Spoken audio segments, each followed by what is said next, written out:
They had to get me that, so I can get everybody's attention.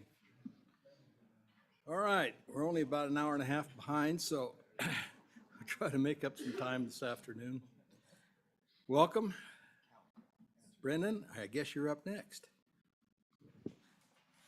Good afternoon, Chairman Paxton, Chairwoman Ellis, members of the committee. I'm Brendan O'Connor, Executive Director of the Wyoming Professional Teaching Standards Board.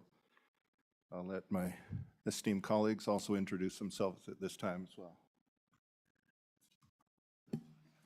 Good afternoon. My name is Chad Auer, Deputy Superintendent of Instruction at WDE.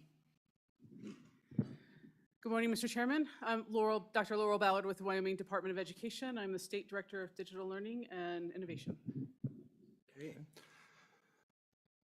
So I'm going to give just a real quick overview of the role of the Professional Teaching Standards Board and some of the issues that related to some of the discussion from this morning, and then turn it over to my partners at the Wyoming Department of Education to talk about a new initiative that you probably are hearing a little bit more about. So Professional Teaching Standards Board license all educators in the state, so that's teachers, principals, school counselors, school psychs, coaches, substitutes, a broad variety of educators across the board.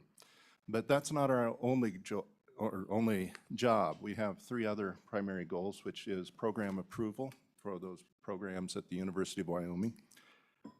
We oversee all of the professional development credits. We track that and approve that for all of those educators as well, so that they can renew their licenses or permits. And then we also handle all educator discipline that comes up across the state. So I gave you a lot of background information in the packet, so I'm not going to read that for our roles. I do want to pick out a few things that I may have had an oversight in. Most licenses and permits are valid for 5 years, and it takes 5 credits to renew those.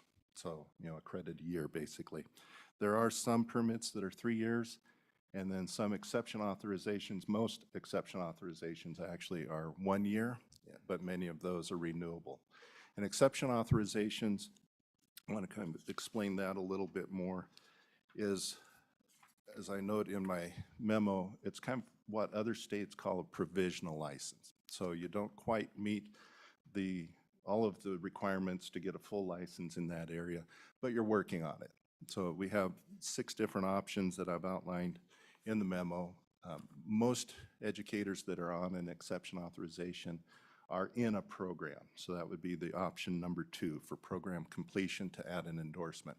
So many of these are already licensed educators. They're working on getting other coursework so that they can expand areas that they can teach. So we see this as an opportunity for districts for recruitment, but also more primarily for retention, especially with attrition hitting different districts in different ways. Sometimes they have staffing issues where maybe they've got a math teacher who can fill 3/4 of the day, but they need a science teacher that other quarter of the day. Well, this would be a way that through an exception authorization that math teacher could get some additional college or other training, pass a test maybe, and then add that endorsement to fill those vacancy needs as the district sees. So another option that we have is the Professional Industry Career Permit, the PIC permit, and I believe you'll hear a little bit more about this tomorrow. Initially, the PIC permit's been around for a long time. I don't know exactly how long, but I know that when I moved back to Wyoming early in my teaching career, I was on a PIC permit for a little while, and that was nearly 30 years ago. So the PIC permits, Professional Industry Career, was primarily geared towards CTE areas, where there's maybe not degree programs or educator prep programs in those areas. Welding is often a top example for that. There's not a welding program in the College of Education at the University of Wyoming. But there are different programs that allow people to become certified welders and gain that experience. As they have that professional experience, they can come into the classroom, they've got the content knowledge because of their professional experience. And then while they're in the classroom, they get supported by the district with additional training, professional development to make them better teachers. And so that has been a staple for a long time and has been often used. Over the past few years, we've tried to expand the use of the PIC permit to allow other educators into the classes that maybe aren't in a traditional like trades area. So for example, if a professor at the University of Wyoming wanted to teach in the K-12 public school setting, initially we would have to tell them, well, you have to go back and take a teacher prep course. It's like, well, that seems illogical. But so they've got teaching experience. We can bring them in. That's their professional experience. We can bring them into the K-12 arena in that way. There's other examples of that as well. We've had in one example that just popped in my head, a veterinarian in a small district wanted to teach some biology classes. We felt like that seemed like a pretty reasonable request. We've had other doctors request, we'd like to provide some services as well. We don't want to necessarily teach all day, but maybe they do, but at least help out as they can. This is an avenue that they can use to do that. So I've provided a few charts in your packet as well, and that just kind of outlines for the first one is the PIC permit. You see that health science has the largest number of PIC permits in the state, then business management, architect and construction and so forth. We do have, in various ways, we have computer science represented in there as well. Over the years, our agency has used different terminology for computer science, so that's why you see it kind of mixed here and there through that. But we have, I would say, over 150. I don't have exact numbers. I have the exact numbers of PIC permit issued, which is 172, but many of those are held, or many individuals can hold more than one PIC permit. So I'm guesstimating, we have about 150 or so educators on a PIC permit in the state right now. The next chart is the top 20 exception authorizations, and this is just in the past 2 years. So I asked my staff just get us more close to what we're dealing with. And as you can see, elementary education far exceeds any of the others, but then the next about 4 are all special education related.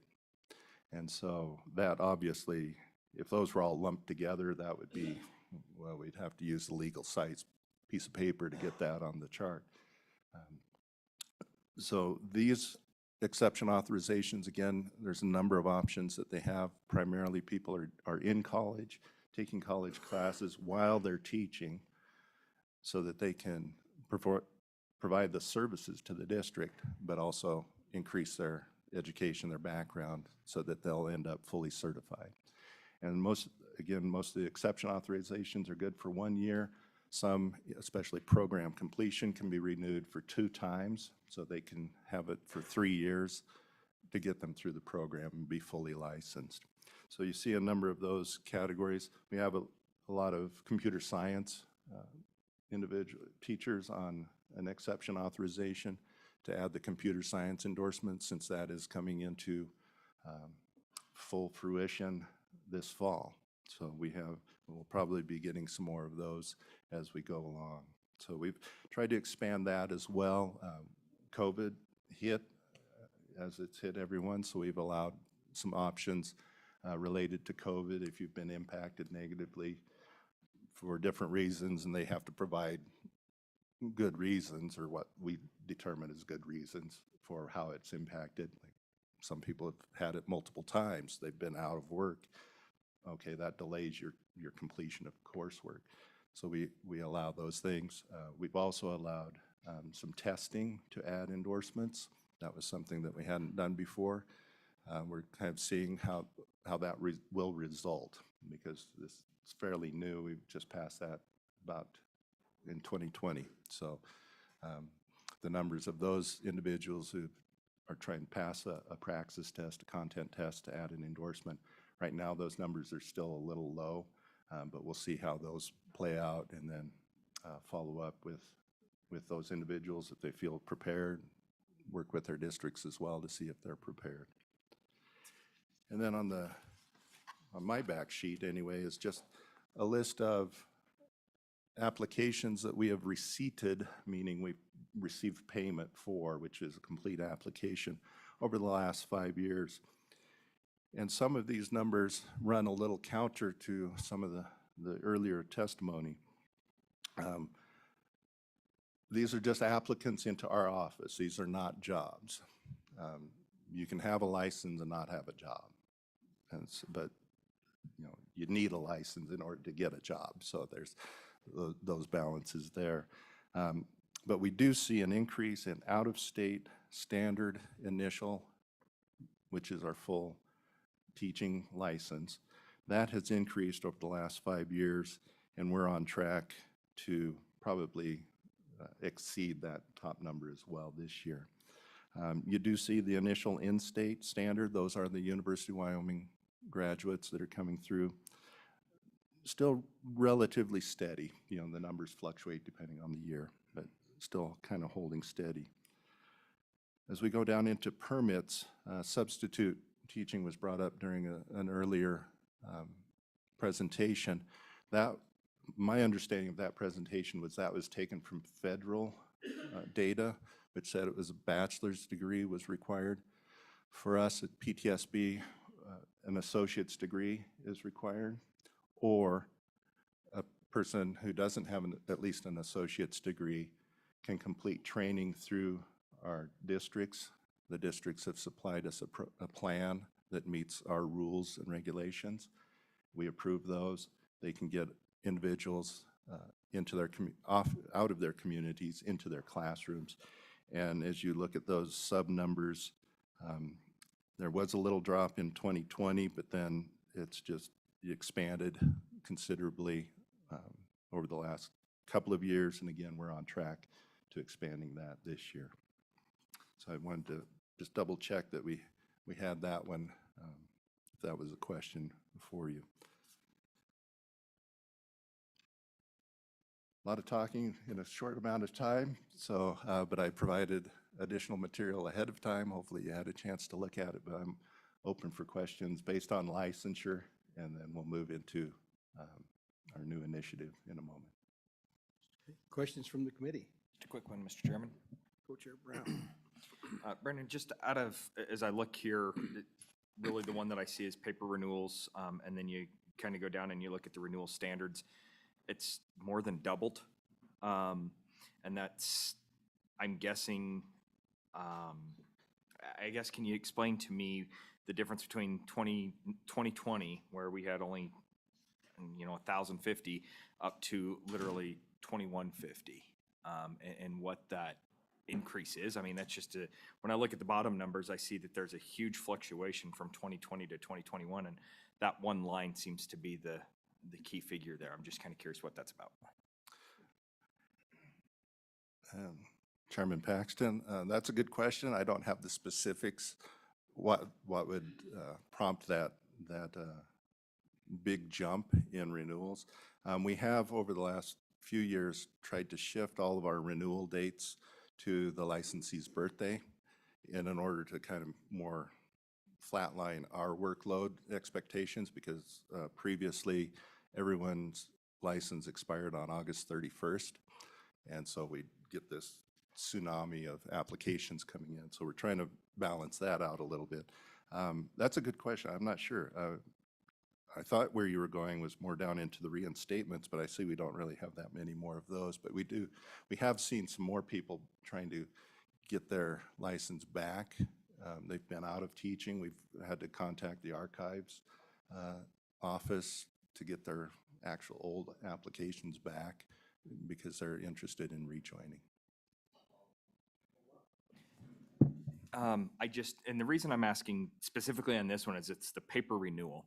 And I believe it was either my first or my second year in. So this would be either 5 or 6 years ago now. The former director, they were just starting to load the PTSB renewal online. And I know it had some hiccups, and I know that there were some concerns with the original contractor that was doing the work, but it really doesn't look like that online renewal. If anything, it looks like it's gone down substantially. And my suspicion is, based off of what you said, that you're trying to reduce the workload. It would seem to me that pushing people towards that online renewal system as opposed to the paper renewal system. So maybe there's a correlation there, and maybe that's what I'm seeing. Chairman Paxton, yes, actually, as I'm looking at this a little more closely as well, yes, our credentialing system is antique. And we are, well, as of July 1st, we'll be shopping around for a new one. So the online renewal is a way that educators can go in, and if they've met all the requirements, they can click such and such buttons and they'll be able to renew more quickly. But that also is an antique system. And it doesn't work if you're a coach. If you have a coach on there, because then you have to add other documentation and so forth. So that's a little bit, we've got a little bit of an anomaly in naming right now. We do have an online renewal system, which is, it works. It's about, doesn't work well. It's just working. The paper renewals actually should mean emailed renewals. So we have gone to fillable PDFs of our applications. The licensee can download it, fill it out, email it in. We send them out an electronic invoice that they pay online through a secure website and so forth. So it's not we do get some people that drop it off or mail it. We do get actual paper, but this is probably more our emailed receipted ones. It still doesn't, I still don't have a clear answer to your original question of why we doubled that in that year. I'd have to find a little more information for you. Okay, further questions? All right, thank you. Okay, so as I lead in to my colleagues here, PTSB itself doesn't do a lot with hiring. Well, we don't do anything with hiring. We just do licensing. So we don't do a lot with recruitment, but we have recently partnered with the Wyoming Department of Education in 2 initiatives. One is an online advertising campaign where we've targeted specific communities in California and Ohio with short little 15-second video clips that say, "Picture yourself teaching in Wyoming." And we've had a number of views. We haven't had as many clicks on the link that sends them to our webpage where they would find more information to do that. But I don't click on a lot of online ads, and so I'm sure a lot of other people don't. But the main initiative that we're working on, that we've partnered, is a teacher apprenticeship initiative. And so I'll let Mr. Auer and Dr. Ballard talk a little bit more about that.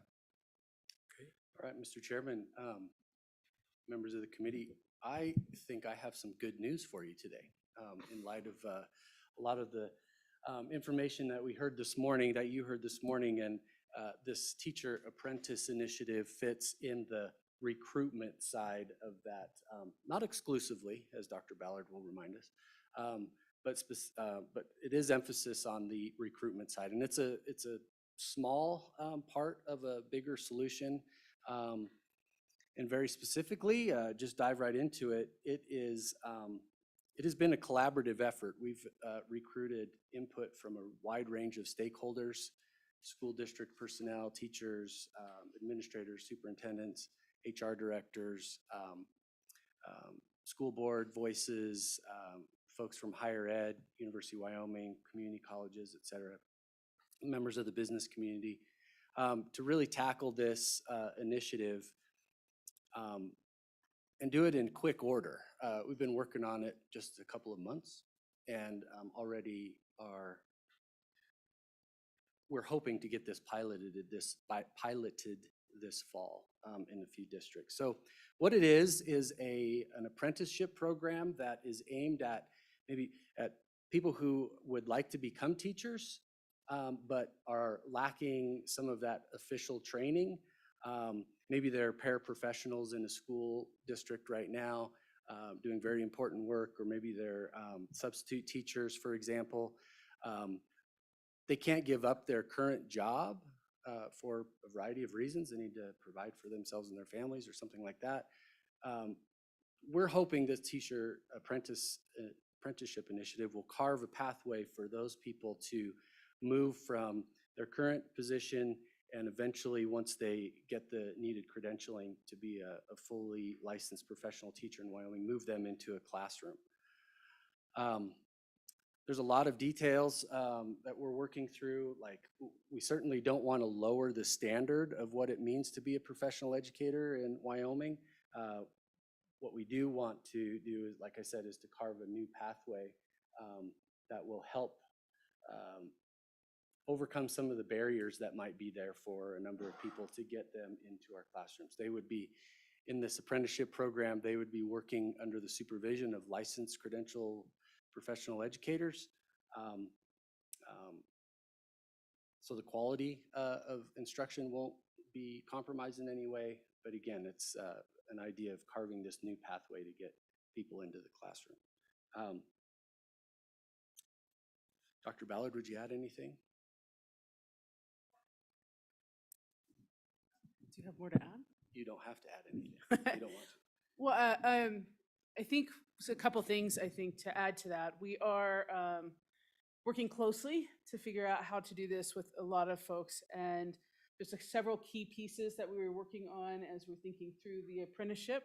We're looking at building it as a competency-based model, so that instead of seat time, it's do you have the skills developed to be able to show competence and being able to teach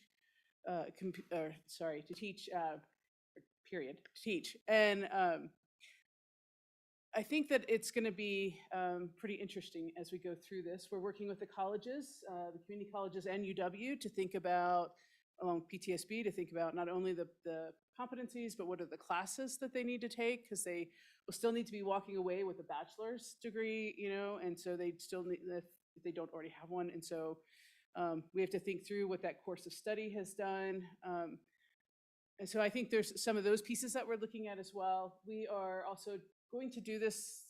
You can structure apprenticeships in a couple different ways.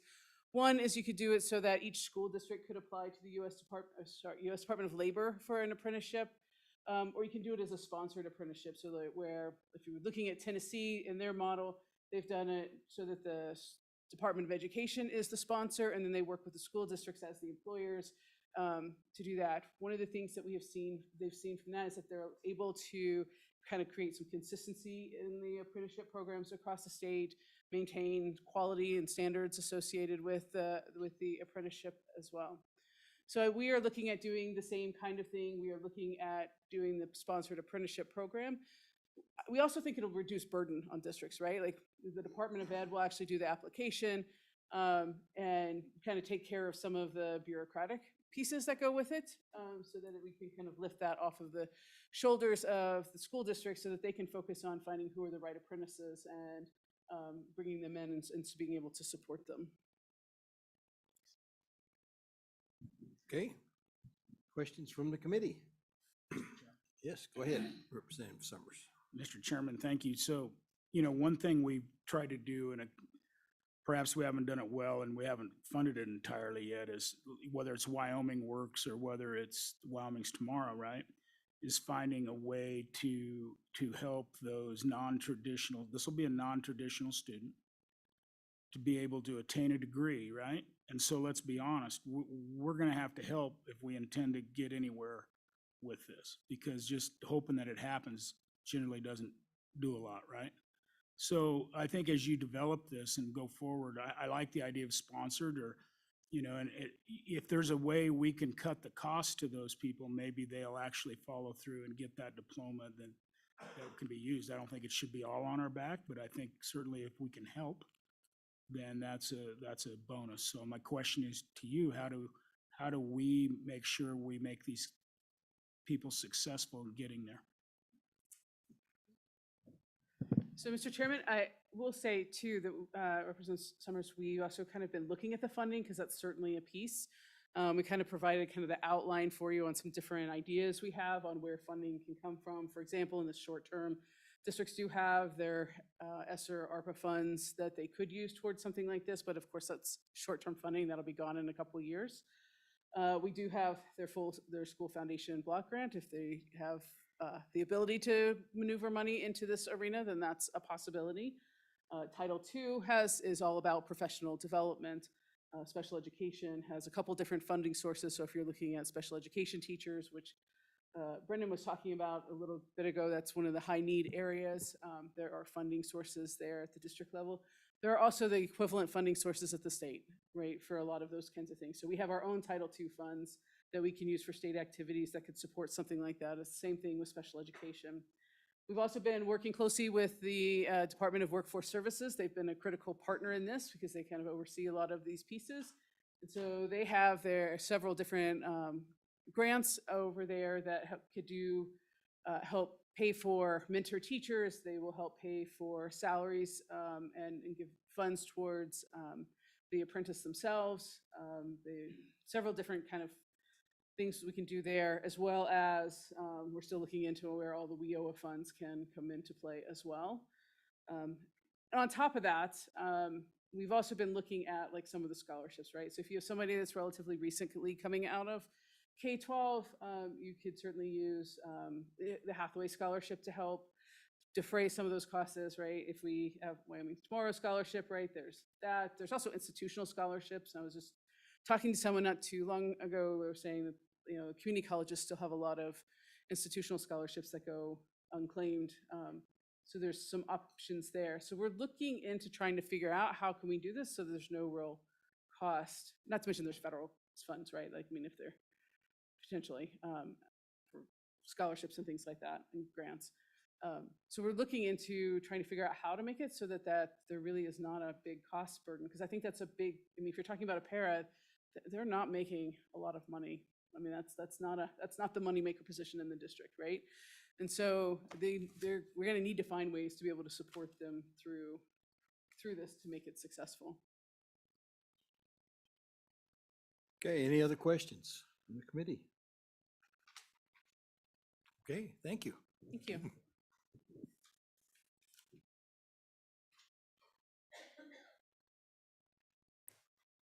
Reporting by school districts. Brian and Kevin.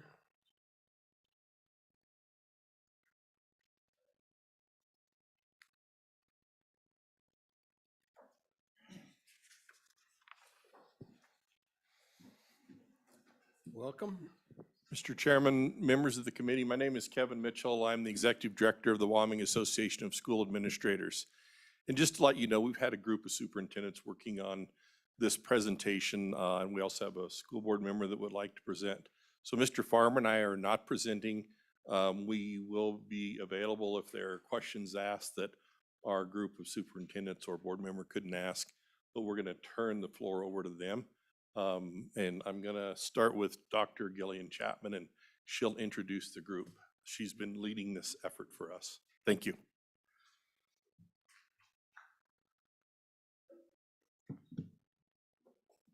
Chairman, members of the committee, Gillian Chapman. I'm from Teton County School District. And with me, we have a number of other superintendents. And we thought it would be helpful to hear from all of us because we all vary in different sizes. However, the testimony that you heard earlier this morning, while we understand that data and why it's from 2019, think about all the things that have changed in the last 3 years. And the data that were presented this morning are not indicative of what we're seeing every single day in our school districts and our ability to provide the high quality education that you all expect of us. So we wanted to share some of that testimony. I think I'll start and then I'll have everybody introduce themselves as they have some more information. Before you, you have some data that show how many positions that we're hiring for this year. And for the sake of those in the audience, 1,180 positions are what we're hiring for this year. 4.4 were the average number of applicants per position. And in some industries, if you had 4.4 applications, you think, oh, that's great. That's a lot of applications for one opening. That is a fraction of what we usually see in our school districts. Usually we see in double digits and sometimes even triple digits of applicants. When you add to that very small number of applicants, the quality of applicants that we're seeing is also significantly lower. We have to date filled 764 positions, and the number of applicants that have declined our offers to hire because of low salary are 67, and the number that have declined because of the lack of affordable housing is 71. So when you think about those numbers, just contextualizing it and putting it into something that you can really wrap your head around, what that means for us, by the time you post a position and you review the applications, you interview for the position, then you onboard and you provide training and mentoring and resources, and you get their set up in benefits, that the hundreds of hours that we're spending has a cost to it. And that cost can be up to $50,000 by the time we do all this onboarding and training that's required to be a teacher in our school districts. That's a significant loss for us. So when you look at 67 applicants declining the job because of low salary, or 71 declining the job because of lack of housing, think of the hours that went into just getting to that point. And that's time that's lost and wasted on that. And consistent with the testimony from University of Wyoming earlier this morning, leadership and consistency matters. And when we think about leadership and consistency, as an example from our school district, in 2021, I have a two-section elementary school with 2 fifth grade teachers. They both had been experienced master teachers. So they had that sense of mastery. They know the 5th grade standards. They were doing a great job. For different reasons, they moved to different grade levels. But in 2021, they had 80% of the students were scoring proficient or advanced on the YTOP assessment in 5th grade. This year, we have 2 new teachers in that school, in that grade level. They're great teachers, but they just don't have that sense of mastery that the other ones had, and they scored 57%. And that's a significant difference, obviously. So consistency matters. And when we are losing so many employees, and earlier this morning, the testimony from Dr. Stoddard, I believe, said the majority of the reasons that people are leaving are due to retirements. In our school district, retirements only make up 12% of the reasons that people are leaving. So we have 66 openings in Teton County School District, and only 7, and this is all positions, only 7 were retirements. And the majority of the reasons that people are leaving Teton County, because we do have the exit survey interview or data, 75% leave due to housing. The regional cost adjustment doesn't keep up with the cost of living in Teton County, and other pressures of living in such an expensive place to live. So, and that is up from previous years, and that's up between 15 and 20% from last year's data. I distributed some newspapers earlier today, as well as a lot of information about the pressures of being a teacher. But if you flip through those newspapers and you look at the positions that are being advertised for and the number of rental or ownership opportunities, what you will find is Target is paying $24 an hour. And that's for a 16-year-old, and it just only goes up from there. So if you're a bus driver for us or a paraprofessional, you aren't making $24 an hour. You're making significantly lower than that. So when Target is offering $24 an hour, or you can paint, be a painter, Those are the pressures that our staff are competing with, and it makes it really difficult for us to recruit and retain. Because the other parts that you heard earlier about the stress of being in education today, and again, that stress isn't just for a teacher, it's for your bus drivers, it's for the food service staff. Everyone is feeling this incredible sense of stress. And as we know from Maslow's hierarchy of needs, you have to feel safe and secure. You have to have your basic needs met, and that includes housing, and that includes food, and that includes feeling safe at school. And when those pressures are so high, it makes it really difficult for our staff to choose to work in education instead of choosing to work at Target, even though our benefits and that sense of we're making a difference in the world, for some people, making a difference in the world, that's a benefit that you get from being in education. However, it doesn't put food on the table. And so for the first time, we're really seeing that tip that people need to have enough money that they can provide shelter and food for their family instead of thinking about retirement, instead of thinking about making a difference in the world. With that, I'm going to turn it over and ask some of my colleagues to share. Sure. Go ahead. Chairman, thanks. Thank you, Mr. Chair. First, I don't think Teton County is a sore thumb. We said that at the beginning. But that being said, I am curious about the WASA data that you were reading off to us and the applicants who declined offers based on low salary and then affordable housing. Are those mutually exclusive, those numbers? Thank you, Chairman and Representative Connolly. I'm still getting some PTSD after being called a sore thumb, so I appreciate you mentioning that. I've been called many things, but sore thumb was new to the list. These are mutually exclusive. Those are separate categories. And Mr. Chair, a follow-up, and I'm just curious, to what extent can you negotiate those kinds of elements across your districts? Or once you make the offer, is that done?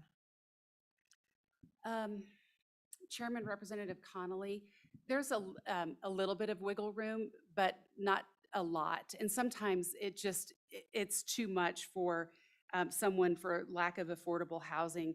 As you'll notice in the newspaper I shared, our staff can afford, we did a very extensive survey, our staff can afford rent. So it doesn't exceed more than 40% of their income. They can afford rent between $750 per month up to $2,500 per month for a multi-wage family. As you look at that newspaper, there are no single-family homes under the price of $2 million. So none on the market. And a one-bedroom apartment, which is about 535 square feet, is $1,800 a month if you can find it. So while we have some ability to negotiate, sometimes you can't necessarily negotiate up to being able to either offer housing that is stable for them or enough money that they could afford to go out and find something because there really aren't any opportunities.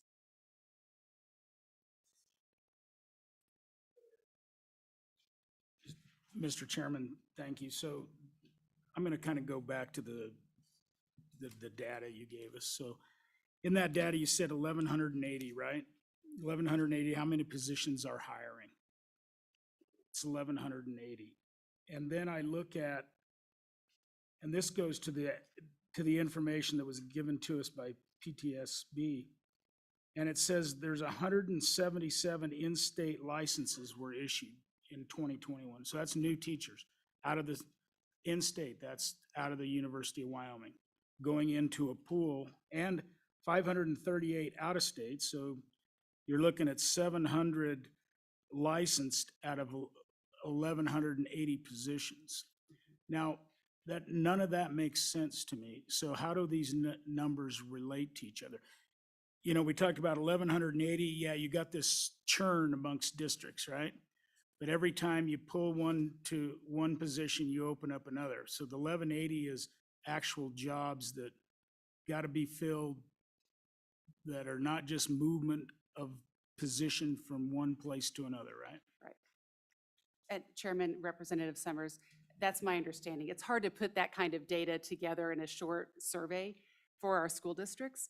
However, in speaking for Teton County, sometimes we'll have a position, a third grade teacher wants to move to be a reading interventionist because that reading interventionist retired. I still have to replace that third grade teacher. We do evaluate, however, and see if maybe the numbers in that grade level went down, so I don't have to replace that teacher. But 1,180 were the total number of responses that we had for positions that we had to hire for.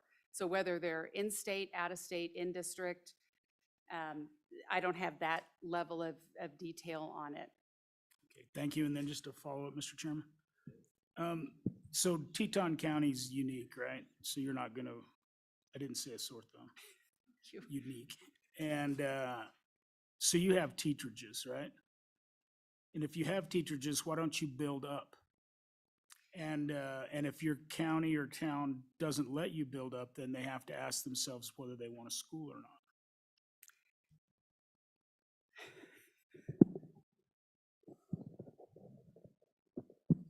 Thank you, Mr. Chair. Representative Summers, Janine Bayteski from Teton County. Representative Summers, the problem is we have land. We have, what, 5 teacherages? We have land. We are trying desperately to get on the SPET ballot this coming fall to be able to generate $15 million to build 24 more units over by our middle school.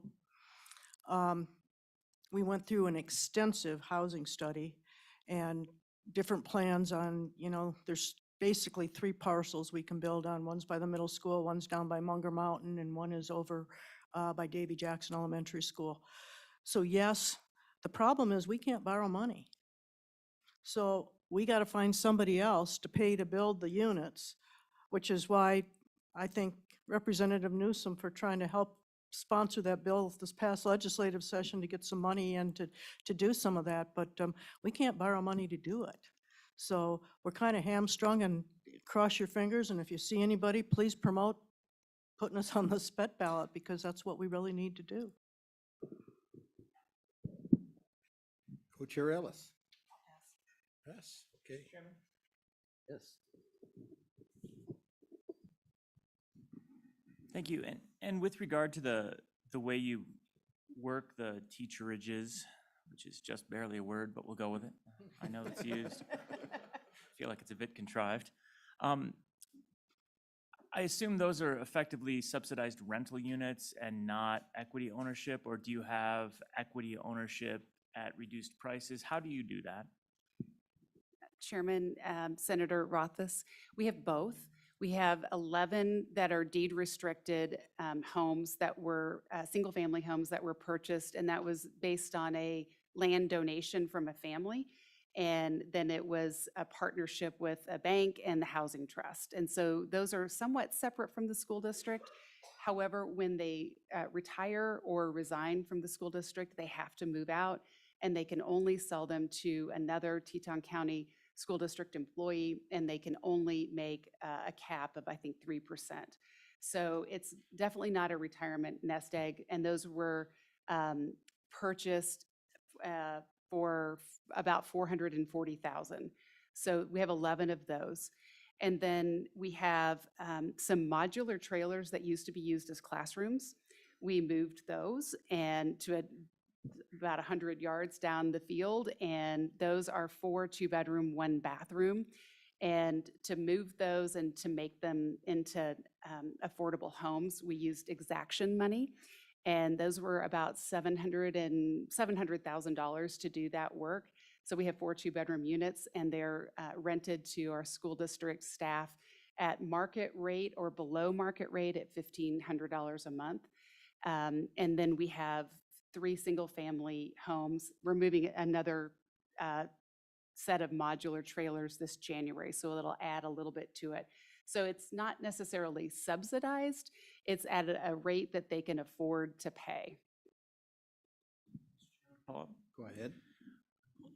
this is something we've been talking about kind of at the margins for a lot of years, but I don't think we've ever really done a good job of understanding as this committee what would work as a solution and what teachers would be most interested in. And I assume it's going to be some type of a mix. But when you start looking at the point where we're at 162, and most of that realistically is driven by the housing more than other components. We know that other components are more expensive also, but they're not, the dominant factor is the housing. The reality is, in my view, it does seem like we need to find a solution which is very much unique for Teton County, which very specifically addresses this particular consideration with regard to housing. And it's going to be a diverse activity. It's going to provide the opportunity to utilize some funds, but honestly, it shouldn't be a direct cost necessarily because it's an asset. Anything that's being built is going to be an asset as opposed to a strict expenditure, so it requires access to capital, but it doesn't necessarily require the state writing off a tremendous amount of resources. So it seems like there's a rational solution out there. We've never tackled it, but it seems that you probably need our help in tackling it. So how would we get to the point where we actually sit down and tackle this problem once and for all that I've been hearing about for the last 12 years? Go ahead. Mr. Chair, Senator Rothfuss. So this is an interesting time for us. I mean, we have always had fairly high regional cost of living, right? So as a board, we've approved our comp package this past month. We are taking $2.5 million, which is more than 25% of our reserves, to be able to subsidize our regional cost of living, because right now we're saying it's 162%. We never anticipated, as we started going through, and Representative Summers, you brought it up this morning about the 3-year average. We never anticipated the hyperinflation we're seeing right now. Realistically, we're at 168%. So we're taking this $2.5 million out of reserves to be able to subsidize our employees to bring them up to 168%, which is, if you look at the last window of time as a standalone, we're at 168%. So the interesting thing is, and what scares me is, so right now, if you look at the WCLI, and I've been having this battle personally with Dr. Taylor for a long time about housing is overrated in the WCLI. I would suggest to you it isn't rated high enough. But when you look at what's happened, housing in that index is based on rents. So this past year, we're giving $23 million back in residential and commercial property tax dollars. Next year, we're anticipating that will be $53 million. And I know personally, my property taxes went up 90% this year. And when you think about it like that, it impacts two things. Number one, it impacts the rental market, because no landowner is going to continue to offer the rents without making the money back. Number two, I have great fear that it's going to impact those employees who are eligible to retire. They're going to retire and cash out rather than starting to pay the escalation in the property taxes that we're seeing. So in addition to your suggestion that, there's something we need to work on, we also need to think about this in terms of what is appropriate property tax escalation on a year-to-year basis, because it's killing people. Follow up? Follow up on that, and I don't disagree with that aspect of it, but the one concern that I have is really how this money is flowing. As we provide 162, we'll say 50 of that 162 is literally going to paying exorbitant rent. It's not going to education. Students aren't getting more educated. It really is a pass-through funnel to provide tremendous rent payments for folks so that they can be close enough to the education to have it take place. And we've been doing that for a tremendous period of time, but at the same time, it's getting worse at this point. So it is truly a waste of the taxpayer resources for us to simply be making folks that are already taking advantage of a strong market to take advantage of the state's willingness to continue to fund that. So I want to find a way where we can be capturing that and participating in it, as opposed to simply making some folks that already have an awful lot invested in real estate a little bit happier as we pay the increased fees. With regard to capping those rates, though, I do think that that's a broader conversation. That on that one, Teton County is not the only place that is very concerned with what's been happening in the last years. There are other places that are having housing issues as well. Yeah, but when we are literally probably spending a third, maybe not quite that much, but probably on the order of a quarter of the funding for education goes to paying rent, that's a little awkward. We should probably address that. Yes, go ahead. Thank you, Mr. Chairman. Along those lines, I read these. I used to get my jobs out of these. I remember about this time of year looking through, picking your career. But just kind of following the affordable housing discussions you have in Teton County, I think that's a hard pill to swallow too, is everyone says they support affordable housing until it's in their backyard, then they don't. And so then we're sitting here on the dais behind that list, seeing this juxtaposition. So if you want to respond to that, I don't know if your district takes an active position in supporting some of those projects, but when I read about those being defeated, it just seems like there's never going to be a solution to affordable housing when good people bring good projects that make sense, but they're just, wiped away and maybe given another life, according to one of these articles I'm reading. But if you want to respond, I'm grappling with that. Go ahead, Janine. Thank you, Mr. Chair. Senator Ellis, you're absolutely right. I will say one thing from a school district's perspective. We are required to meet all of the codes, building codes and so on and so forth. We are not required to meet county zoning requirements. So as a standalone entity, we have that freedom to be able to do that. In terms of what our county commissioners and our town council does, they're elected as well. We certainly don't control them. We certainly provide feedback to them. But I do know that President Dockstader certainly had some rather stern words as one of the projects was turned down. I don't know what else to say, but like I said, we are going to proceed. Will we get pushback? You bet we will. But we just have to do it. We have to do it for our employees. Okay. Go ahead. Very good. Good afternoon, Chairman, chairpersons, committee members. My name is George Marich. I'm the superintendent in Niobrara County School District number 1. I'm actually on the other end of the spectrum on the housing discussion. But nonetheless, we also struggle finding anything for someone coming to town to be able to rent. My primary role with this group was the hiring and recruiting. In my district, we had 8 positions open this past spring. Only one of them, of the 8, did I have 4 applicants, and it was for a principal position. 6 were classroom teaching positions. And if we hadn't have attended any teacher fairs, I wouldn't have had a single applicant. 6 positions. We were able to hire a couple positions as a result of teacher fairs, in which we talked to 2 to 3 dozen candidates at each. We were able to attend a virtual national teacher fair, job fair, and we got a candidate. They were from the state of Washington. We actually paid for her to travel out and interview in our community. For those of you that know, Lusk is rather rural, and didn't want to recruit somebody that wasn't fully aware of what we were talking about.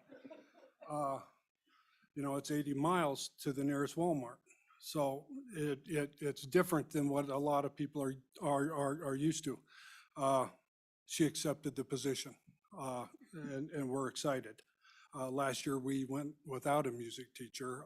We filled in with 4 part-time people, K-12 music, and the second semester, we had a young gal that graduated in December come and taught the second half of it, of the year. We have an elementary person finally that we interviewed, so we will be recommending that. We have an ELA candidate that we're still waiting for them to commit, so we can recommend them. We still have 3 positions with no applicants: high school guidance, secondary science. Boy, no wonder it's still open. Instructional facilitator. And that's a result of a generous literacy grant that we're going to participate in, that we can now afford that position. It's just been really hard, and even though we keep offering more money and other types of incentives, and now we're covering an even larger portion of their medical costs, because those costs went up, but we are going to cover that for the employees. It's just getting to the point where it's getting real hard to recruit young people, and our staff is aging out. They want to retire. It's not that they dislike teaching or any of that, it's just, it's that time. And somewhere along the line, we need to be in a better position to recruit young people, and in rural Wyoming, it's hard to recruit people. Unless you're from rural Wyoming, you really don't understand. Very good, thank you. Thank you. Go ahead. Chairman Paxton, members of the committee, Matt Erickson, Lincoln 2 Superintendent, which includes Star Valley and Cokeville. So a couple of points that I'd like to make today. If you go to page 54 of the handout that we provided, we're going to go back to the housing for just a second. The average residential home in Star Valley has climbed 61.6% in cost in the last 2 years. A little over $236,000. And that's if you can find one on the inventory. So for an average teacher in our school district in Lincoln 2, they have to have 16 years of experience on the salary schedule and a master's degree and no other debt to qualify for the average mortgage now in Star Valley. So that puts things into perspective just a little bit. This is my 28th year in that school district, in our school district, and interesting enough, we used to could take teachers from Utah, like taking candy from a kid. This is the first year that I'm aware of that we have not been able to successfully recruit a teacher from Utah. We had one applicant for an elementary position from Utah, and we were unable to seal the deal because of availability of housing and lower salaries than what they're paying across the Wasatch Front now. If you look at most districts along the Wasatch Front, Salt Lake area, their base is now moved to 50 to 54,000. So we're simply not able to compete at this time. A couple of other things. This morning, Dr. Stoddard mentioned, and Representative Nyman also referred to exit interviews or surveys, and Dr. Chapman referred to that. What I've found in my experience at Lincoln 2, that retirement used to be the main reason that we were losing teachers. Now it's salary and housing inventory and the staggering costs. We also, in our school district, and we've done this for the last 5 or 6 years, but we have a August boot camp with all of our new teachers and PD them up, and then we meet with them on a monthly basis. And had a staggering conversation a couple of months ago with our new teachers. The new teachers asked if we would provide counseling services for them as teachers. We can't even fill our counseling positions for our students, let alone for our teachers. But I appreciated the discussion this morning, and that's something that we're going to be very well aware of as well. We've lost 4 teachers this spring to other states, surrounding states, namely Utah. And we lost 1 admin to Arizona.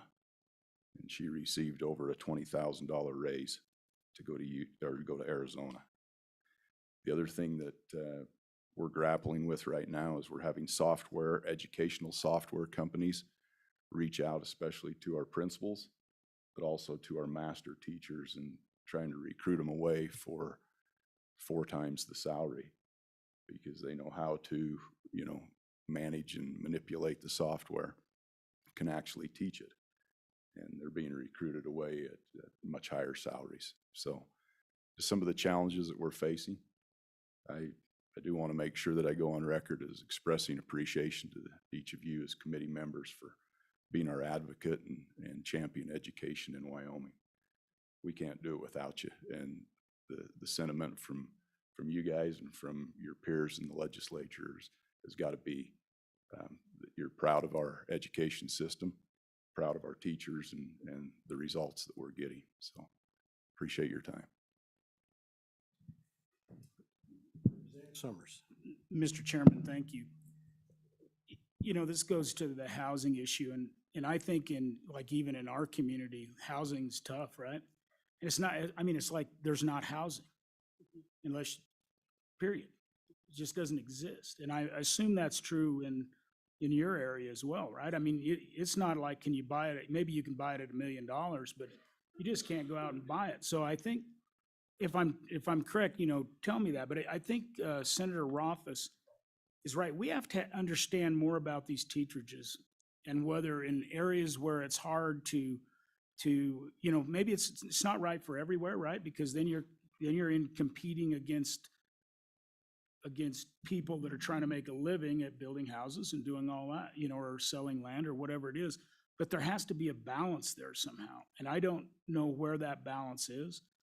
But we could pour twice the money into teacher salary, and there'd still be a housing shortage right now. And so I don't know how we do this, but I'd be interested in your thoughts about what are some of the tools we could use to solve this problem. I understand there's a problem. Go ahead. Chairman and Representative Summers, you bring up a great point. We've been working with the Bank of Star Valley, and they've spotted us 2 lots in a subdivision that is close to Star Valley High, as well as $300,000 to build the first home. We can only build 1 a year with our industrial arts kids, part of our CTE program, but at least it's an attempt. And then we're going to, Bank of Star Valley is going to allow us to rent it to a teacher as a teacher each for up to 3 years. And then hopefully they'll be on their feet to the point that they can move on and the tight housing market, and we can get another teacher recruited to come to our area and take that house. But be 1 a year, and that's our plan for right now. But it's a super big challenge. Any other questions? Okay. Thank you, Mr. Chair, Madam Co-Chair. My name is Shane Ogden, Superintendent at Park County School District 16, the booming metropolis of Meeteetse. Bringing in a perspective on this discussion about recruiting and retaining our teachers from a small district perspective. We had 13 total positions in our district, 5 of which were teacher positions that were vacated this year. Of those 5 teacher positions, 3 retired and 2 are moving due to family. They're moving to another location because the spouse, who is the breadwinner, making more money than what a teacher is able to get a job with much more opportunities outside of our community. And so we don't have the issue of necessarily like we're seeing others not wanting to be a part of the community. Matter of fact, our retirees are staying in the community, and that's great, but it's also bad because that's usually we relied on those houses to move our new teachers into. So now that they're deciding to stay, housing is certainly an issue for us, even in the small communities as well.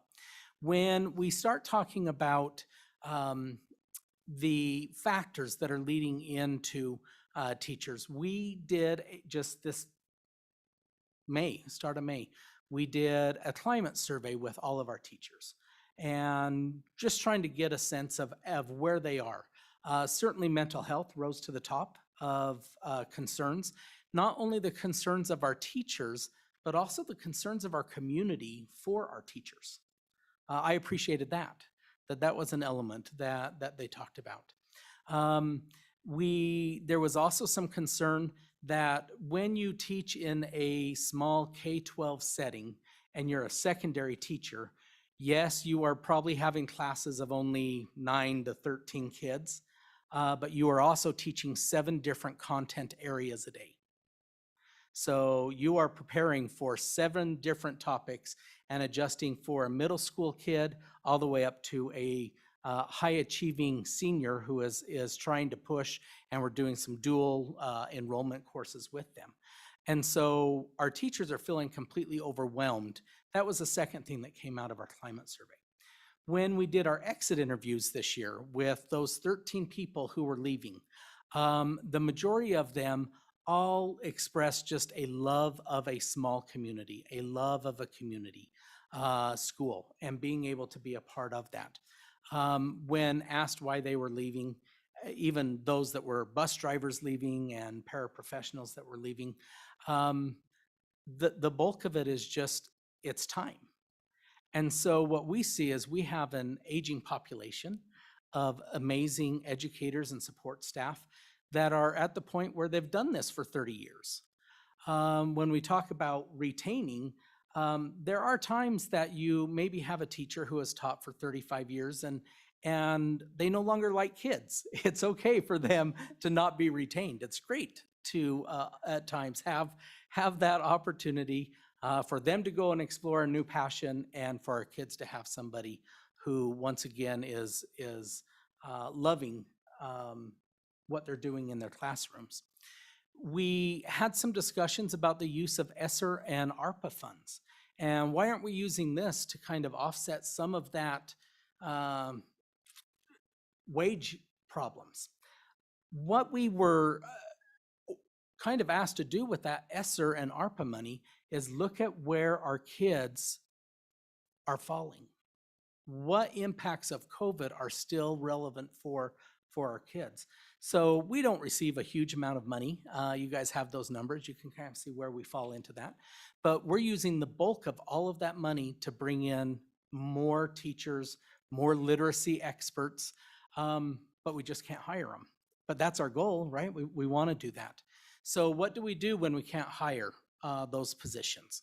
I think that being in a small district, we try to be very resourceful, and I guess that all of you probably have some small schools that you represent. And you know that when you're in that position, you become really creative.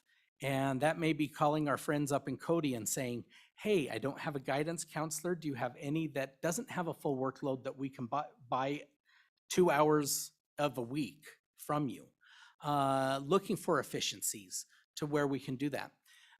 The funding model doesn't fund us for full-time positions. They do within our core positions.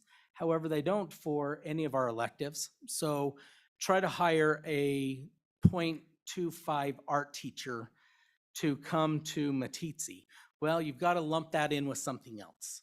And so we have art, foreign language, school counselor positions that are still 0 applicants in those positions, none of which are full-time positions.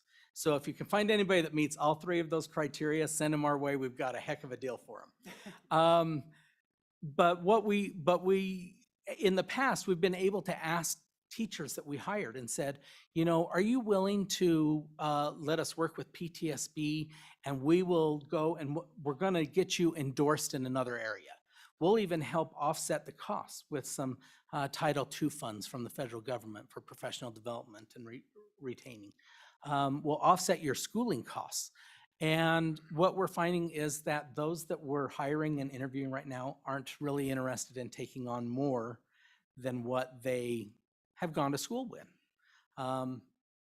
Conversations with art candidate, I'd love to come, but I can't do it for part-time. It's just not gonna work. Well, how about we throw some of these things in there? And they're like, nope, I just love art. And so those are added features that I think your small districts are facing, is when we are staffing at a 0.25 in certain areas, it really becomes a little bit more difficult for us to find somebody willing to fill those positions. Thanks for letting me talk with you today. Chairman and Representative Summers, I wanted to go back and just provide a short summary as well.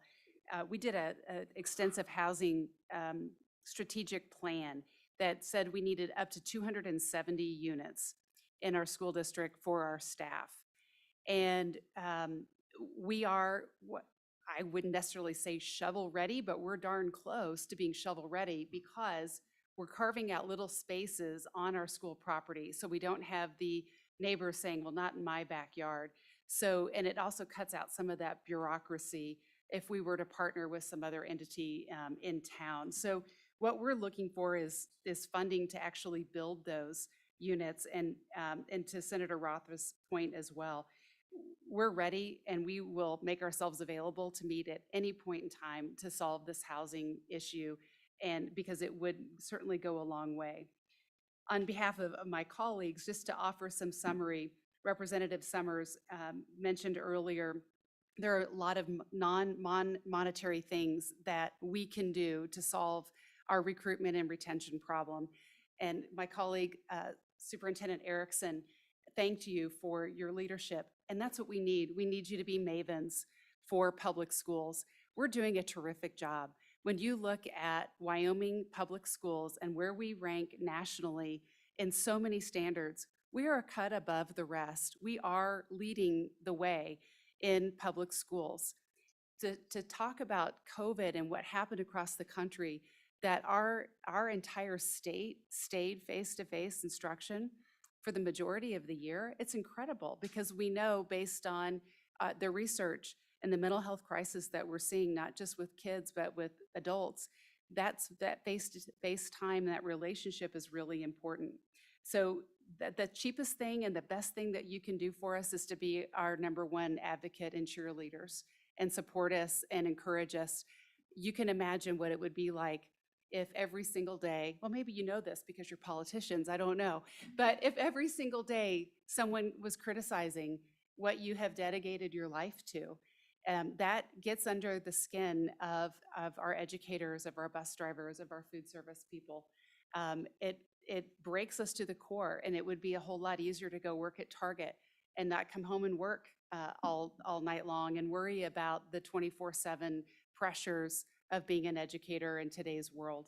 But we do it far more than for the benefit of what it brings to our state. So that's one thing that we can do to help our educators and to elevate the profession, and to celebrate the successes in schools, and recognize that mastery comes at a price. And in our school district, we're starting to think, instead of thinking about the 30-year teacher that's going to stay with us and to find housing for that 30-year teacher, instead we're thinking more transitional, more short-term, which is going to come at a price. And you'll see that the 80% proficiency and mastery that I'm accustomed to is going to drop to 57%, because there's going to be that slide in mastery. So the more that we can develop our educators to have voice, to have flexibility, to have choice, and that sense of mastery, and knowing that they have your full support, that's what it's going to take for us to really move our profession and keep Wyoming schools in the top 10% of this nation. And that's, I know, what you all expect from us. Okay, thank you. Representative Summers. Mr. Chairman, thank you, and I appreciate that. And I think what you said there was so true. I visited with some teachers recently, and it's the attitude out in the nation and in the public against teaching and against education, and that just wears on their kind of on their soul over time, and it's a shame. It's a real shame. And so, but what I would ask you guys is, what are some of the solutions, right? I mean, we're here, we're listening, right? But we're not the experts. And ultimately, you've got to give us some ideas. The idea that, let's say the regional cost adjustment, we all know that that's such a can of worms. You open it up, nobody's going to be happy. I've thought about the extra pay for the teacher, what's that called? Extra pay, extra teacher pay, that piece of statute, it could be tweaked to include housing, for extraordinary expenses. We could we could try to do things like that, right? And I think then as you talk about how do we go out in the public, how do we make teachers realize that they're valued? And I look at our WDE partners, right? I'm looking at them over there. And we have to find a way to celebrate teachers multiple times of the year. And if that's something we need to do with an award at the state level or whatever, right? We got a Teacher of the Year here, right? And so if we need to do more of those things to celebrate teachers and education, then we need to do it, but we need to know what to do. We need to get some ideas from you all. And that goes on this housing thing. If it's teacherages in a limited place, how do we get that done as a coalition, How do we get that done? So solutions, we need solutions. Yes, go ahead. Thank you, Mr. Chairman. I would like to echo those thoughts because, I've heard property tax assessment issues, I've heard county zoning issues, mental health, housing costs. I think most of us, at least I am now aware of what you're facing, but I also too need solutions. I don't know what you want. I suppose the state legislature can talk about the funding model, teacher salaries, but as Representative Summers said, in your county, is an increase in salary going to suddenly materialize 27 more units? So I really do think you are the experts, and I know you want our support. I mean, I need a translation in that, and I think you've done a very good job explaining to us what you're facing, but now I need, and I know you need, tangible solutions. Senator Salazar, Chairman, you've asked the right person. Today, our goal with the Wyoming Association of School Administrators, our goal today was to give you information, not to overwhelm you, but to give you information and to beg for us to come back with solutions. We've been working on solutions, and now that you've made the offer, we stand ready to provide those solutions. And that's going to mean that all 48 of our school districts work together, because we are all in it together. It's not just a Teton County problem, as you've heard, it's all of us. So we will come back with very specific solutions, and I appreciate you asking for that and begging for that information, because we wanted to provide it. So thank you. Okay. What do we have next? Yes, go ahead. In true form, for evidently what I say and my current rating with the WEA, so I don't know how I can sink any lower in that rating. But I do want to share some things that I learned on the campaign trail less than 2 years ago. And the reason I share this is because, I don't remember which one, I'll write your names down as I go here, but you, sir, mentioned that you're struggling to combat or to compete with Utah.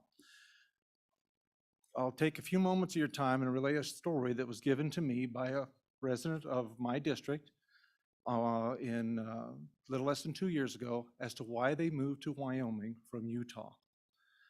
She moved to Wyoming because education is free. She said, in Utah, we pay as parents for almost everything except for the teachers. She said, if you want to have your child in FBLA, she says you pay a fee to be in FBLA. She said, if you want your daughter to be able to cheerlead, the only thing that they promise you is that her outfit will not cost more than $600. And I'm standing here having this conversation, folks, with a lady that is thrilled with the fact that she doesn't have to pay anything to have her child, or 2 children, educated in Wyoming. So to me, as I've listened to this discussion, that is the problem that we face here. You're competing against somebody over there in Utah where they can put so much more money towards their teachers, or they have the ability to, because parents are demanded to have so many more dollars invested in their child's education. And I asked her, I said, you got to be kidding me. She says, no, watch this. She pulled it up on this website. I printed it off. It was unbelievable what it costs to be a child. You can rent a calculator if you want. If you lose it, you buy it. What Wyoming pays for education is unbelievable in comparison to what the state of Utah pays for that same education. They moved here because it was so cheap to get their kids educated. So that's the thing that we've got to keep in context here. You're comparing things, and these folks are comparing things to people that are paying a lot of out-of-pocket expenses out of their own pocket to provide opportunities for their kids. If they want sports, FFA, the football uniforms, everything come out of the parents' pocket. She said we were both making over $80,000 a piece, and we moved here because it cost us just a little bit of our property taxes, about $3,500, to provide $37,000 at that time worth of education to her 2 children. In Colorado, she said, in Utah, she said we were paying an unbelievable amount of money. If our kids wanted to be involved in something, we paid for it. And so when we're starting to talk about what we're going to find for solutions, we need to start talking about maybe we're spending things on stuff that we can't afford. And I know that's probably going to get me lynched by people around here, but the reality of it is there's only so much money. Folks in Utah already understand that. If you want to be involved in this particular activity, you're going to have to pay that. That's just the reality of the way it is.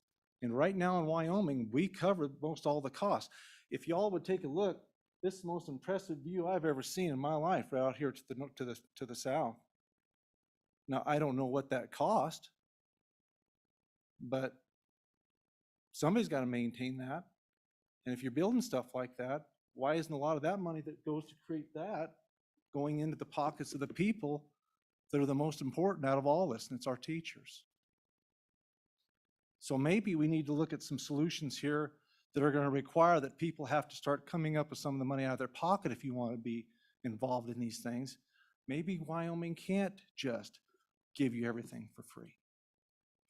So my suggestion would be to you is when you look at this, start looking at it from that way. Instead of just trying to find ways that we can make more money to cover everything so we can keep giving everybody stuff for free and they move here because it's the cheapest place in the world to have your child educated. Maybe we need to start looking at some options too that say, what things in here maybe we need to push the responsibility to some folks that if they want to participate in that, then you're going to have to pay for it. And then more of these dollars that we've got out there available can go to education, can go to our teachers, can make sure that they're cared for well, and that they're appreciated for what they truly are. And that's the basis of where our nation heads. If our teachers fail, our kids fail, and our country fails. So maybe the extracurricular stuff is the things that we need to look at. Push more emphasis and dollars towards our teachers and making sure that they're well cared for. And maybe, I hate to say it, at the risk of, I guess I don't have an opponent this go around yet, so we'll see. Maybe I'm safe this go around. But the reality of it is maybe parents and folks that have stakeholders in this need to say, you know what, maybe we need to be picking up some of that tab and putting that money towards our educators and making sure they're taken care of right. Food for thought. Thank you. Ladies and gentlemen, I hate to remind you of this, but we're still on the morning session. And we still have public comment to go through in the morning session. And according to what I'm looking at, we have 4.5 hours after that worth of material. So brevity is always appreciated. We don't want to have anyone not have an opportunity to speak, but we're going to have to start limiting the amount of time that you take to speak so that we can get through our agenda today. So, are we on the public comment period? Are we still on there? I'm the board member. Okay, Yeah. all and right. We will keep this brief. Okay, thank you. We appreciate that. Okay. Chairman Paxton, Senator Ellis, members of the committee. I'm Carol Jellicoe. I'm chair of the Sweetwater County School District Number 1 Board of Trustees in Rock Springs. And this is our superintendent. Good afternoon, Chairman, members of the committee. Kelly McGovern. I just wanted to say that the history of recruiting and retaining employees predates my time on the board. So I've been on the board about 6 years now. So I'm going to just quickly go through some information from earlier on. 2015, 2016, Sweetwater 1 lost 75 paraprofessional positions due to a reduction in force. So that's where we started cutting back with the number of employees that we had. In 2016, 2017, we lost 9 teaching positions, 5 central administrative office positions, 2 full-time maintenance positions. In 2017 and 18, we closed an elementary school and rezoned elementary boundaries. We had an early retirement incentive, losing 25 certified positions. 13.5 instructional coaching positions were lost, and 3 classified positions were lost as well. In 2018-19, we lost 14 and a half certified positions. In 2019, 2020, the district, and so that was where positions were being cut. In 2019, 2020, now we need to start hiring. And the district was unable to fill 25 teaching positions at the start of the school year, resulting in 15 full-time substitutes hired in lieu of certified positions, and closed 10 positions due to no applicants at that time. In 2020, 2021, the district was unable to fill 11 and a half teaching positions at the start of the school year, resulting in 5 and a half full-time substitutes hired in lieu of certified positions, and closed 6 positions due to no applicants. The district had at that time 33 teachers on exception authorizations through the Professional Teaching Standards Board due to a lack of qualified candidates with proper credentials. In 2021, 2022, similar to the last several years, on the first day of school, Sweetwater 1 welcomed students with 28 vacant teaching positions. Positions not only included special education, which included resource room, self-contained, social workers, counselors, school psychologists, and speech and language pathologists, but it also included interventionists, secondary math, secondary English, secondary science, secondary social studies, and career and technical education. Closed 3 positions and hired 25 long-term subs. To go along with the mental health issues, we determined at that time that the students were needing increased services and supports. Social work and counseling are the top related services within the district, yet elementary counselors are not funded in the model. Social, emotional learning, and student needs are at crisis levels, and this is pre-pandemic. Okay, in 2022-23, this is the current year. As of Thursday, the latest information that I have, we have 69 openings still. They include art, business, drama, elementary grades, English language, consumer science, math, music, PE and health, science, social studies, CTE, computer science, and some virtual classes.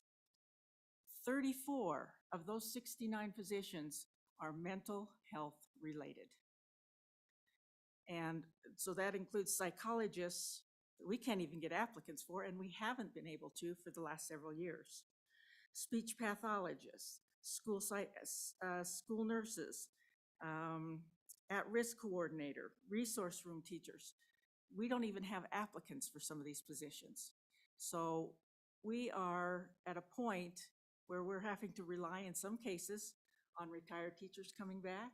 Again, we're working with PTSB to try to get exception authorizations so that we work with people to come in. So that's part of the solution piece that we're looking at. And it's just an ongoing problem. We talked about the teachers. We raised our base 3 years ago to about 50,000. We enjoyed it for a week. And that's when Utah raised theirs to about 50,000. And there went a major pool of teachers coming to Wyoming.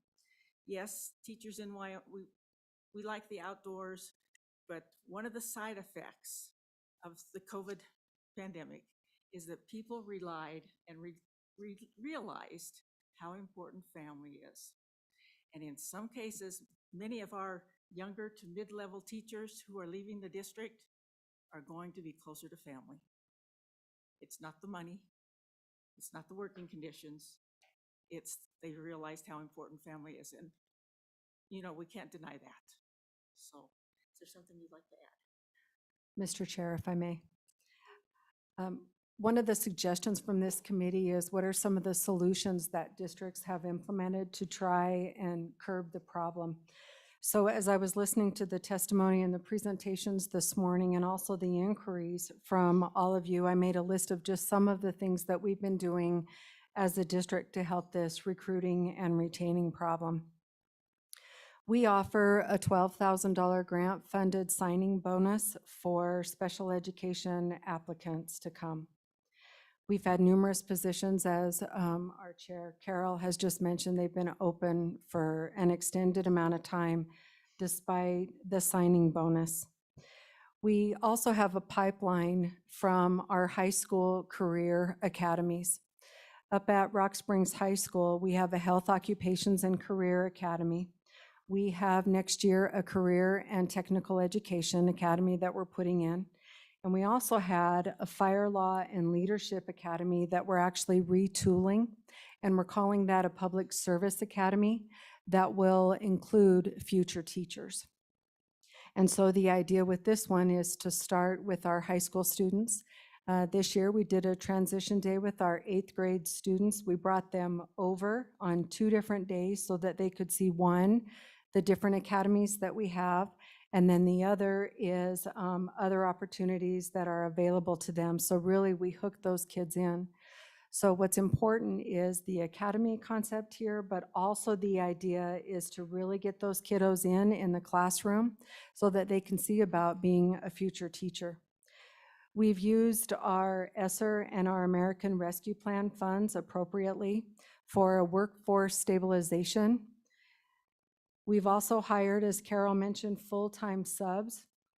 But I think it's important for me to say that this was solely out of necessity.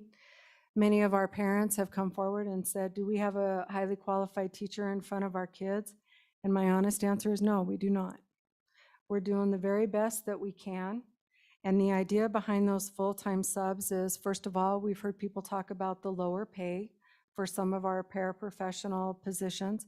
There are a few that really do need to get a teaching certificate, and they would be wonderful in the classroom. So the idea here is, one, necessity, but the second is that if we can get them in the classroom, have them work side by side with other certified teachers, then hopefully we can get our hooks into them so that they would want to continue a college program and then finish up with the teaching certificate.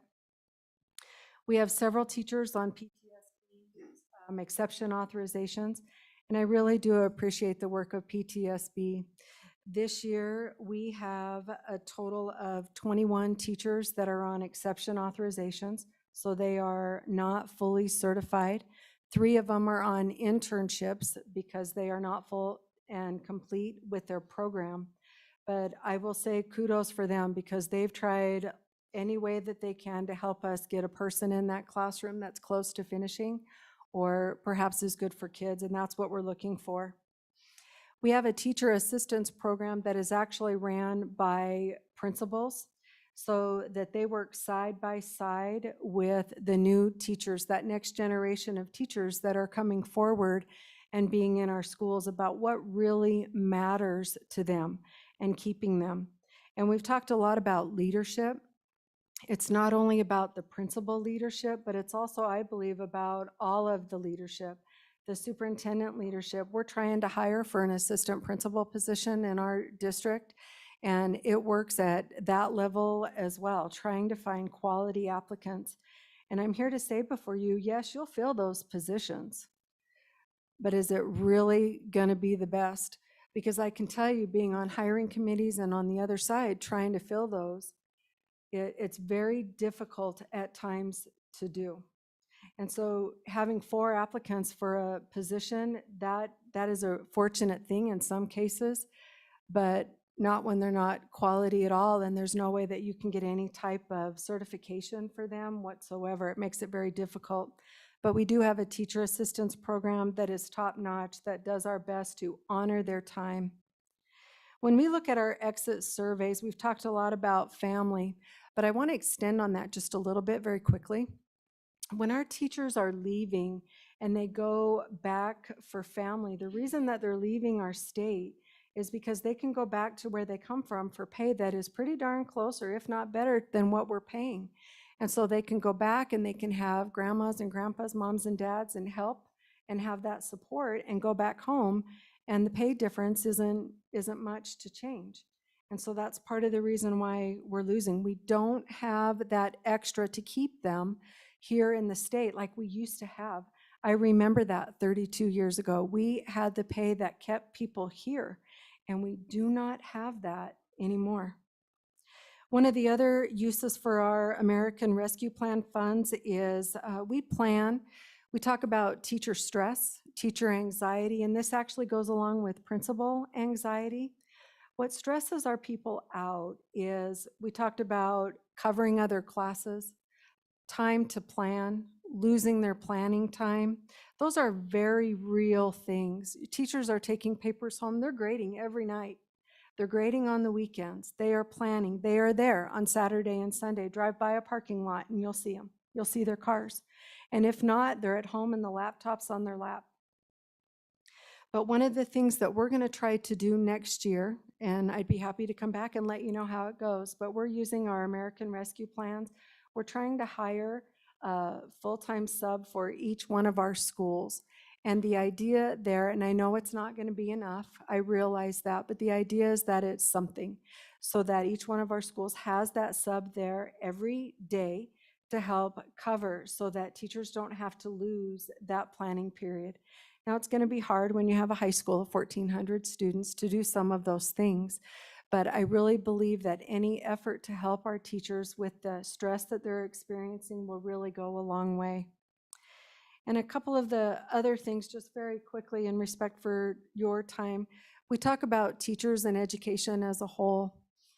And there isn't really a day that goes by and you see it on social media, you see it in newspapers, but just the respect for education, the respect for what our teachers do, for what our administrators do. I got to tell you, being an administrator, sometimes when you're the only one running a building, it's very lonely for them. You're making tough decisions to do those kind of things. And I believe the way people are treated is very important on how we retain them. And also, but the respect, the words that we use, words matter, it helps with people. And also, I believe at the end of the day, hitting their pocketbook with the starting wage helps as much too. And then one final comment. There was a question, sir, about, I know the field out here, it is very beautiful. And one of the things that we've done in our district is when you need the turf field, that comes from our rec mill. So I don't know how that was funded out there whatsoever, but private. In our district, we would do that through a rec mill, which is taxpayer funds. Thank you. Okay, thank you. I think we get the magnitude of the problem.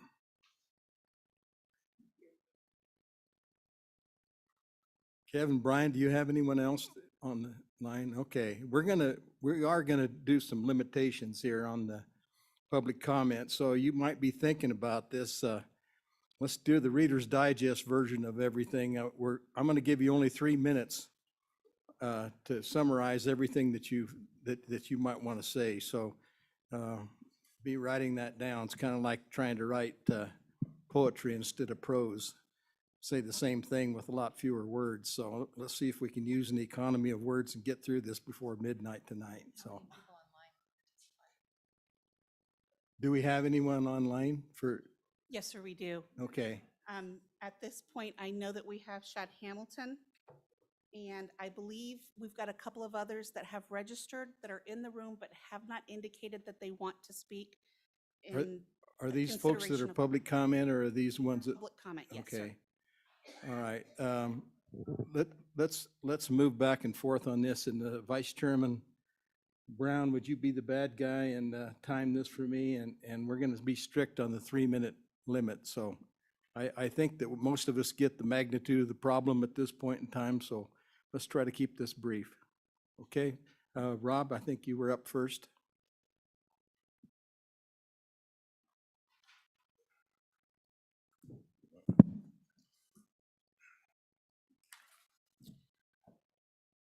Thank you, Mr. Chairman, Madam Chairwoman, and members of the committee. Rob Hill, Public Policy Chairman for the Wyoming Association for Career and Technical Education, President of Wyoming Skills USA. As Representative Summers said, CTE does play a critical role in Wyoming. Just in the interest of brevity, wanted to talk to you about CTE in Wyoming. Our business and industry partners need a homegrown, skilled, and prepared workforce. The CTE programs we supply are high demand, they're high wage, and they're high skill. Our programs align to the need for infrastructure, energy, manufacturing, health and occupation careers, transportation, business and marketing, emerging technologies, tourism, and agriculture. In Wyoming, we've been blessed with world-class facilities. We have a pipeline of CTE students that's expanding. We have dedicated business and industry partners and policymakers that believe in CTE.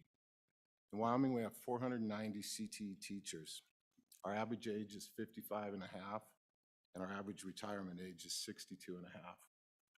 We think there's been roughly 50 openings this year for CTE positions.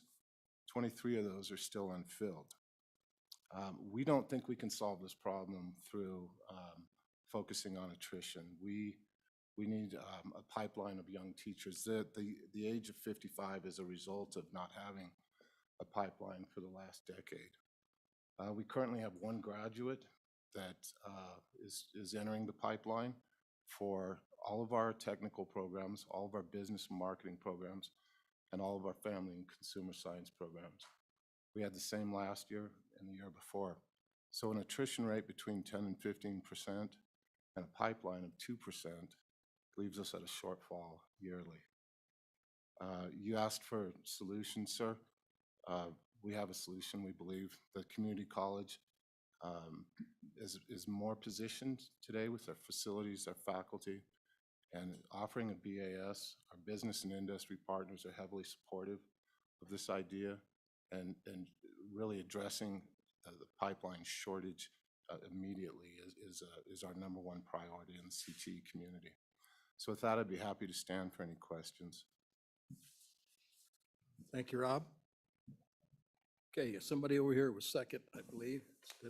Please come forward, introduce yourself, tell us who you represent.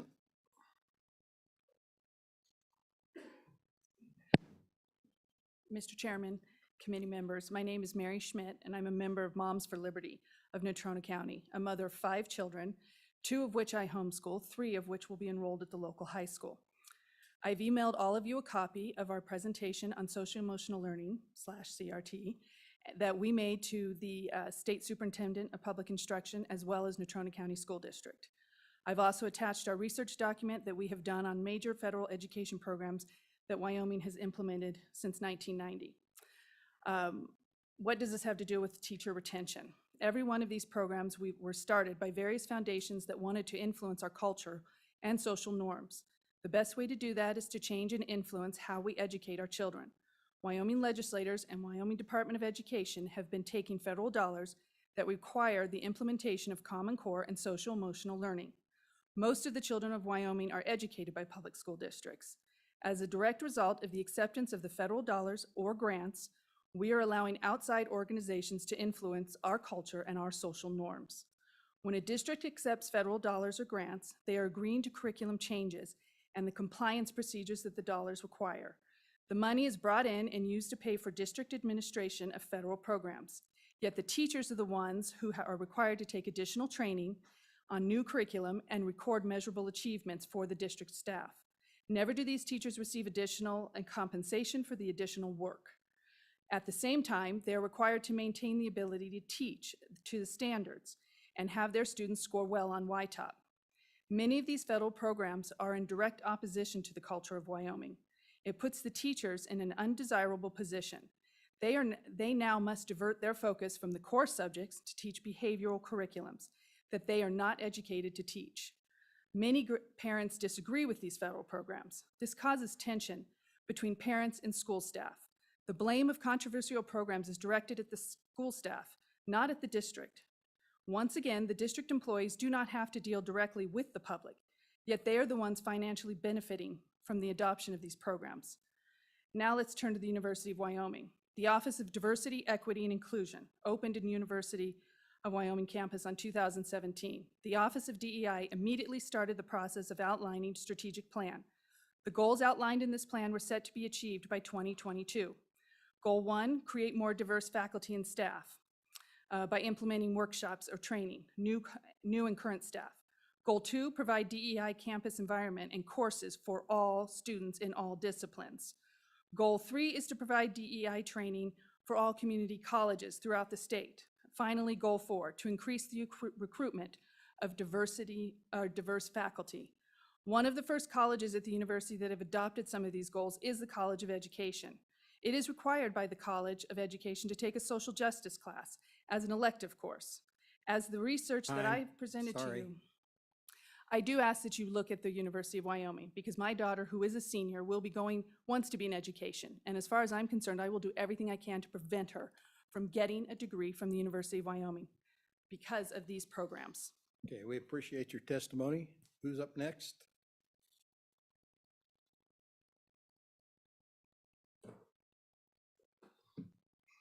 Welcome.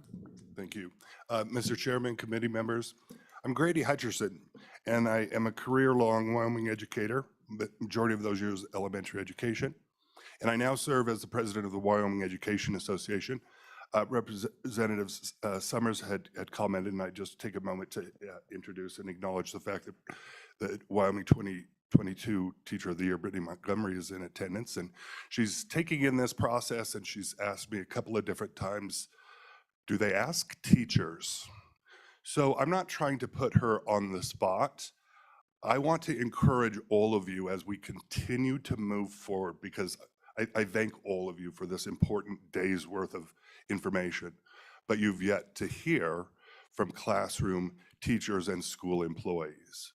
You've heard about them, you've heard about some important information, but keep them apprised and available to give information, spend time with them, ask them questions, because they have many of the solutions, and teacher voice has to be part of this.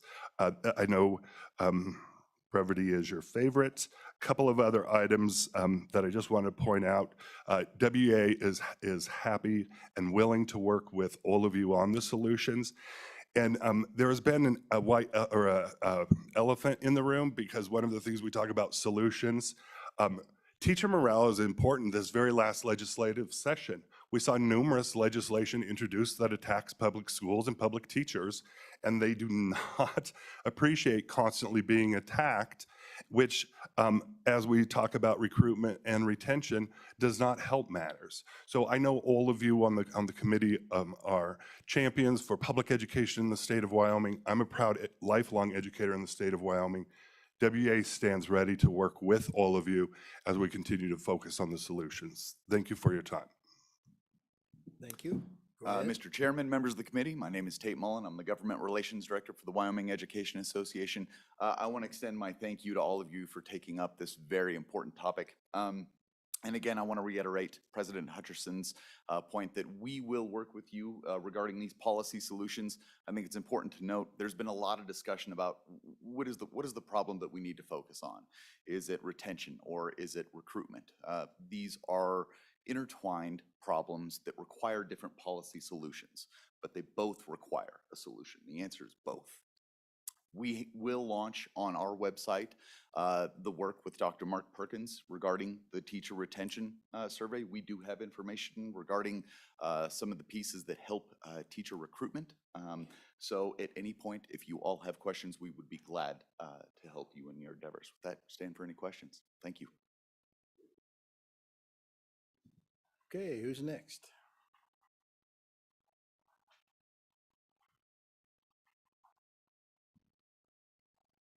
Welcome. Please introduce yourself. Tell us who you represent.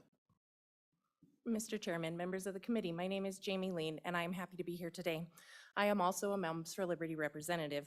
I'm going to be brief and jump right to it.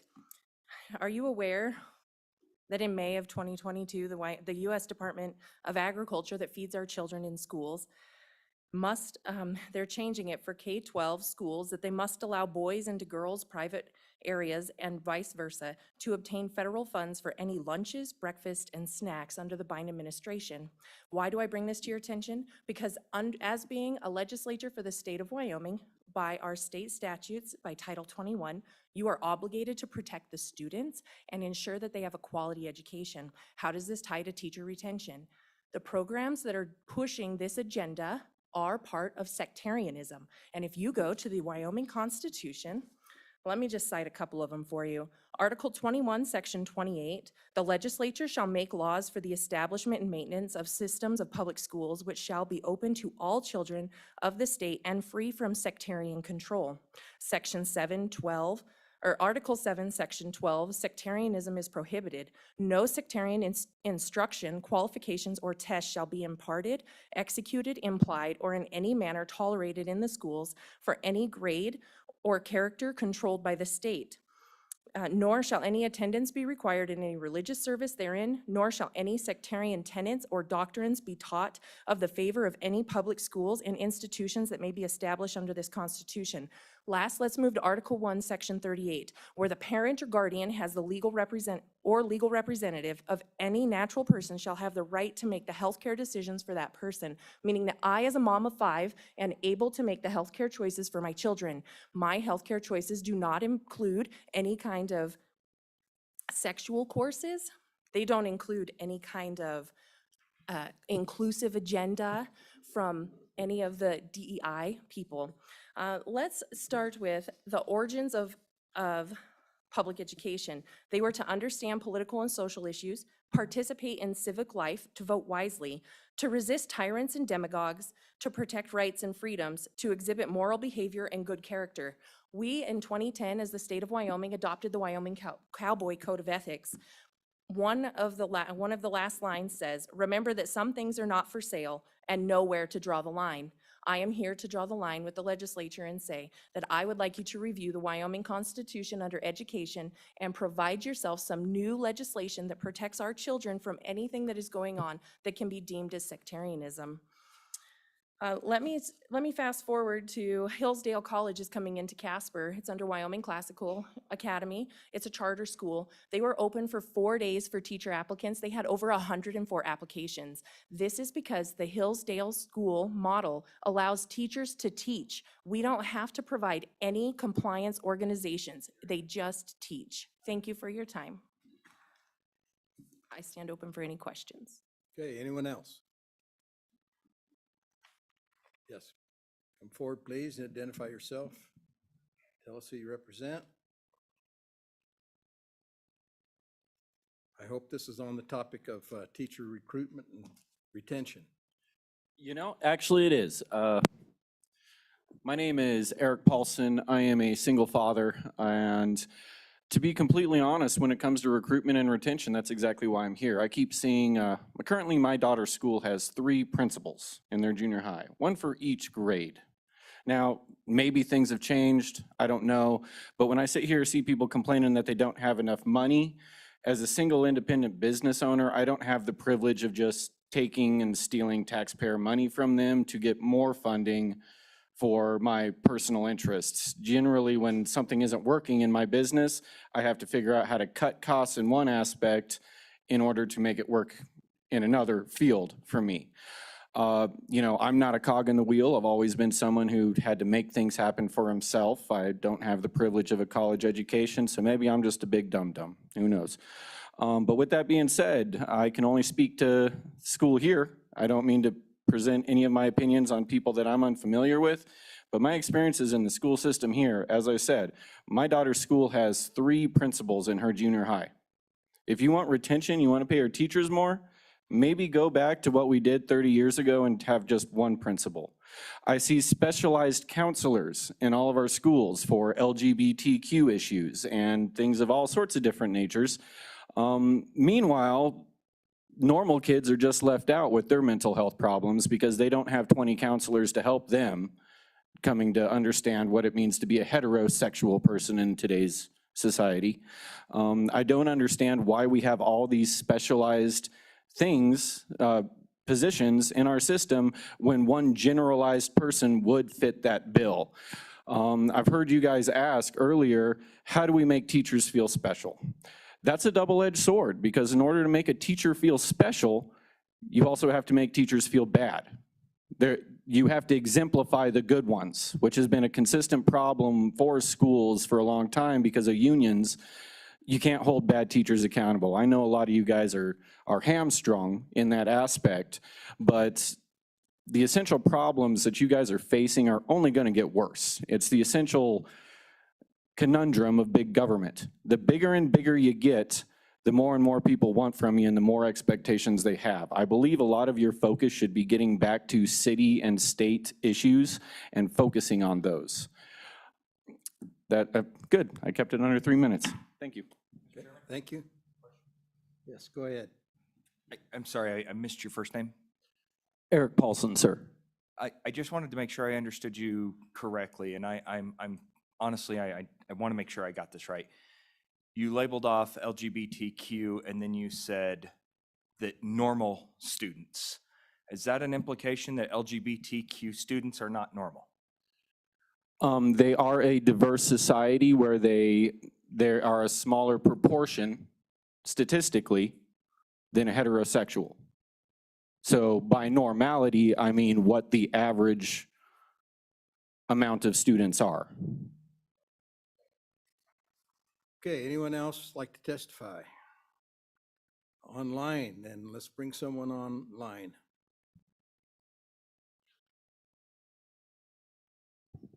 Mr. Hamilton is already in the room if he wants to go ahead and turn on his mic and his camera.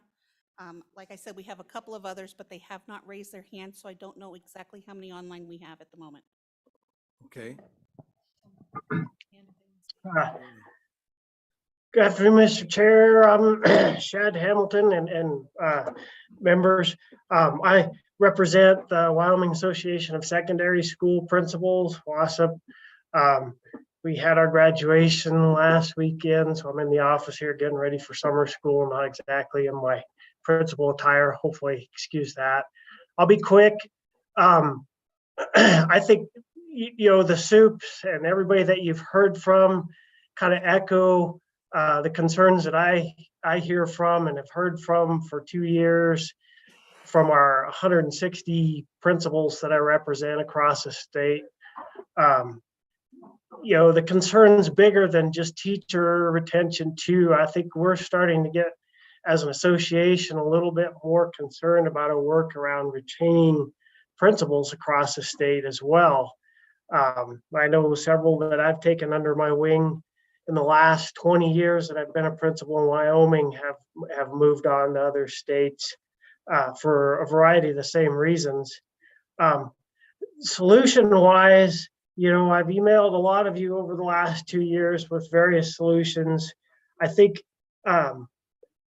stable funding still needs to be on the table for schools. I think we're tied into energy a little bit too much. I think there were some good bills, or at least our association recognized over the last couple of years that got at this that weren't passed.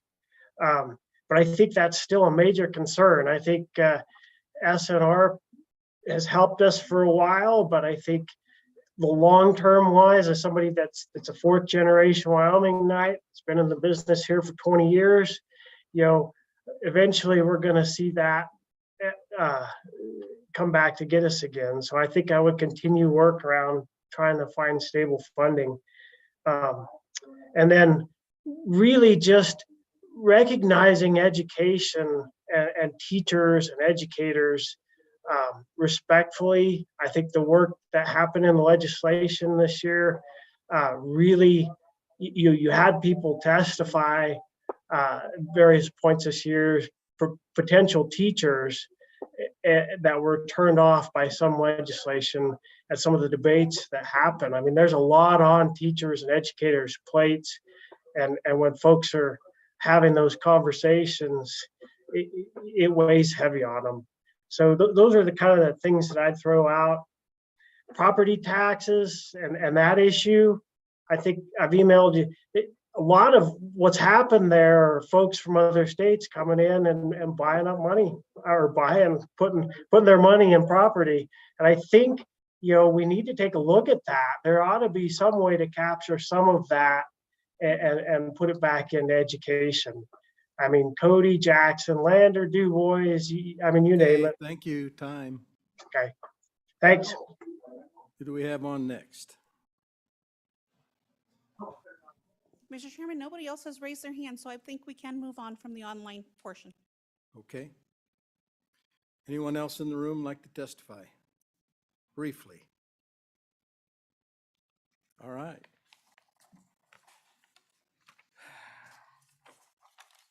So now we've had lunch.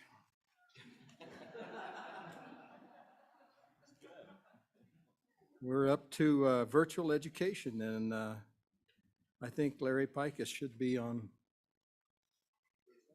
virtually this time. I'm here, Mr. Chair. All right, thank you. The floor is yours.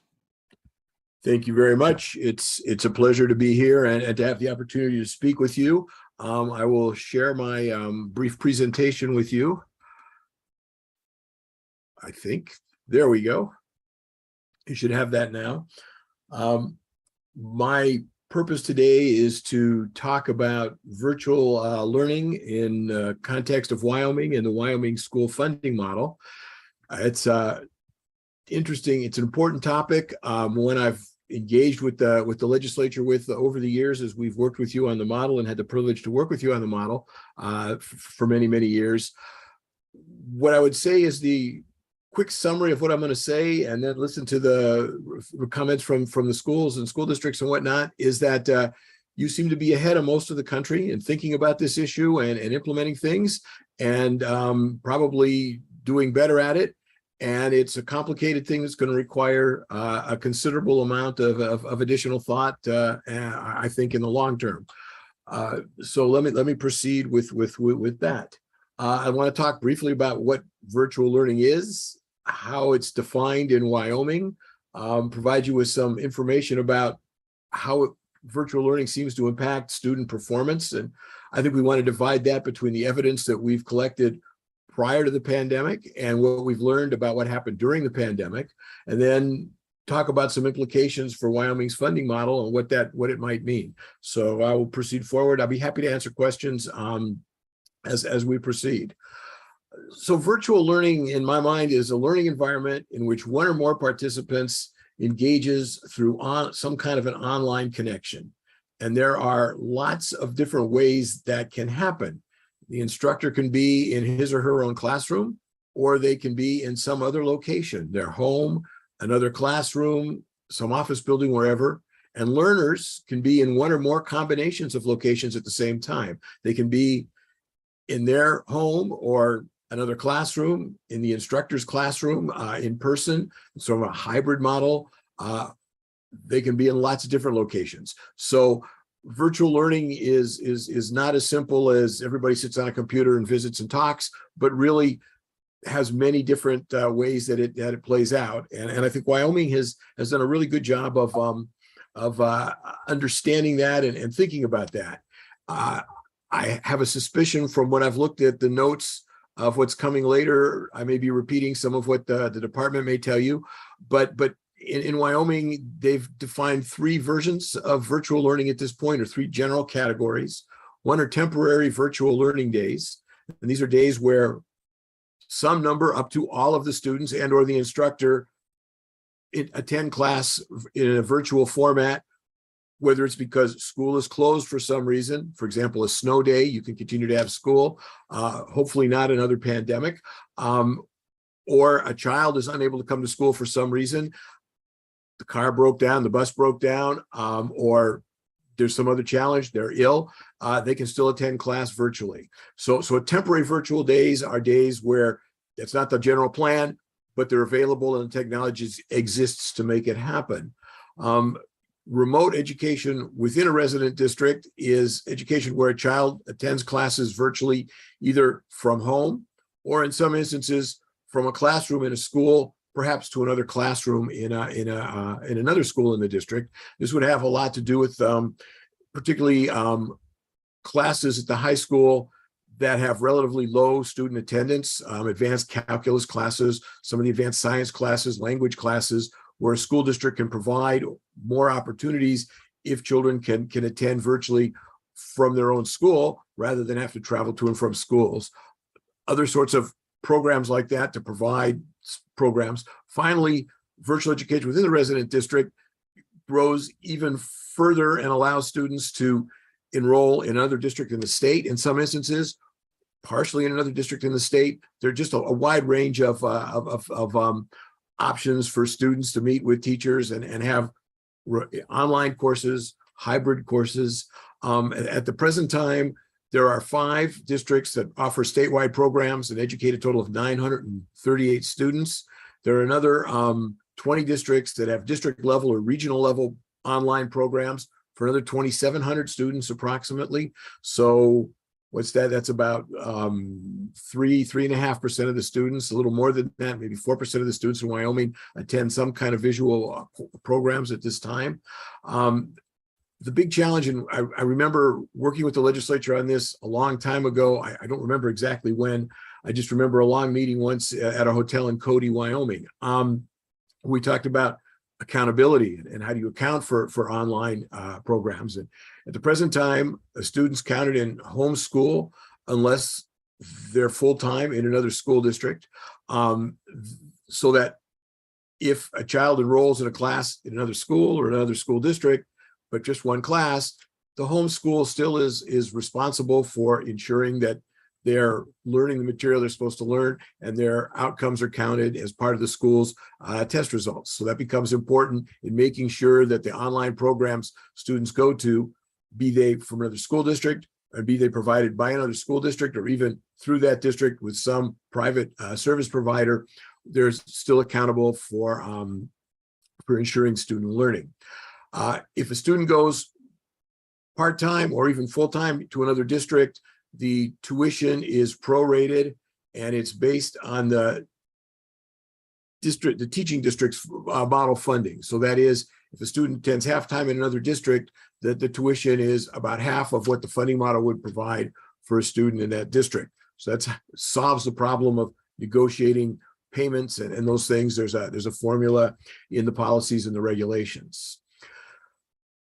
Wyoming, this map shows the amount of, if you will, online versus in-person instruction that occurred in states in October of 2020, sort of first fall of the pandemic.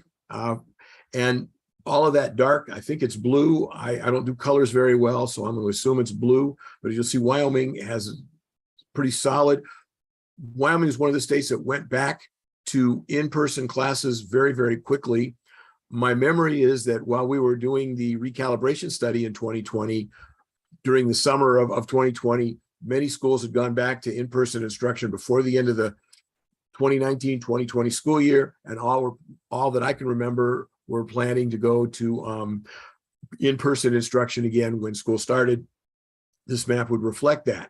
And you can see tremendous differences across the country and a few states where data weren't available. This becomes important in a minute when we talk about some of the findings from student performance around virtual education. Prior to the pandemic, there were several academic studies to try to understand whether education programs were as good, were as strong, if students learned as much in online programs.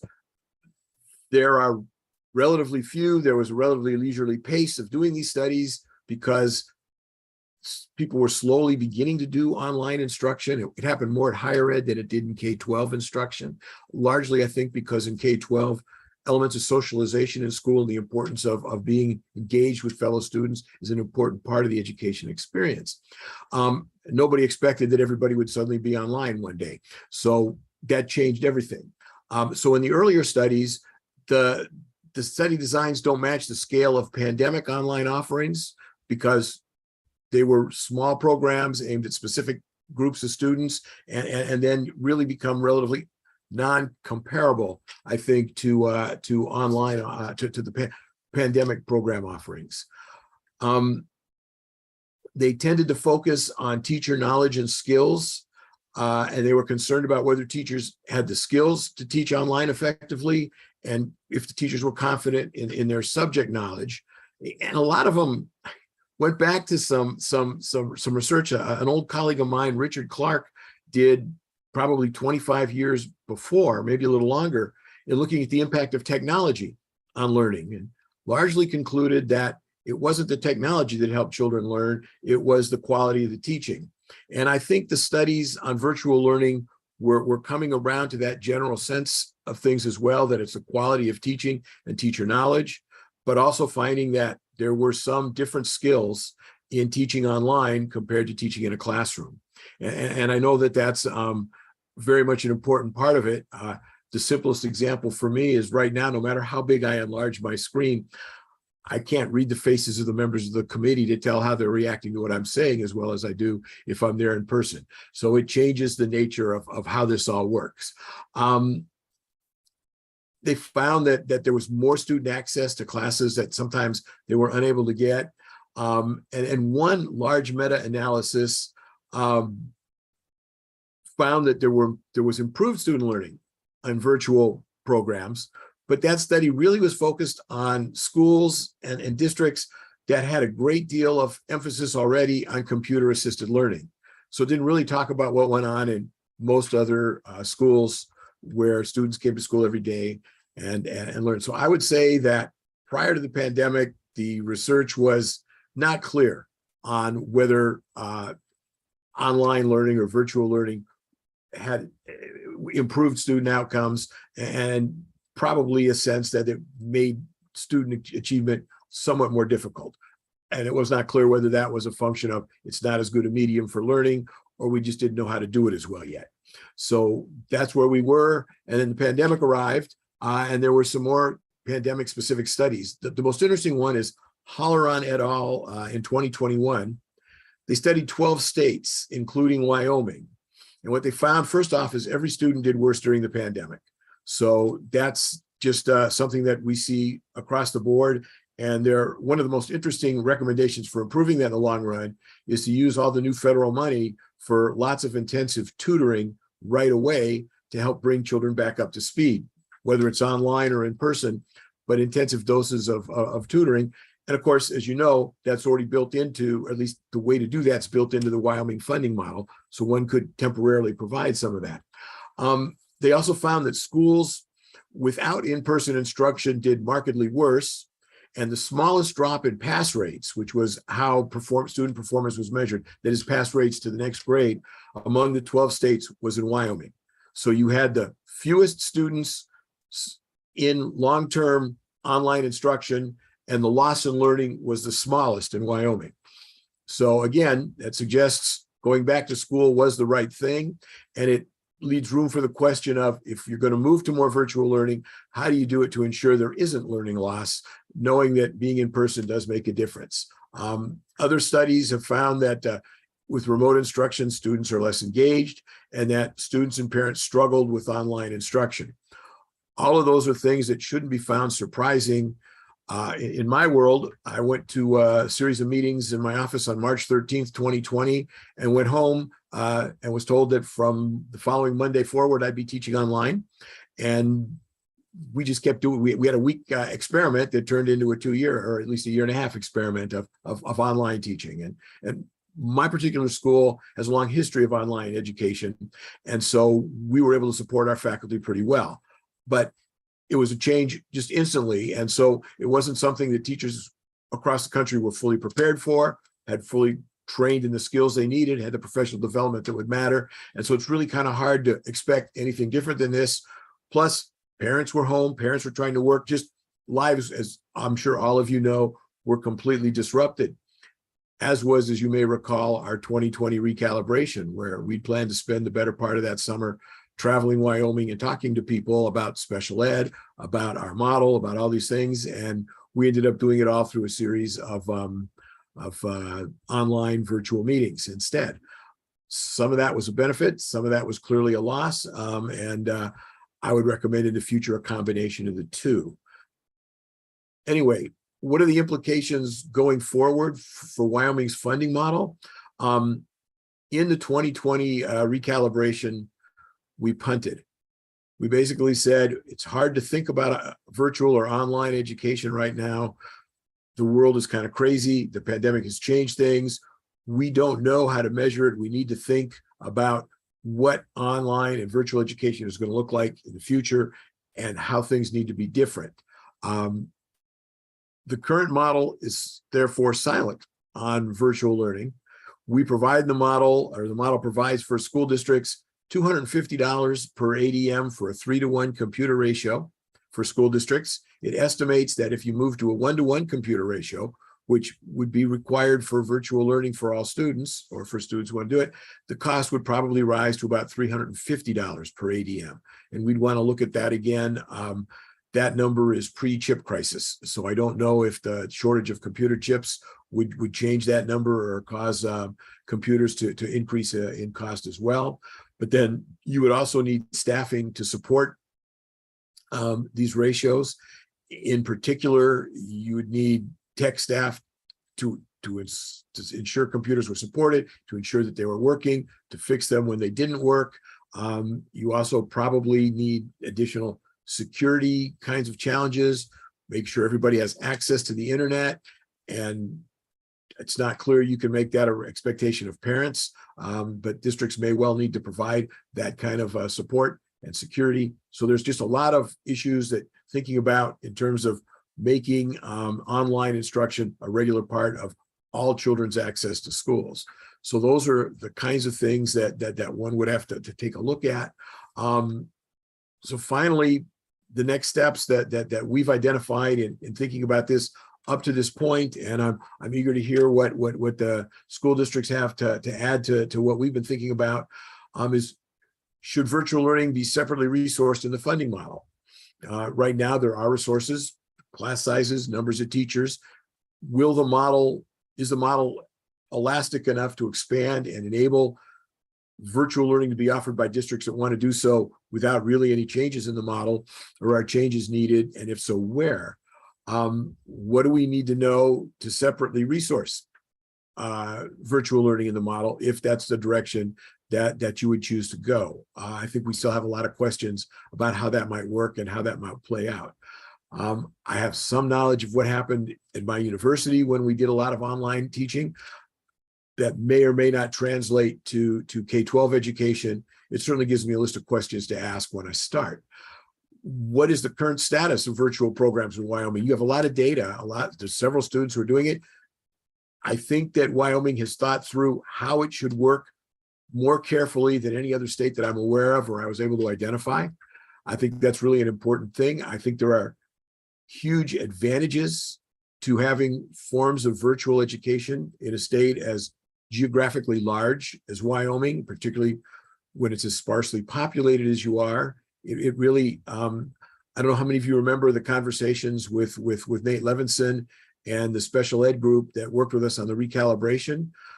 Many districts were bringing people, consultants from the Northwest, from other states, 1 day a week to come work with students with certain disabilities, and at a great expense for the travel costs. And the special ed group recommended that in many instances that can be replaced with virtual experiences between students and qualified instructors. we've probably seen that in a lot of places. I don't know how many of you have had doctor appointments with your doctor online rather than going to see them. I've had several, so sometimes you still have to go, but just alternative ways to think about providing services, also to create full classes of 25 students for classes where there's relatively low demand. And you can do that across the whole school district or across multiple school districts across the state. If you can't find qualified teachers to teach some of these courses who want to live in and work in Wyoming, you can even identify teachers who will teach remotely to do these. We've found at USC, I have about 10 faculty members who do not live anywhere near Los Angeles. You all would probably think that's a good thing, as they do as well. And they come, they teach their classes online, and they participate in Zoom meetings with us all the time. We've gotten quite capable and quite good at it. And typically we bring them to campus 2 or 3 times a year for more interpersonal reactions and interactions, because it really is important to be able to see each other and do more than just talk on Zoom, but enjoy a meal together and visit outside of regular times. The other important question, of course, is what are the cost implications? Don't really know what they might be. There's several examples where it could cost less. There are examples where it could cost more. I noted that in 2021, in one of the data points that the WDE had in one of their handouts, in at least one of the districts, several of the districts that were providing online, because of the pandemic, some of the class sizes mushroomed to really large numbers. Whether that means there aren't enough teachers, or it's just a function of the pandemic and sort of the craziness of where people tried to get education is hard to know. But there are a number of cost implications around personnel, around equipment, and those sorts of things. And my guess is that in the long run, the experience of the pandemic is likely not a good example of how to move forward, but simply something that gives us a set of data points and questions to ask. There may be some others. And I'm pretty sure that was the end of my presentation. I'm happy to answer questions if I can be helpful. Okay, questions from the committee? Representative Summers. Mr. Chairman, thank you. Doctor, so I guess my question is, if we're supposed to fund an equitable education system in Wyoming, so I guess the question is, to me is, are we doing that equally between both virtual and brick and mortar schools? Is it something we should worry about, not worry about? I mean, you had more questions than answers up there, so I'm kind of wondering what some of the answers are. Well, I think it probably requires, I'm a professor, so I always have to say it requires some study to give you definitive answers, particularly in a relatively short period of time that these ideas around virtual learning have dramatically increased. Representative Summers, I've spent my entire career thinking about equity, particularly as it refers to how we finance our schools, and then as how we think about access for all children to learn. So I think that providing better access to quality learning opportunities in some instances may include more virtual opportunities than we've had in the past, because the technology has changed and we can do things better than we once could. It also may save children time riding long distances in school buses where they can't do homework or other sorts of things, so that there are some probable real benefits in terms of access to instruction for many that could be a potential benefit.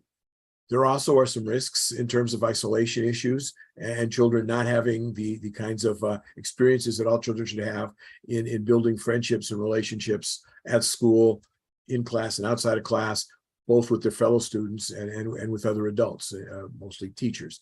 So, I think equity is an important thing to consider in all of this. And I think when done right, it will provide more opportunities.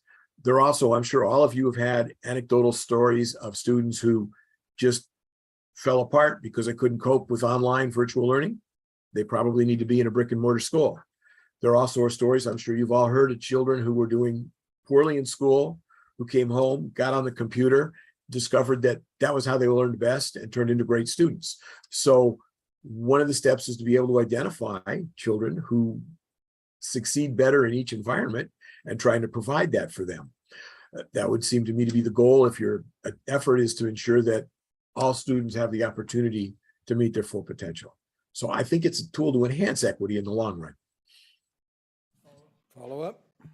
So, Mr. Chairman, no, and I totally agree, and I think there's a real need for online learning, and I think you mentioned some of the circumstances. I mean, everywhere from children that just want to learn at home to children from long distances to rural areas like mine where you're not going to get some of those real high-level courses.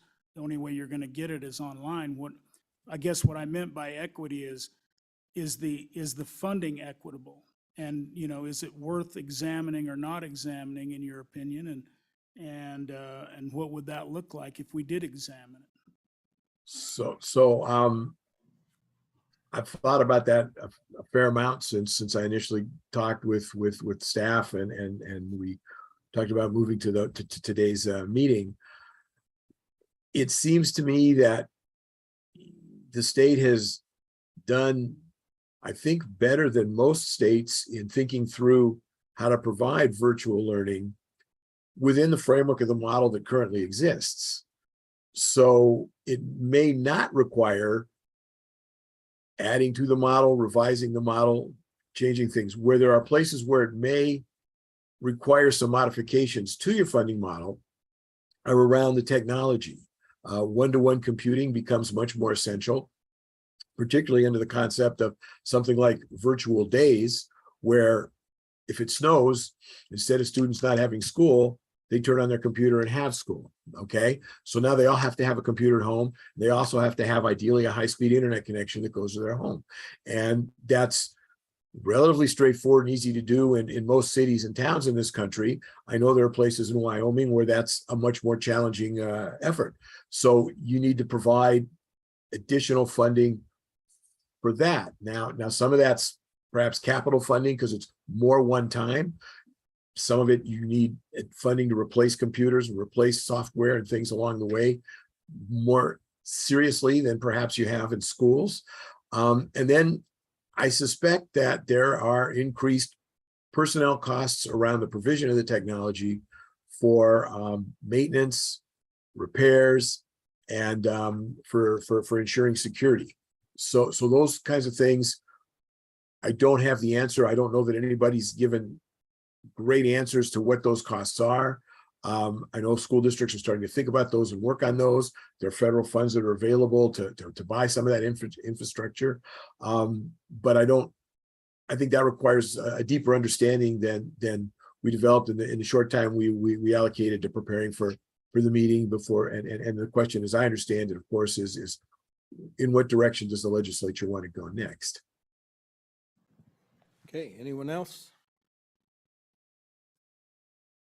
All right, thank you, Dr. Pikus. Well, thank you. Looks like Dr. Ballard may be up next.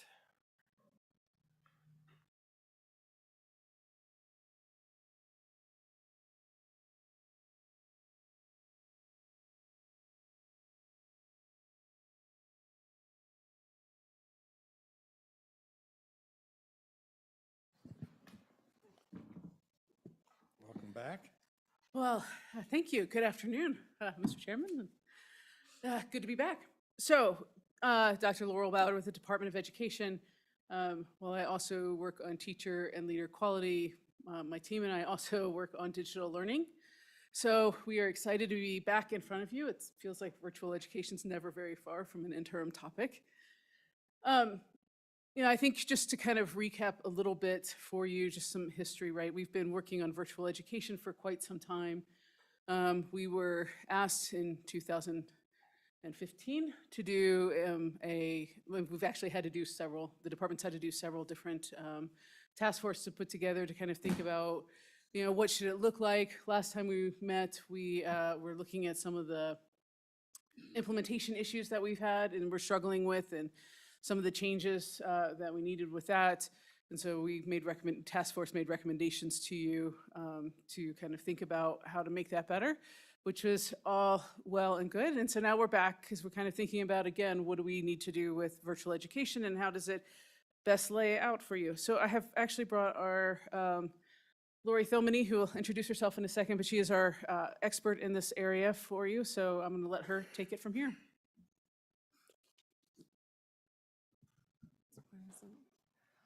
Good Lori. afternoon, Mr. Chair, Madam Chair, and members of the committee. Like Dr. Ballard said, I'm Lori Thilmany. I'm the Virtual Education Program Manager at the WDE. And, okay, how's that? Is that better? All right. We were in front of you last year and went through a lot of the definitions and program configurations for virtual education. So when I talk about virtual education programs today, I'm talking about those students mainly enrolled full-time in a virtual program, learning from home, but we also have part-time virtual education students, and those students are mainly in the schools. We have several different ways that the programs in our state can be configured, and we leave it to district discretion to figure out how to manage their programs that in the way that's going to best meet their student needs and the resources that they have available in the district. When we talk about virtual education programs, we're talking about students being enrolled in a brick and mortar school, whether they're full-time or part-time, that is in the district that is providing the program. So all of the accountability and all of the funding goes to that school where the student is enrolled, even though they're virtual.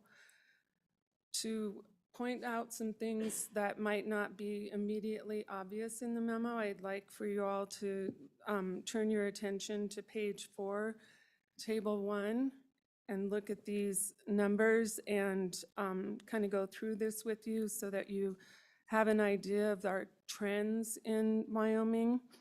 We provided the table last year with the 2019-20 numbers and the 2021 numbers. And what you're seeing here is just the fall snapshot in October from the 684 enrollment data, and you're only seeing the full-time programs. So if we look at the total number of programs in the 19-20 year, we see 8 districts. What's not showing up on the table is that we also had 7 districts providing part-time virtual education. And again, those students are mainly in the buildings. And our districts are providing those part-time opportunities for scheduling reasons, to stretch staff, leverage resources across the district for a teacher located in one high school to deliver part-time online courses to students in another school. And when I say online, our virtual education programs are largely online, asynchronous, but they tend to include, depending on the program, synchronous, real-time instruction as well. And that is up to the districts how that is implemented. In the 2021 year, we have our 14 full-time districts here, but we also had at the same time 3 districts offering part-time only, and we had another district join mid-year that was full-time. So that year we actually had a total of 18 districts. This year it so happens that all 20 of the school districts listed are full-time, and those are all of the programs for the 21-22 year. Of course, as far as our number of full-time students, we see the numbers jump tremendously in 2021 due to the pandemic. And words can't do justice to say the tremendous lift this was on the part of the districts to serve these students online that weren't comfortable going back into school. This represents, these 5,435 students represents a lot of hard work on the part of districts that grew the programs that they had in place, and some districts stood programs up overnight. Our 2 longest standing statewide programs opened their doors as wide as they possibly could, almost doubling their enrollments. And then what we see in 21, 22 are those learners that went back to the building that realized online learning wasn't for them, and we had students that stayed that found that they thrived in that environment, as well as some students staying because of COVID concerns still. So what we're looking at, if we go down to table 2 for our enrollments right now this spring with our part-time students included, we've got almost 7% of our population is enrolled in some sort of virtual education. We can expect, based on the trend prior to the pandemic and the national numbers and how Wyoming has aligned with those, that we'll see between 2 and 3% of full-time enrollments next year. Right now, we're taking in the 22, 23 applications. We've gotten 14 so far from districts and expect 7 more. So possibly a total of 21 districts will be offering virtual education programs next year to 2 to 3% of our student population. With 3 of those applications that we've received so far are for part-time only. So we've got districts going from full-time this year back down to part-time, realizing they've served the need for the school year, and they're changing gears back to what's going to work best for their students in their district. In Table 2, the statewide programs represent 5 of our districts. 3 of those districts use a management, in their contract with their vendors, have management and administration support. 2 of them do not. They're district operated. We have 2 districts that provide regional programs, meaning that they're serving students in the surrounding districts, but their enrollment numbers are largely just the students within the district. We have 13 district level programs, and then the agreements line represents 5 districts that have an agreement with a district that has a virtual ed program, and they're serving their students. So those students are remaining enrolled in their resident district under an agreement with a provider district. What's important? So when we look at our numbers, our breakdown, we've got 1,882 this spring that are statewide, just over 1,800 that are district level for all intents and purposes, and those district level students represent students in and out of the buildings, whereas the statewide students aren't accessing buildings as often. So just wanted to make sure that by breaking down these numbers in these districts, that you realize that we have several different types of programming going on, and not to get caught in the trap of just pigeonholing virtual education into this one way of doing things, because we have a large variety of things happening in our state due to the fact that the way our statutes and rules are written, we allow districts that discretion.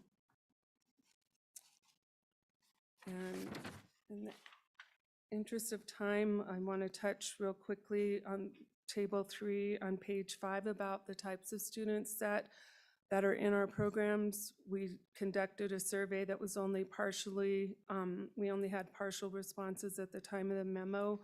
When the survey closed, we ended up with 492 student responses, 377 parent responses, and those top 4 reasons provided for why they've elected to enroll full-time in virtual education remain the same, with the top answer being to work and progress at their individual pace, whether that's to get ahead or to take more time if they need it.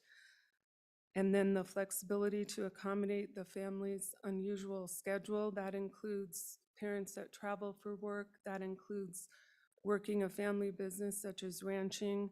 That includes a contingent of students that are pursuing professional sports and performing arts, and they have their own travel schedules and work schedules.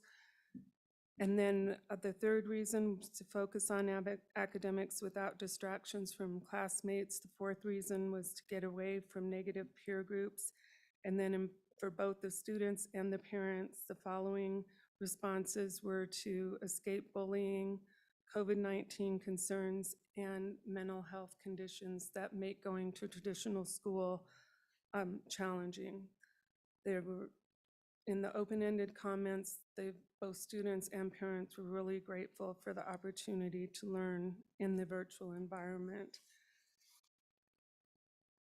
You asked us in preparation for this memo to talk about class size. We asked for the programs to provide, so on page 6, table 4, we have some numbers for you. But when the districts apply to have programs, we ask them for class sizes, and the average response is 25-1.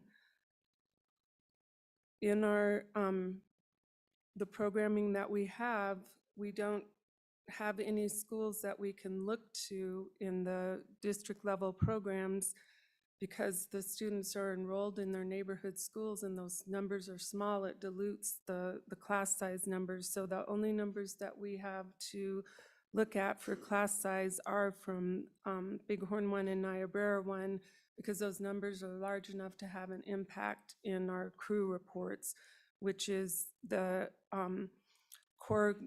average class sizes for all core classes of English, math, and reading captured by the course inventory and course enrollment collections.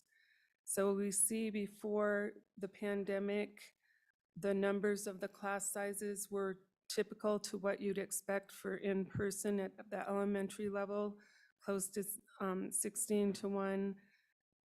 When they get into middle school, they're a little bit higher, getting up to 29 and 31 in the 1920 school year. And then at the high school level, they were higher in 18-19 for Niobrara County, getting up to 34. In the 2021 school year, the numbers jumped significantly, as we'd expect, because they grew their programs with enrollments of students, trying to accommodate those students that went to online learning. You also asked us about teacher certification. One of the tasks that the Distance Ed Task Force from 2015 had was to determine or recommend whether or not teachers providing virtual ed instruction should have special licensure. The task force determined that a special endorsement for online teaching wasn't necessary, but that they did recommend that teachers receive annual professional development. The legislators wrote that into law, and it is in the Chapter 41 rules and broken out that teachers instructing virtual ed courses receive 7 hours of Professional Teaching Standards Board approved workshop credit for virtual ed.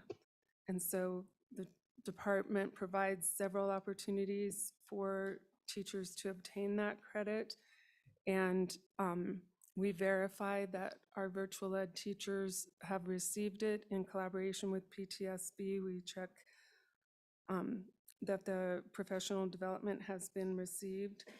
And jumping back real quick to teacher certification, I'll also add that all teachers instructing virtual ed courses have to be Wyoming certified in the content area that they're teaching, whether they're employed by the district or employed by a virtual education vendor.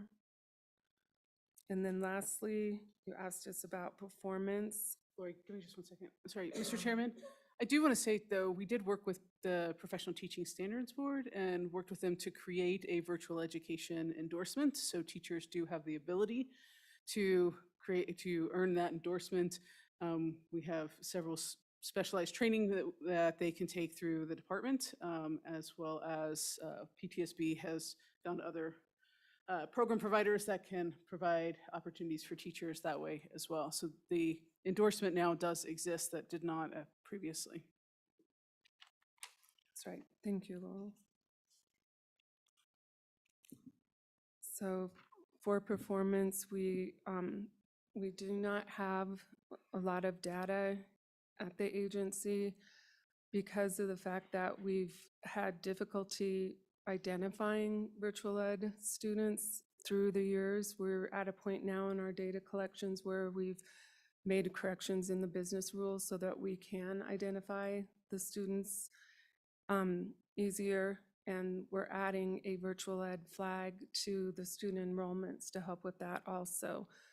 But this last year for the 2021 school year was the first year that we actually calculated graduation rates, and when the statistician met with the districts to go over those rates, they were so unreliable based on student mobility and other issues that those will just remain confidential reports for the district at this time. In our attachment D, the assessment results from 2021, we would expect to see virtual ed scores lower because historically and nationally, that is what tends to happen.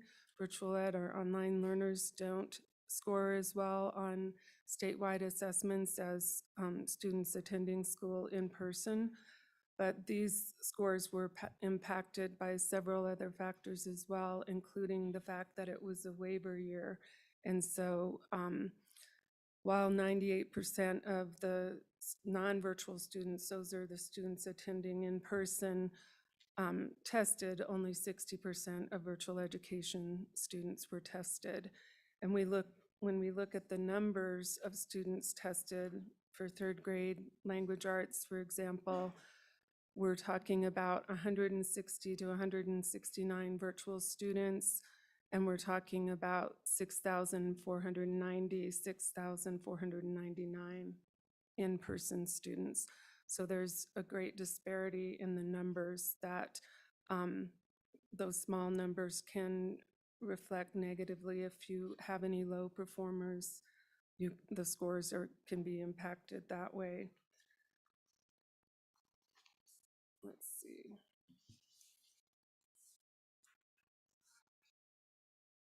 But there are just a lot of different factors that aren't accounted for and measured in our results that we don't have access to.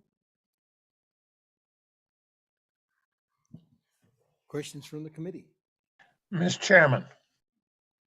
Go ahead. Mr. Chairman, before I got into this education committee, I was chair of health committee for a number of years and dealt with the telemedicine issues. And we picked up a couple principles there that I'm going to ask, do they apply here in the education setting? One of the things we found was it was an effective way of getting services into a remote area. But another thing we found was it took relatively the same amount of professional time to treat a patient, whether it was done remotely or in person. And I'm wondering, with the education setting, it strikes me again, it's a way to get a service into a remote area or a district, say, that doesn't offer a particular course. But is it not going to take the same amount of professional time from the teacher for each student, whether the student is in person or whether the teaching is done remotely, so that you can't look at this kind of thing as a way to save professional time other than avoiding transporting the professional all over the place and the windshield time involved. But am I right in thinking that that principle applies to education as well as it did to health? Who would like to answer that? Mr. Chairman, I'm happy to answer it. Chairman Scott, I think the answer is likely yes. I think the districts are going to, you spend lots of times with students just in virtual setting, just as you do in a brick and mortar setting. I will say, I think your districts that'll be talking behind us will be, or following us, may be able to answer that better as they see it a little bit closer to the ground than we do, but I would certainly expect it to be pretty close. Co-Chair Ellis. Thank you, Mr. Chairman. I had a question, and I'm guessing you might not have the answer, but maybe in doing your research you do. I was looking at 21-13-330 M and N, and I don't expect you to know those off the top of your head, but M is the instance where you have two school districts who can enter into an agreement that allows a teacher in one district to remotely instruct a student in another district. And then N is one you have an intra-district where the teacher who teaches a course in person in a physical classroom in their district of employment may teach the course remotely to other students in the same district using interactive delivery course content. And the reason I bring these up is those were exempt from the duties of the superintendent in 21-2-202A31, where there's no Department of Ed review over those courses. And so as we were talking about, you know, Wyoming being kind of ahead of the game and trying how we think about this, I always thought this was a missed opportunity for providing students access to those courses that are now exempt from that kind of review and that cataloging. So I was wondering if you could talk about how that's kind of impacted your department, and if you have a sense of how many instances or how many times that's happening throughout Wyoming, and maybe that's a question that's better asked for the districts, but I don't want to let go of that. I was never comfortable with those carve-outs, but curious to know your thoughts. So we do collect the information on whether or not their courses are being delivered, and there are not very many courses being delivered in that manner because it is interactive over Zoom or some web conferencing tool. So you have to have the matching schedules, and you also have to have the teacher physically there in the classroom. We districts utilize that method of teaching during COVID, and they can utilize it when students need to be at home for whatever reason, as long as the students are able to Zoom in. So does that answer your question? Follow up? Mr. Chairman, just to rephrase, that's not happening a lot, the M or the N. The remote education classes being delivered like for the school year is not happening a lot. That's a challenge for teachers to be instructing in person in the classroom and then also instructing students off-site. It has been utilized as a way to provide instruction during students being out on quarantine, so for temporary. And yes, the districts following can answer better. Okay, any other questions from the committee? All right, thank you. Thank you, Mr. Chairman. Looks like we now have the superintendent from Niobrara County, School District number 1.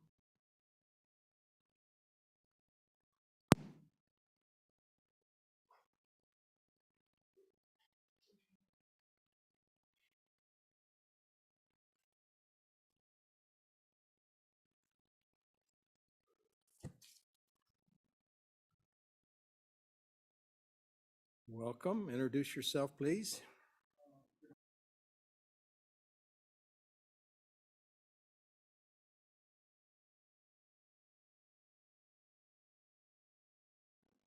And I'm Joe Haywood, the Executive Director of Wyoming Virtual Academy with Niobrara County School District. George Marich, Superintendent, Niobrara County School District number 1. Dr. Haywood.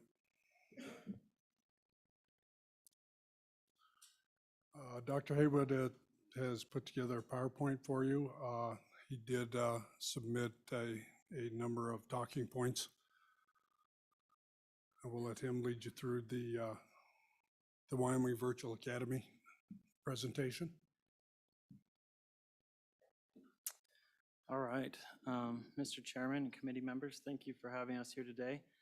We've strived to answer your queries about our program, and hopefully by the time we're done talking, you'll have a kind of a vision of what we are and the students we serve and what the program is all about. Just a general summary, all this data was pulled in May just before we submitted this to get ready for this meeting. At that time, we had 662 students in grades K through 12. We had about 268 in elementary, K-6, in middle school, 142, and 252 in the high school. And these are all the full-time virtual students within the Wyoming Virtual Academy. For our purposes internally, even though they're not considered schools, we just refer to them as such, so that, because one of the premises of our program for our parents is that their kids are enrolled in a school. So we use that terminology inside of our virtual program for the benefit of our parents and students.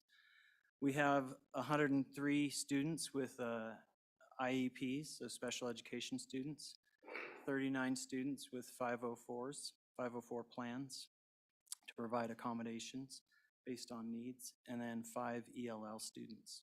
And just a couple of other data points. We have 82 students in our CTE pathways in the grades 9 through 12, and 137 students in our high school registered for concurrent enrollment.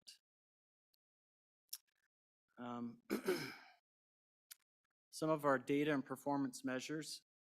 Our graduation rate for last May's cohort was around 63.7%. We've been working on that diligently the last 3 years to raise that. Our own pencil math for this group that just graduated, we had 70 graduates a week ago, our largest group ever, and we hope that officially moves into the low 70s. We continue to hopefully climb that number to match up with the statewide rates. That's our goal that we started 3 years ago, which has always been problematic, and most virtual programs across the country will state that graduating seniors is difficult unless you tightly control that program in a high school setting. Our passing rates for the fall, and I pulled these for the fall because we hadn't had them official for the spring, but our spring passing rates were about the same, are around 96%. We monitored that closely in our secondary, and that's been part of our 3-year push to get a higher graduation rate, is to more tightly control what we're doing with those students and holding their hands to the finish line instead of just letting them work independently as had been done our first 10 years of existence. Our composite ACT score calculated by hand is at 20. And just for your understanding, Wyoming Virtual Academy uses STAR 360 to test students in grades K through 11. We do that 3 times a year just to give us a data point to compare to YTOP and some of the other things we do within the school. STAR 360 isn't a robust measure by any means, but it gives us a glimpse at other things naturally or nationally across the country and within our own system. So I'll show you that data here in a minute, and that's why I wanted that bullet point in there. And then the following graph is something we keep internally. So if there's any discrepancies here or anything like that, please chalk them up to errors on our part, but I think all of this can be validated through official scores. Our reading YTOP, we present this data to our staff for the last 3 or 4 years as we've tried to tighten things up within WIVA. We monitor this as a school and as a staff, and we look at it internally throughout the year as more data comes in, and then we look at it at the end of the year. I present it to the Niobrara board, and we talk through it just as a measure of what we're doing internally. Our YTOP scores this year, we are very pleased with the unofficial data, so this is unofficial, but in our ELA 6 through 10, we, for the first time, feel like we rose to match the statewide averages. This is from a year ago, the pink column, so it's not accurate for this year. But we have been working really hard to raise our YTOP performance, especially in the secondary, and feel like we've succeeded in the implementation of a variety of things for our ELA performance. In math, we're struggling in the elementary years, but for the first time ever, our high school rose up to meet or exceed the statewide averages in proficient and advanced. And then we keep STAR 360 data. These are our end of year proficient and advanced percentages for each grade level. We see some correlation at various grade levels with YTOP, but quite often we see a discrepancy, especially in the elementary, where kids perform well even though they're tested one-on-one, and we feel like it's a valid testing point. It doesn't match up with our YTOP scores, and it's been a point of concern for us in our internal discussions, in our PLCs, in our state staff meetings and so forth, and in my meetings with the Niobrara board. Mr. Chairman, thank you, and appreciate, this is really good information. What do you, obviously, the demographics are, it's in that program is across the board, right? You know, some Yeah. kids that struggle in regular school get, you Full know, so spectrum. your demographics are not easy to get a handle on, right? To understand, but the early year deficiency in math, what are you thinking is it harder for younger kids maybe with math or to be taught virtually? What are you seeing? What are you thinking there? We feel like all our other internal data, we've packaged the full set of interventions or program features around those grades the last 3 years. From PLCs to taking the YTOP blueprints and comparing them to our curriculum, revising curriculum, making sure we have really high quality teachers in those lower grades, which we do, doing weekly walkthroughs with principals and then meeting as staff and talking about what we're seeing and holding trainings based on that. I mean, everything any good school administrator would put into play in a brick and mortar setting. And our data in other formats is saying, okay, we're doing pretty decent there. And then our third, fourth, and fifth grade, even sixth grade for math, sits down to YTOP and just it doesn't add up. So what we are implementing this fall for the first time is something we've been doing in the high school, is requiring every single student in the school to have 5 days of live math instruction, and they have to attend. If they don't attend, they're going to be moved back out of the program. It's just going to be required. And we're going to see if all those things I just discussed and that high quality teacher providing high quality instruction makes the difference. And I feel strongly a year from now we'll say that made a significant difference because it seemed to have played out in our high school when we put that piece into place. Our student to teacher ratios, WIVA, when it was founded in 2009, from the beginning, it dedicated 100% of its staff to the virtual program. So they don't share the teachers. They're not brick and mortar teachers who are assigned to also be in the program and maybe oversee a caseload of 100 students or 30 students. When we hire these 51 teachers, they are 100% Wyoming Virtual Academy. And they're expected to be in the weekly staff meetings, to serve in their PLCs, to have a caseload of homeroom students, to do everything under the sun to make sure those kids are fully taken care of and provided a good educational experience. And they're fully dedicated to that online program.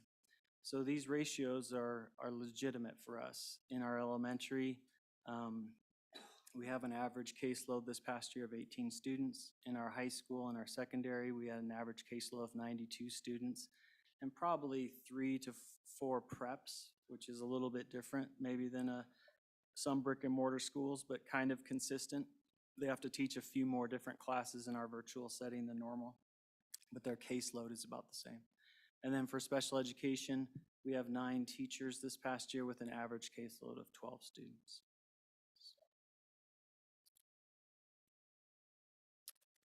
Our teacher certification requirements, as Lori alluded to, follow the state rules.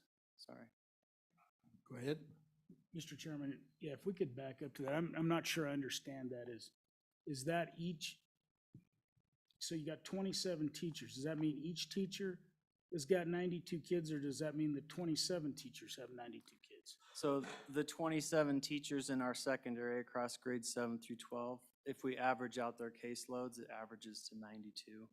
They probably fall in the 70 to 110-ish range, 120-ish range, maybe a little bit more. So just ignorance on my part, so give me a caseload of a teacher in a brick and mortar school. You know, they would have 3 sections, they could have 3 sections, right? Whatever that might mean, you know, and that would be how many ever kids, 60? Do you feel like that's more than, less than, or about the same as a brick and mortar school caseload for a teacher? For a secondary caseload in a brick and mortar, most likely you're looking at a caseload of 80 to 150 students. I was an English teacher for 10 years in a high school, and I had usually had about 150 students, and I taught maybe 3 preps, three different classes over 6 periods. So pretty similar. Thank you, Mr.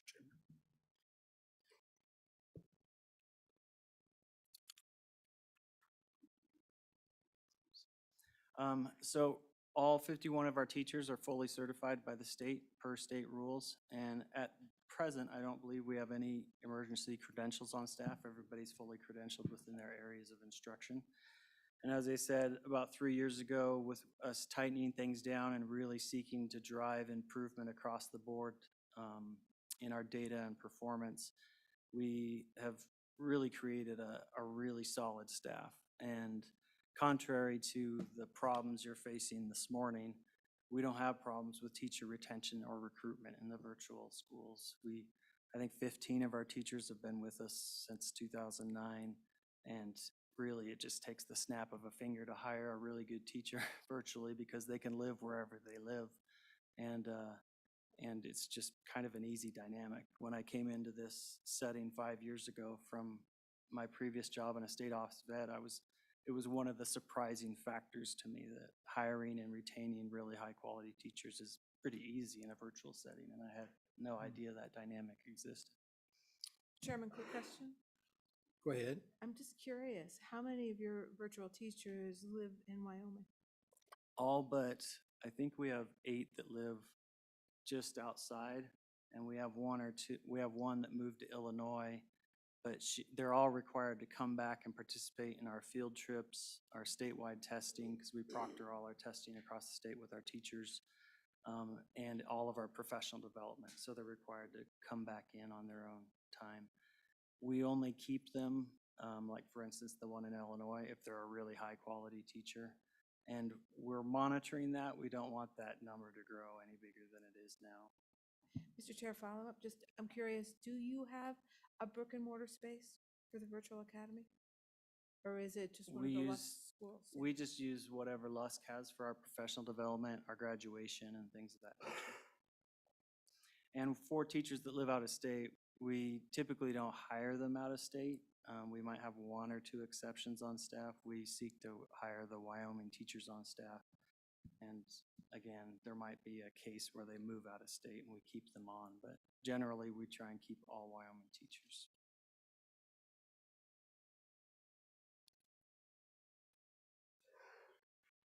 Some of our program highlights.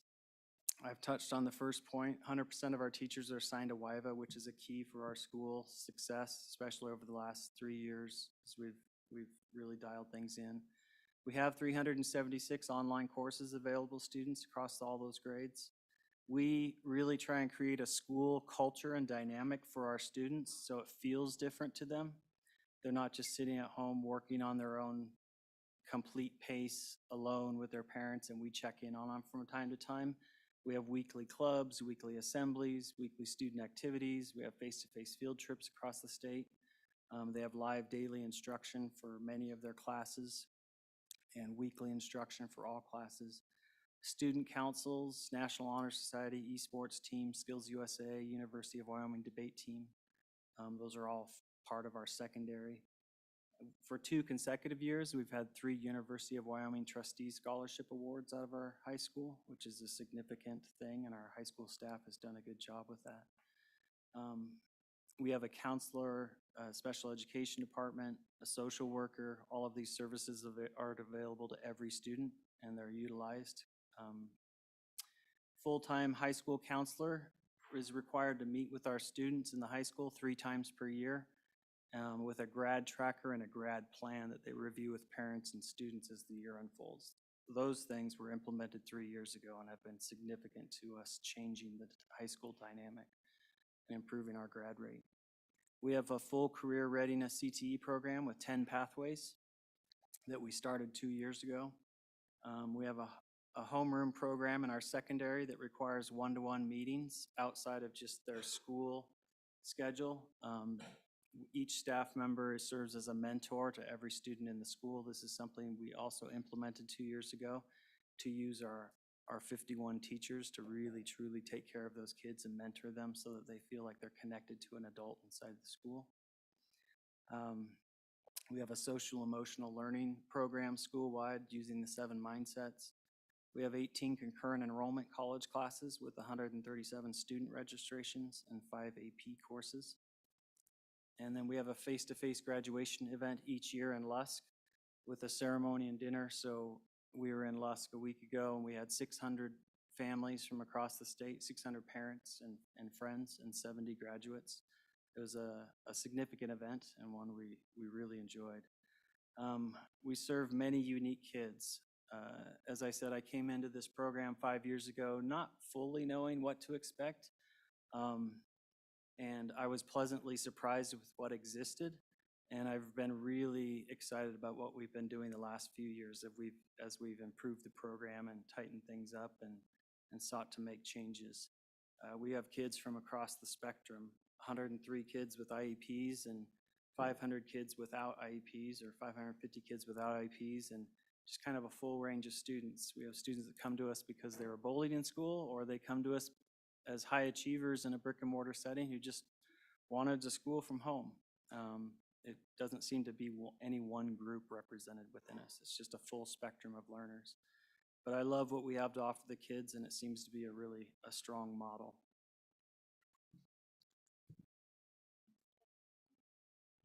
Yes, Representative Connolly. I'm curious about your population. Do you draw from districts where there aren't alternative schools, for example? Without having any data in front of me, I think that's probably a good explanation for a group of our students who, especially prior to 3 years ago, were coming to us thinking we were on an alternative high school model for themselves and started to drown, and that explains our struggling graduation rate in past years. So the last few years, we've built even better structure around students in case they're coming to us in that situation where they think they're finding something that will, I guess, be completely different than their brick and mortar high school.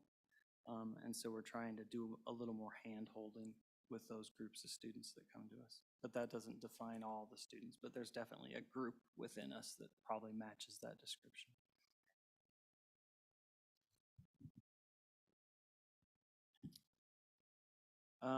Our CTE Career Readiness Program, we get a lot of questions on this past 2 years, just for some dynamics. We have 51 courses, 8 teachers, with 400 student registrations within that, and 82 students in formal pathways. And those are the pathways listed out there, 9 this year, and then a 10th that we're adding in the fall. And it's been a nice program so far. We'll be entering the critical 3rd year where we need to have completers. And so it'll be interesting to see how well we've done these first 2 years, but it's been really successful out of the gates. And so families seem to really like it.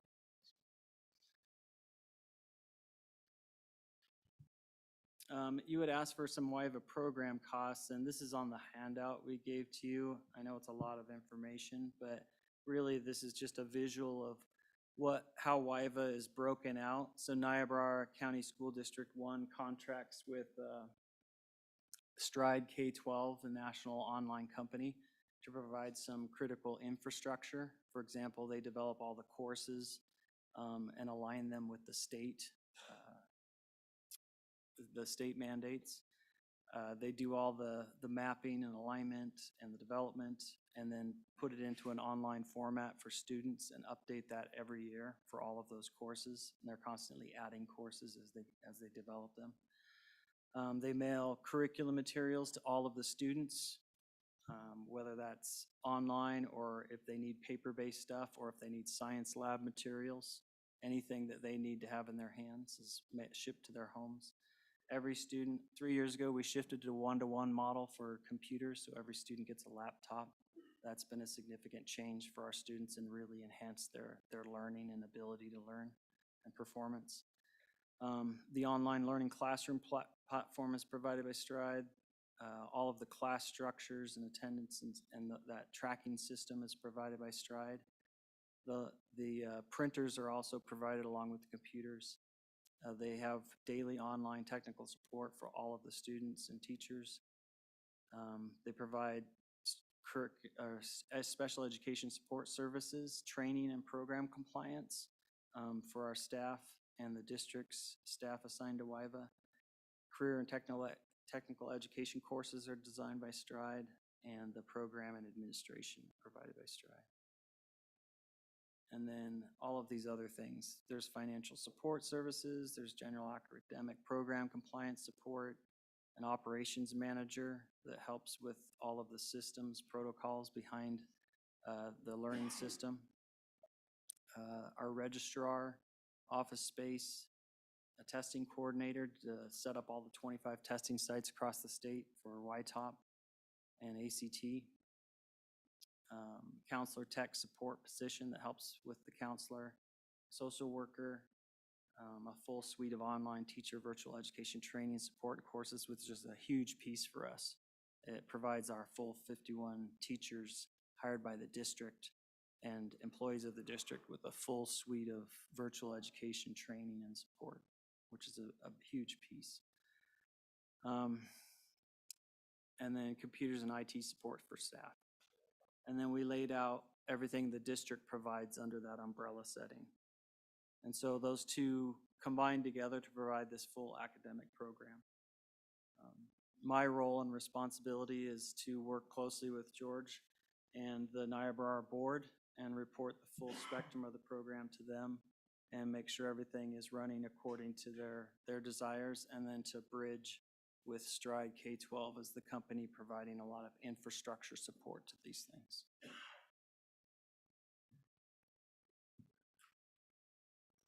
Questions from the committee? Yes, go ahead.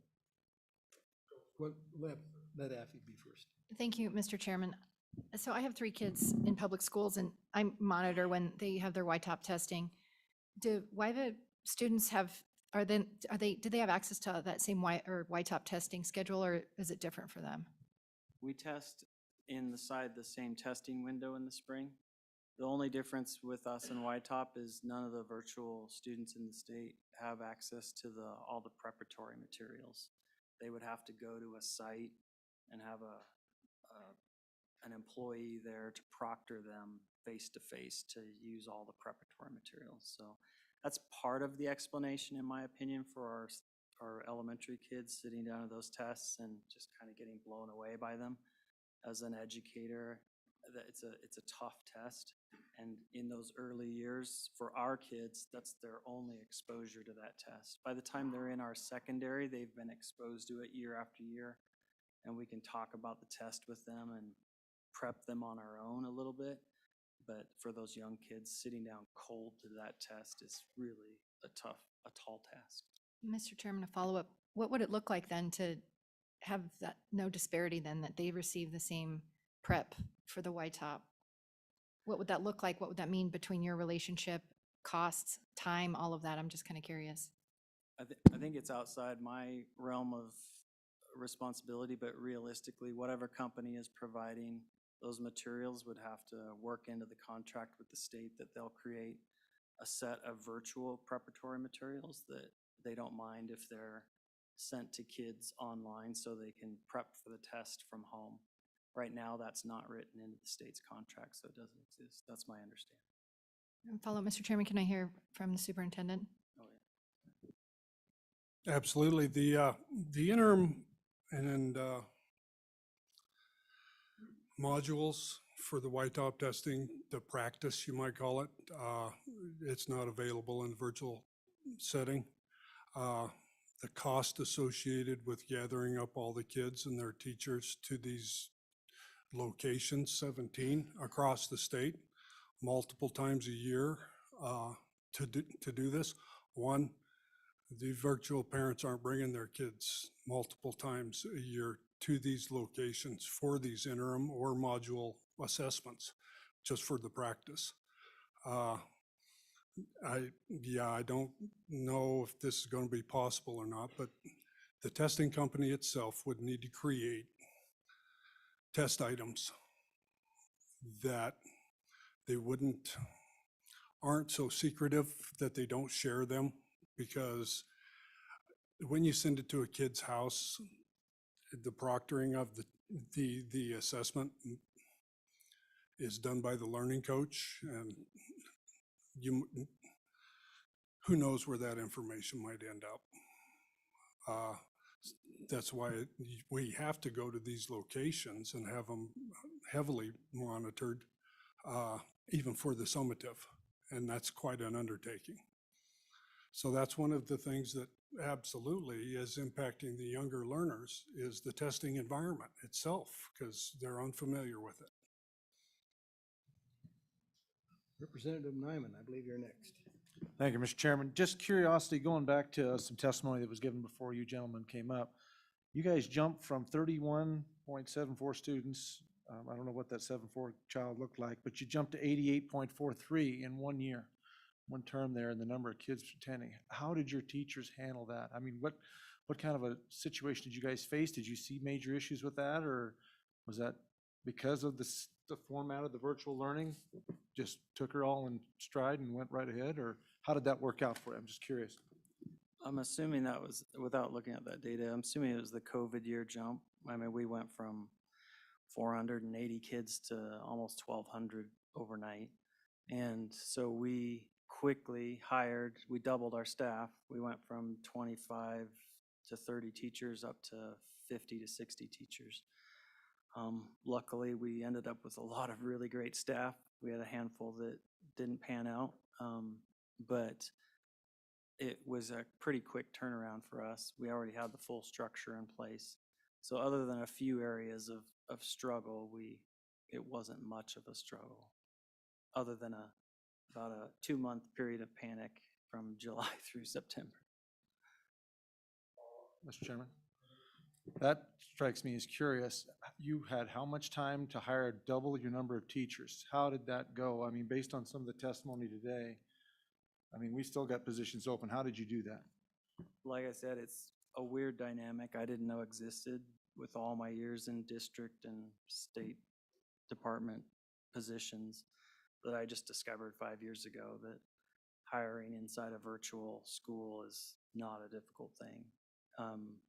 I mean, there's sometimes a little bit of a gamble there, but generally it's not a difficult thing because people can work from home. I think we have a lot of people out there that would like to work, but maybe they started a family, or maybe there's a dynamic there that just doesn't allow them to work full time at the moment. But a virtual school allows you to hire a whole pool of people that aren't really available to a district in a normal setting. Just very quickly on that, and maybe you mentioned this earlier, my apologies if you did, but what portion of your employees that you hire that way are teaching part-time as opposed to effectively full-time? It seems like that's a luxury you have that traditionally school districts don't take advantage of. Right now, we might just have 1 or 2. Yeah, and during that COVID time, we might have had 5 out of 60. I would think that this would require quite a bit of parental involvement, right? How do you keep a 6-year-old in the seat in front of a computer and those kind of things? Is that true? Or? Yeah, and that's the other dynamic that sits behind our elementary data is in the fall, we're going to have some parents, when we say you have to be in math class 5 days a week with our teacher, they may not stick with us. But we're just going to have to say, hey, that's got to be a piece of our program going forward, because it doesn't always work in those grades. Once we get them to the secondary, or we get secondary students, by then most parents have kind of backed off holding hands with their kid at the elementary level, and it's kind of up to the kid to sit there and work, and we can almost work much better in that setting. I see. Senator Ellis. Thank you, Mr. Chairman. Just to follow up. So along the lines of, I have kids, so I feel like I live this. I have 2 of my older kids that take an advanced math class. So my 6th grader goes to the junior high to take a 7th grade class, and then my daughter's taking advanced math class. And they struggle the most on the Y-top because they said, I learned it, but last year. Yep. And so when they take those tests, they really struggle and they're hard tests. So I am wondering a little bit about the alignment of your coursework. I mean, if you theoretically have kids that are ahead or behind or wherever, they're not right there like the other kids are, the normal kids. I'm just kidding. Honestly, On test day. I'm just kidding. On test day. honestly, the rise in our high school scores is because the last few years we've kind of said, stay in your grade. And that's been without having kids zoom up ahead grade level wise in math is almost just because of YTOP, because of that dynamic you're describing. Thank you. I'm just trying to understand why those numbers are maybe not quite there. Yeah. Okay, other questions from the committee? Comments? Do you have any? Representative Baxton, just back to your previous question, each enrollee in the Wyoming Virtual Academy must have a learning coach that oversees them at home or wherever they're doing this. 95, 96% of the time it's a parent, but sometimes it's somebody else. So yeah, it can be a struggle at times to keep 6-year-olds sitting in front of a computer long enough to get a full lesson and participate in an activity, but the learning coaches have responded quite well actually at home, and it's a very collaborative teaching environment. It seems to be working pretty well. Okay, thank you. Go ahead. Thank you, Mr. Chairman. Superintendent Marich, just from your perspective as having the district responsibility, you like it? It's good? The interaction's been good? I mean, has it been a positive thing for you? What are your thoughts on all this as you've seen it develop and worked with them? Mr. Chairman, Representative Nyman, I came to the district 5 years ago. It had already been in place for 8 years. I wasn't real sure. I didn't know if I was a fan. I've been brick and mortar for 25 years before that. What I've learned is it's a great opportunity for families, students, as a choice.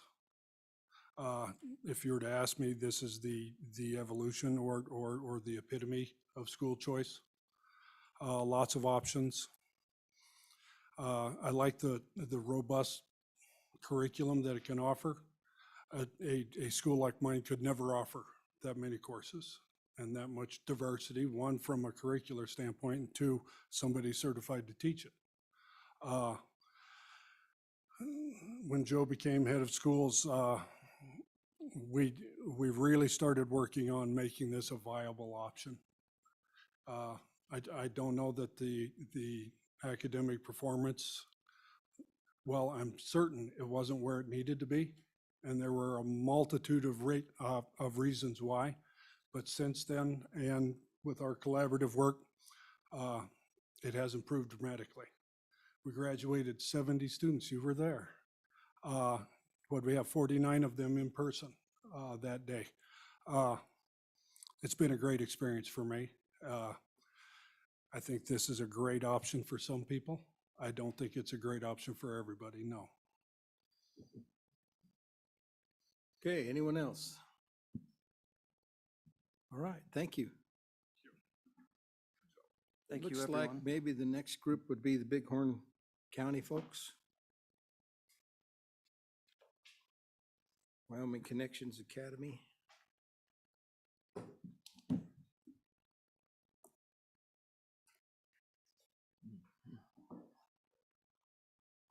Welcome. Please introduce yourselves. Thank you, Chairman Paxton, Chairwoman Ellis, and committee members. I've been in education for 30 years, but this first time in the legislative committee meeting, and the imagery of drinking from a fire hose is taking on lots of new meaning today. So thanks for the work you do. My name is Matt Davidson, and just a bit of feedback. I had 6 kids graduate from Wyoming high schools, and they're 4th generation UW graduates, and They were well prepared, and I just can't think of a better place to raise a family and have them educated than in Wyoming. And appreciate all that that you do as legislators to support education in Wyoming. Bighorn County School District number 1 is the partner and host of Wyoming Connections Academy. And my colleague here, Shannon Siebert, is the principal of that academy. We'll let her introduce herself. All right. Mr. Chairman, members of the committee, thank you for letting us represent Wyoming Connections Academy and the families that we serve. I grew up in numerous communities across the state of Wyoming throughout my childhood, but I always called Cody, Wyoming home. I am a graduate of Cody, Wyoming and Northwest College. I currently reside in Powell, Wyoming with my 2 children also attending the brick and mortar schools there. I am very excited to talk to you about Wyoming Connections Academy and virtual education today. I started with Wyoming Connections Academy in 2012 as a 3rd and 4th grade teacher. The next year I moved up to 4th and 5th, which was my favorite and my dream, and eventually took an administrative position in 2016. While our remarks will be brief today, we do hope to accurately portray the important role that virtual education plays in school choice. Okay. So we've been partners since 2011. At that time, our district saw the partnership with Wyoming Connections Academy as an opportunity to pursue personalized learning a little bit, and also to fulfill our mission to prepare students for success in an ever-changing world. We believe that Connections Academy provides families and students flexibility and choice in meeting their educational needs. And over the dozen years, we've served about 5,000 students through Connections Academy. So at Wyoming Connections Academy, it really is about connections, and the connections with families and students are meaningful and impactful. These connections are actually the key to success for virtual learners, and we really do strive to be a premier virtual option for students in the state of Wyoming. Part of that is that we have a platform called Pearson Online Classroom, and it helps with learning and integration by bringing teachers, students, and learning coaches, the person that stays home with that kindergarten student, that 6-year-old all day, or the senior that gets senioritis, as a learning community as a whole.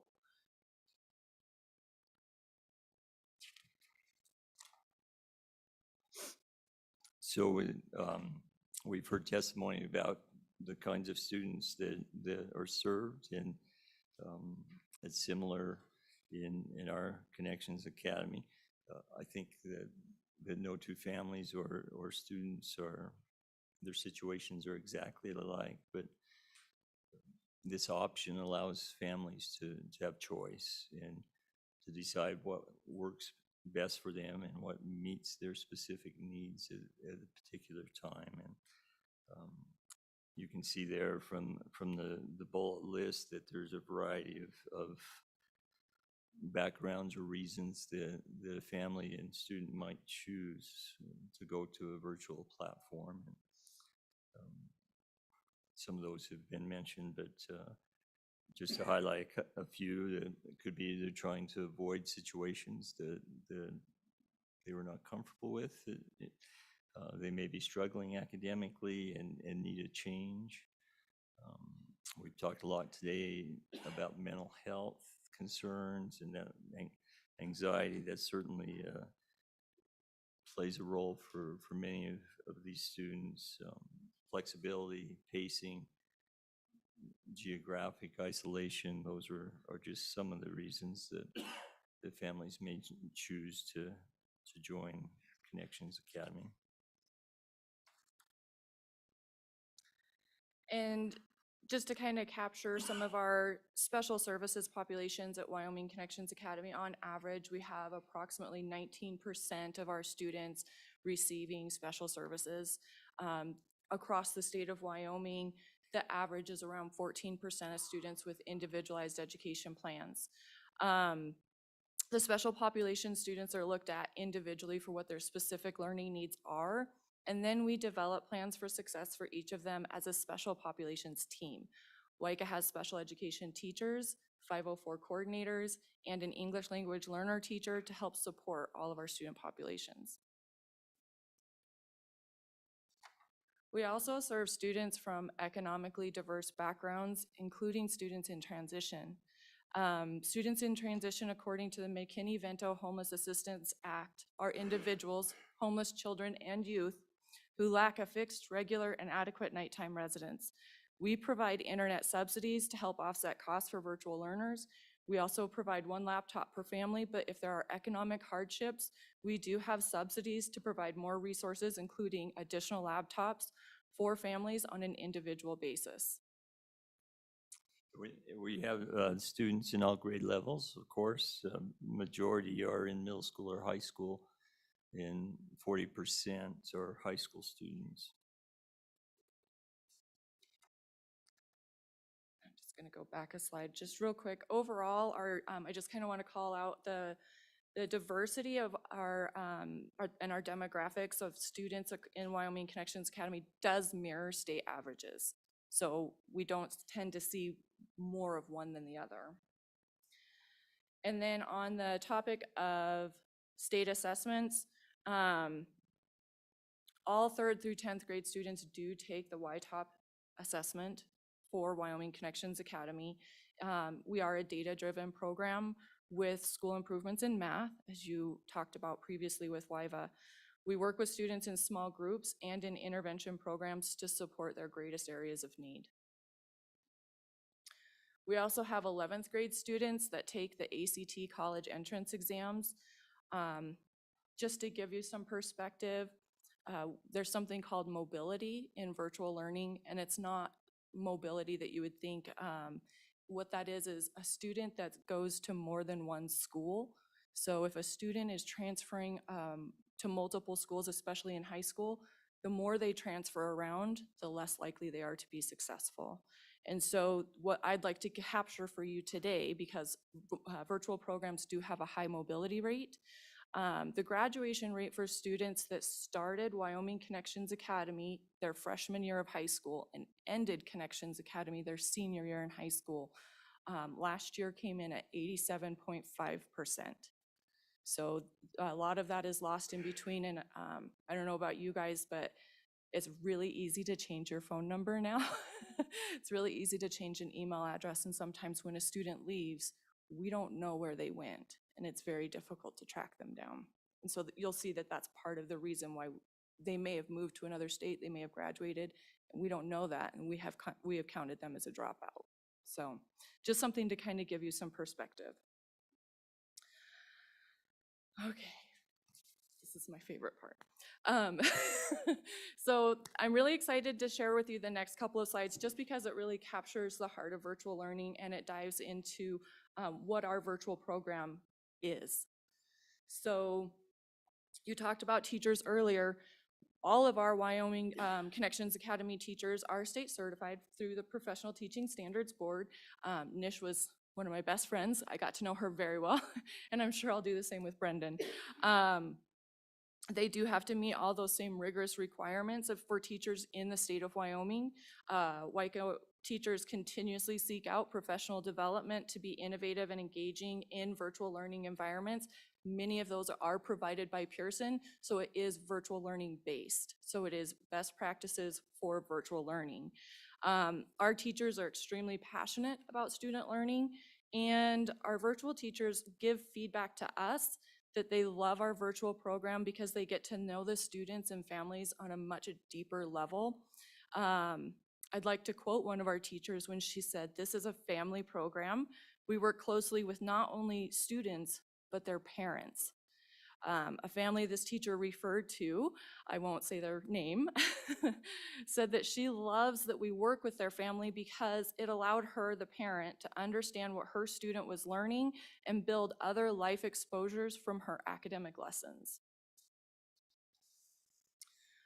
We do have an office located in Cody, Wyoming. Our Wyoming Connections Academy does have a learning platform that is both our student information system and our learning management system called Pearson Online Classroom. Pearson provides us a robust curriculum that is aligned with Wyoming state standards, but our teachers do still work very hard to make sure that curriculum is aligned to those standards as well as the state assessments.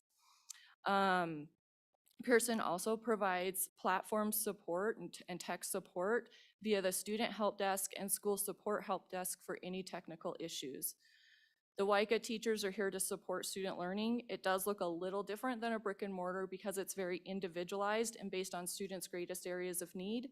Students attend the synchronous live lessons, which is our online classroom via Zoom, and interact with their teachers and peers on a daily or weekly basis. The instruction in a virtual program is not a one-size-fits-all approach.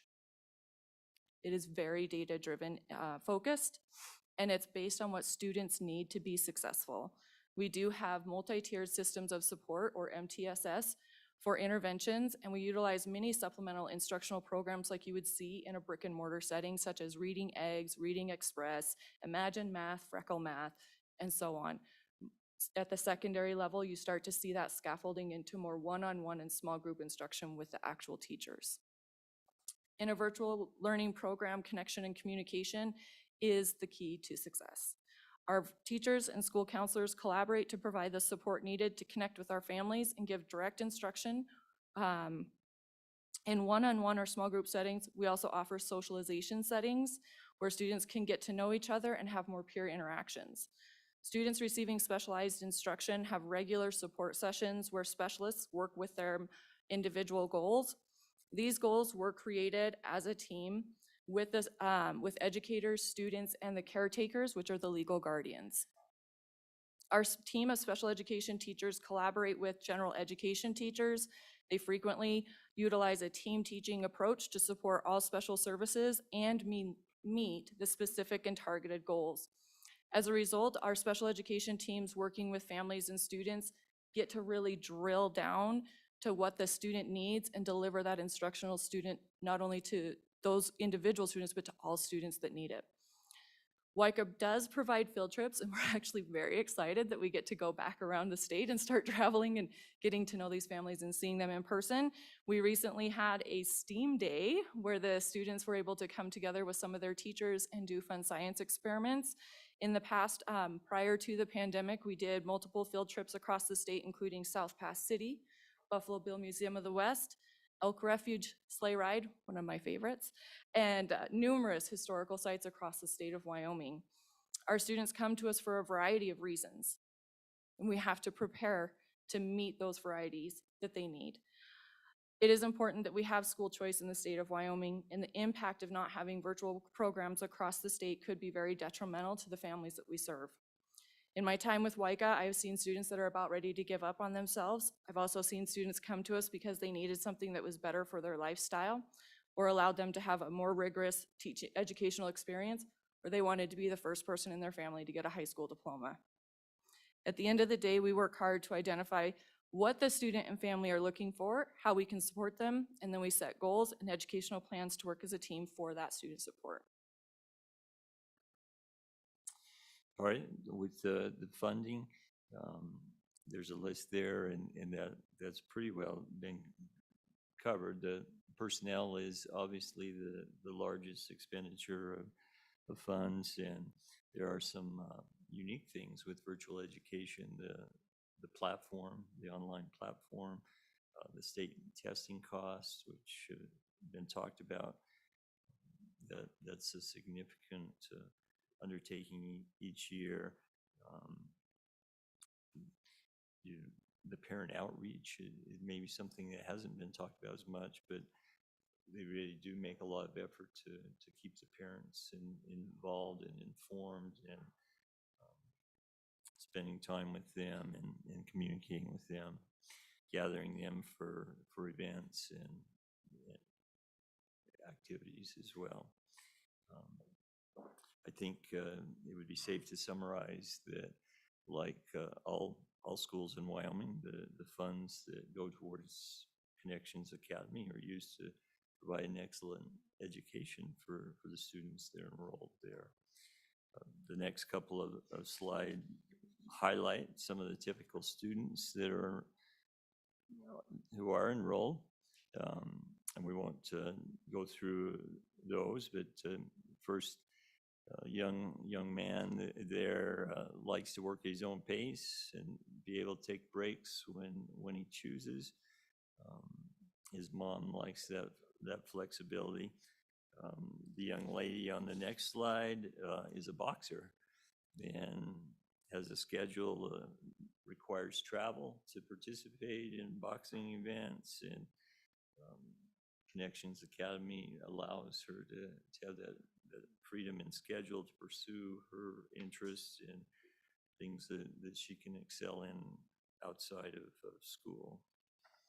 And the last example there is a graduate who shared that in public school, brick and mortar type, he struggled for a number of years and found Connections Academy and thrived there. And his family, grandmother, felt that really was an excellent thing for him and a life changer in this young man's case. So, but possibly some of the other indicators to measure success would be how the parents feel about the program. And in the recent parent survey, they're highlighted just 3 examples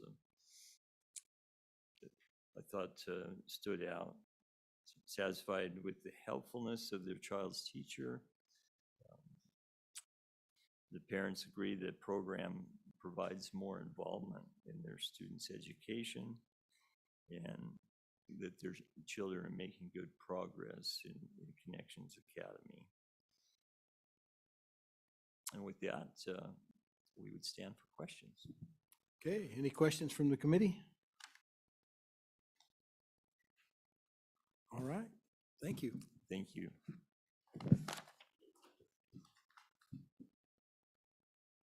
Looks like our next presenters are from Laramie County District Number 1.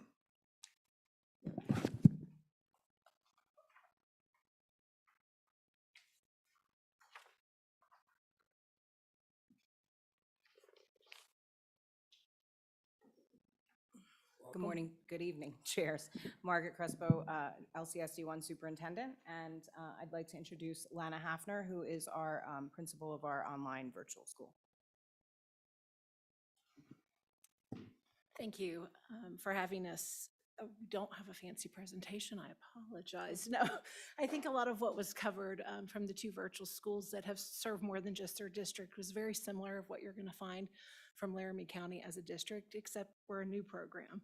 So our virtual program was put into place last year in a response to the pandemic. It was a very quick growing program, and so the data to be able to share with you from last year to this year is probably would be a little confusing to put on a PowerPoint. So last year, in about a 3-week inception process of starting virtual, our school grew from what we thought was going to be 500 to 600 students to over 2,000 students in a 3-week period. So it was a tremendous growth and response within Laramie County schools last year. Based off that, we definitely changed and reconfigured a few items to make sense for our district and for our county of what are the needs of teachers? How do you fulfill that? What is the needs of staffing within that process? So the data, again, would look very skewed of what we're doing this year compared to that last year. This year, our population of our school in K through 8 has been roughly about 220 students. So halfway through last year, when we just realized such an overwhelming need and growth, the decision was made to split the virtual so that the schools, because in virtual education in Wyoming, we're a program and not a school, so each student is still connected to their home schools. So last year, and to help with the large amount of students that we had and to make sense for how we were handling it, our 9 through 12 students returned kind of to their brick and mortar schools in the sense of they provided their virtual services through counseling, administrators, and teachers. it made more use of our students and our time and our faculty, knowing that probably wasn't a smart move to move teachers out of their comfort zone completely to a different building or to a different school to be under, to then when the pandemic lessened to be able to move them back. So to keep some consistency there.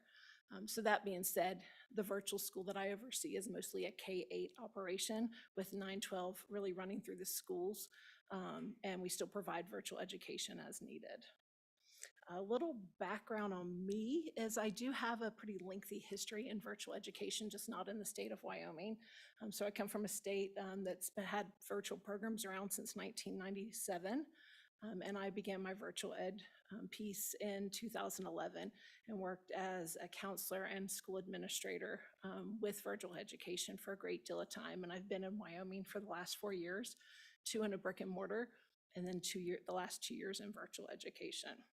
I will say that the nature of virtual of what we're seeing now is very different than the nature of virtual that I saw prior to the pandemic.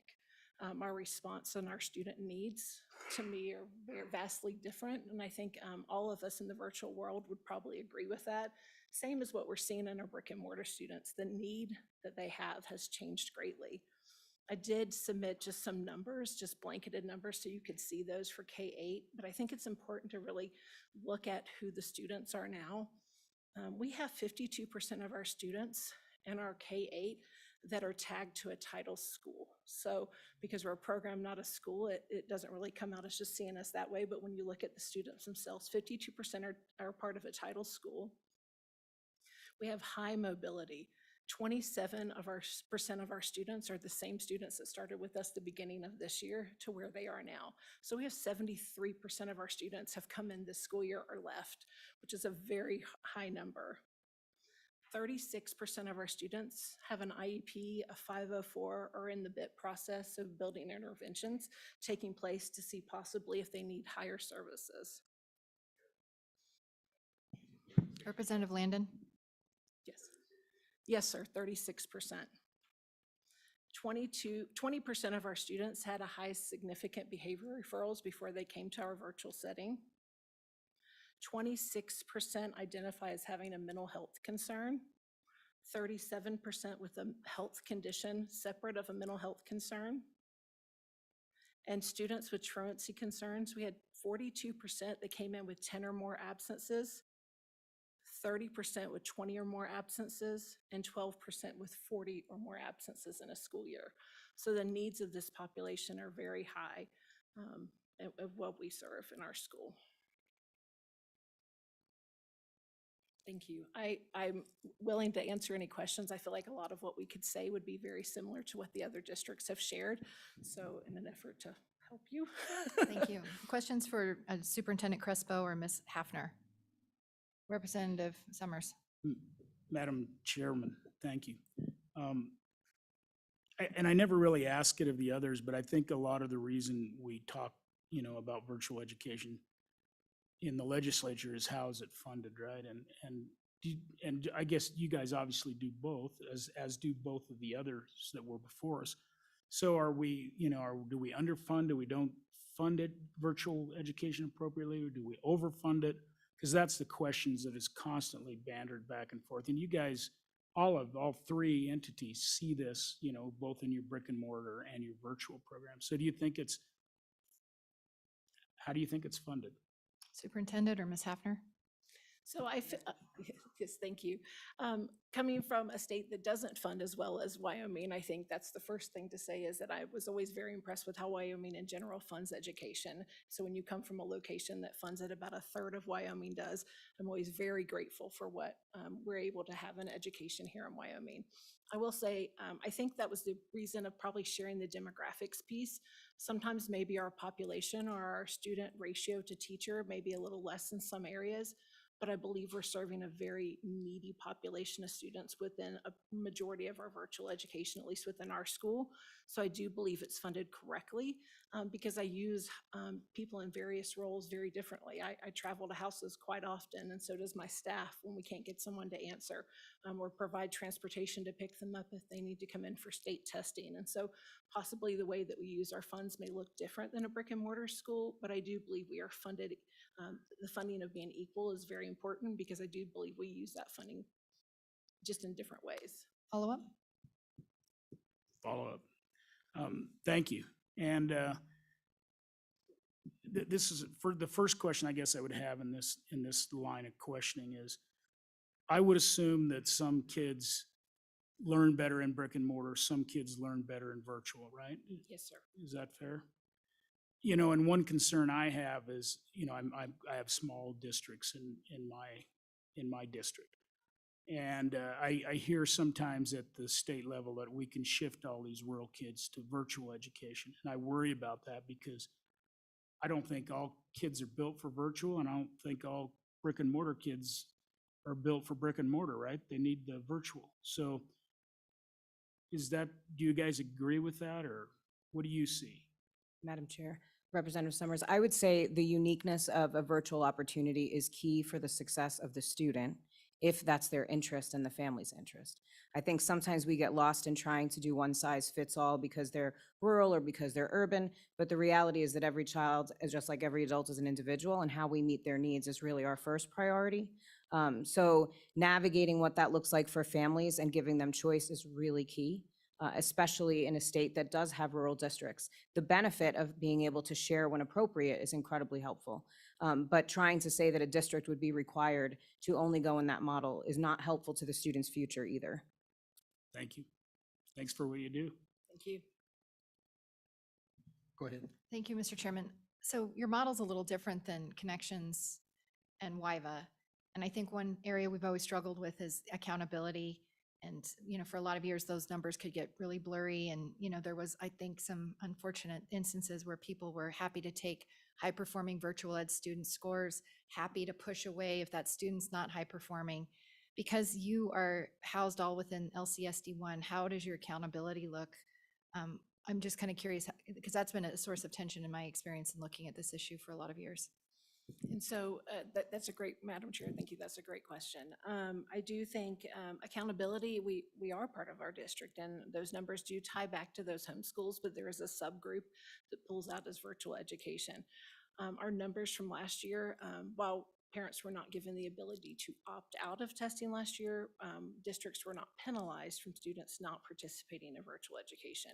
And so our families did know that. We had a very low test rate last year because of this. I will say this year, we were at about a 99% test rate, and our scores are showing very accurate to what our district is performing and doing. There are some that are higher, some that are lower. We are using our district curriculum and build our own in grades K in our elementary school, and we're using a program for our junior high school. So I definitely think that's a huge piece of accountability to match up to what our district is doing. And then one more follow-up question, Mr. Chairman. So I think you're also unique in the sense that the other two virtual programs draw from students all across the state, or theoretically could, but yours is targeted just for Laramie County students. Is that correct? Correct. We have allowed for a partnering district, a neighboring district, to use our program if needed, but we have not had any. And so some of that YTOP onboarding that they were talking about, not having the access without having to get all these virtual kids, renting the sites, it's expensive. Parents, you know, it kind of defeats what we're trying to get after. Are you using all of those tools, or are those tools available for you when it comes to YTOP prep for your students? So, Madam Chair, they are also limited. So unless a student is in the building and in the presence of a teacher, we are not allowed to use those tools. We do allow our students to come in our building once a week for 2 hours for socialization. And I do think that is a key piece that helps in those younger grades.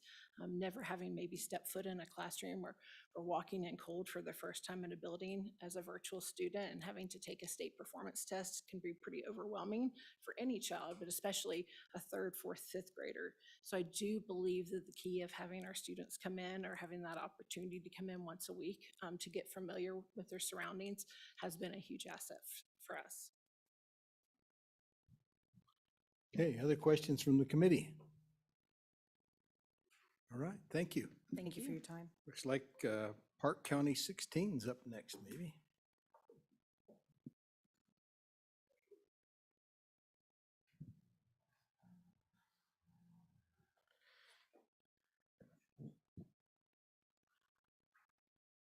Welcome.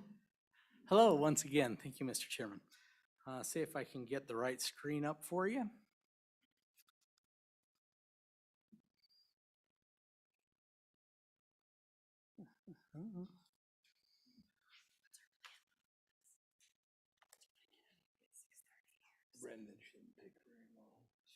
I will hopefully be able to make up some good time for you today and not spend a lot of time. Matter of fact, I'm just going to stop sharing and we'll just talk.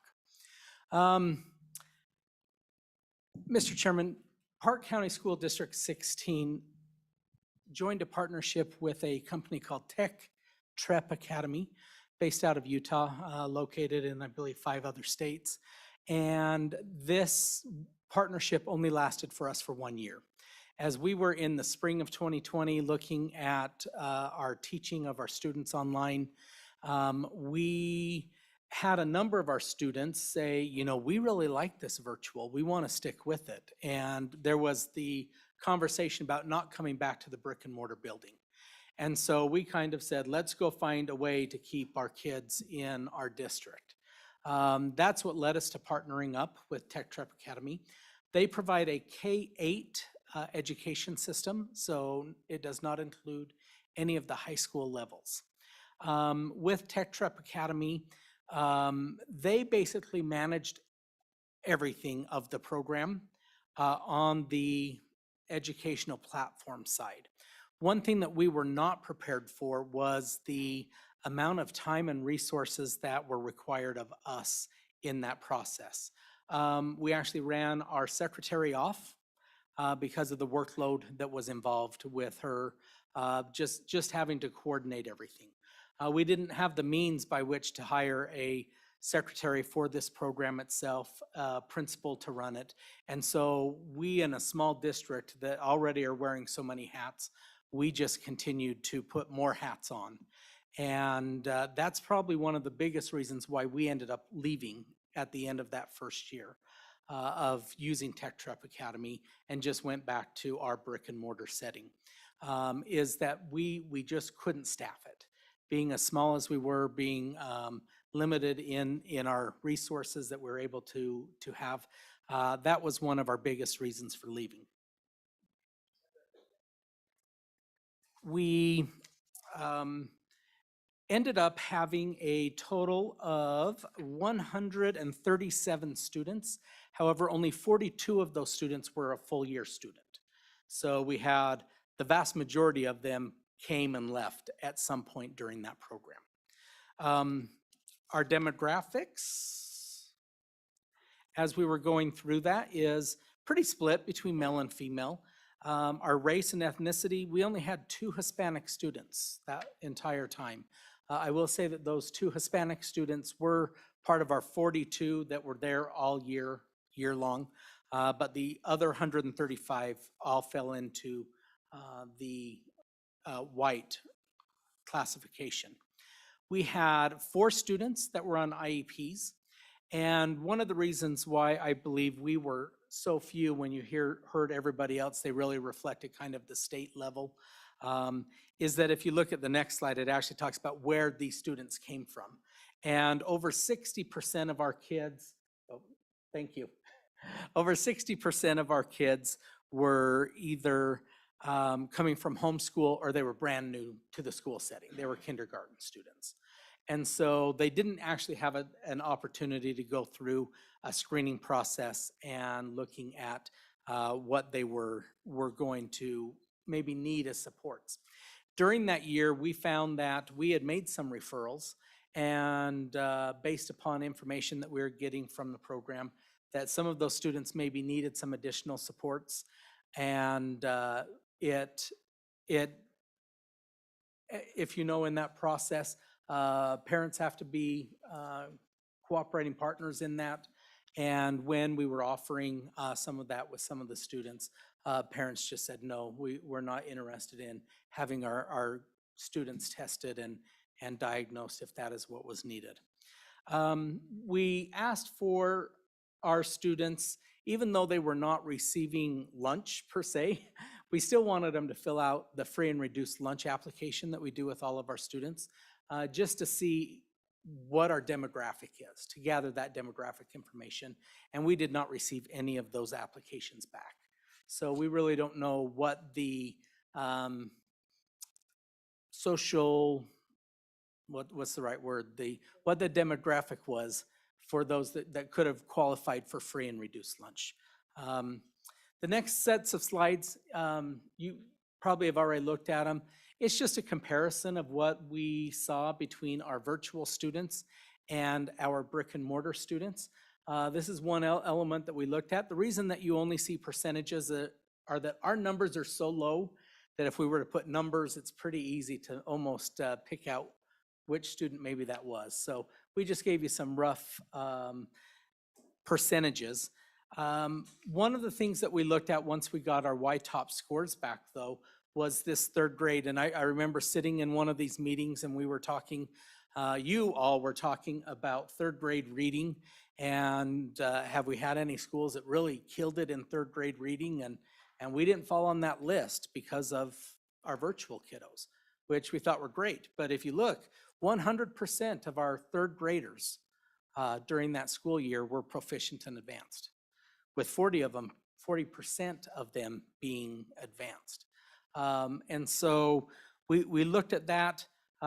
You've got third, fourth, fifth grade going through sixth, seventh. And as you look at those, you'll see that there are some times that our virtual kids outperformed our brick and mortar. However, it was more likely that our brick and mortar kids were outperforming our virtual kids.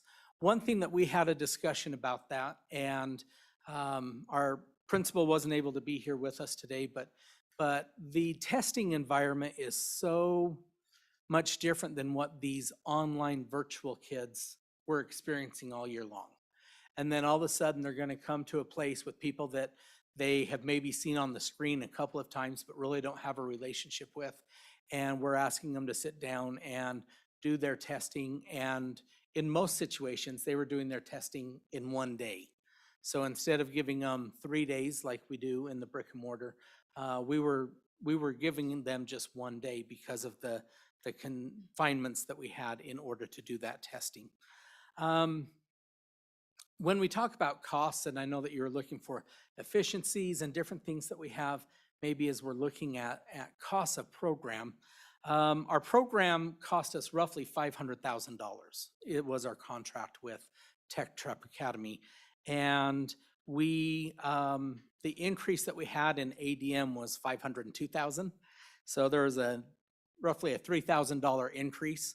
So even with that $3,000 increase, when we looked at that, we're like, there's no way that for $3,000 we can hire what we need in order to sustain this program in our small community.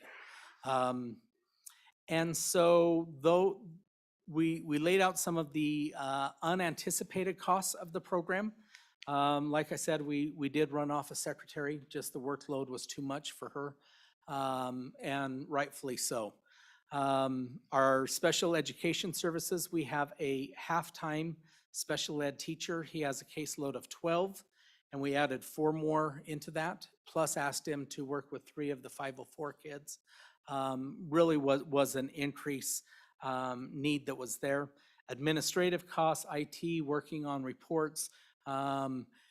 Because this was Tech Prep's first year in Wyoming, as well as our first year in partnering with them, there was a lot of heartburn about how we would gather the information, who was collecting what, how do we make sure we get everything so that we can do our proper state reports. And our nurse was responsible for collecting all of the immunizations from these kiddos. And that was also an area that really entailed quite a bit of time for us to try and make sure that we're calling and getting hold of parents so that we could report immunizations to the state. The teacher ratio was like 1 to 68, but that's just looking at if you took that number and divided it by 2, and remember that only 42 of them were year-long.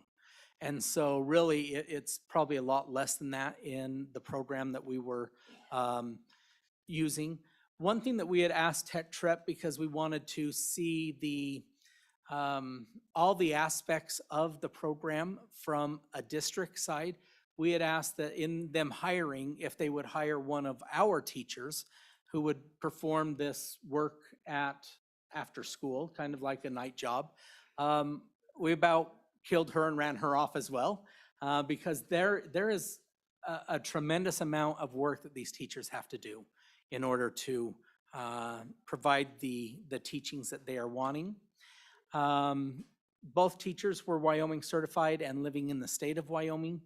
And finally, I just kind of put in there some of our reasons for doing that. Control over providing the interventions, where it was not necessarily our program that we were operating, yet it was somebody else's. It was a little bit more difficult for us in that first year to figure out how do we provide interventions for kids when we recognize that they're not doing it.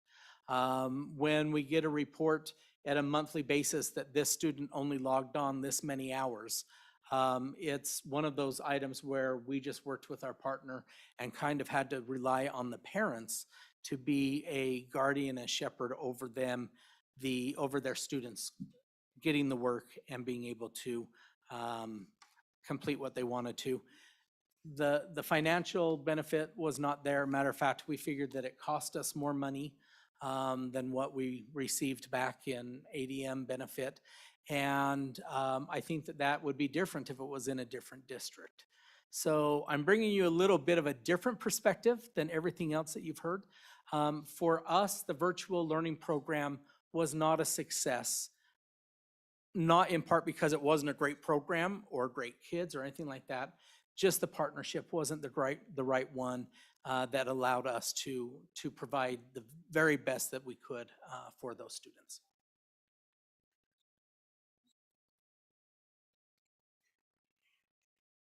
Guess we're at a chairman. Representative Nyman. Thank you, Chairman Brown. Do you foresee yourself pursuing this again? I mean, did you have enough good with it? Did you see that there was positive feedback from the community, or do you think once is enough? Mr. Chairman, Representative Nyman, I believe that what we have done since then is we're actually training all of our staff in virtual education. And so they are all developing their courseworks, putting it into a Canvas platform, even at the elementary level. And then we have been doing a lot of the professional development the state has offered. We're not at a point to roll that out to anybody other than maybe within our own district. However, in the future, maybe we would get to that point. But really, we just wanted we wanted it to be ours, not somebody else's that we're trying to work with. And so we really felt that maybe we could pursue it in that regard and have all 17 and a half of our teachers learn what it means to create courses online, to make it relevant to what we're doing, to make sure that we're able to address the standards that we think are the most important in our own curriculum.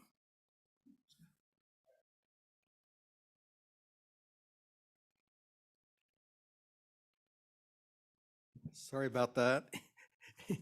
Any further questions from the committee? All right. Thank you.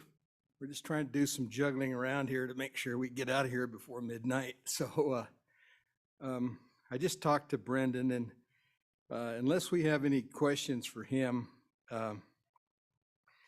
he's pretty well covered everything, and I think we understand what the PTSB's role has been in this. And so unless there's somebody that really wants to grill him, we can skip over him. He's shaking his head back there, so I think we're okay with that. So, and I've talked to Shelley, and she's willing to come back tomorrow, and maybe we'll just move her till tomorrow morning, start that, and then go straight to the talk about this, where the school successful school districts with Jillian Chapman. Oh yeah, we got to do public comment, don't we? All right. We do have public comment in between this, so I was getting ahead of myself. So on all the things that we've covered so far with the virtual education, is there any public comment? Do we have anyone online for public comment? We do have public comment. Please come forward. We're going to do our 3-minute limit again. Well, if this doesn't have to do with virtual education, we're not going to let you talk. Well, you only got 3 minutes. We gave everyone else 3, and it wouldn't be fair to them to let you continue your conversation. This is strictly on virtual education we're talking about right now. You can email us. Would you email that to us? Okay, that.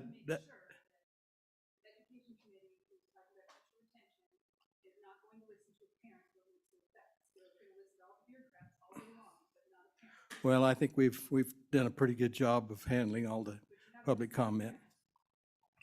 We've listened to you once. Well.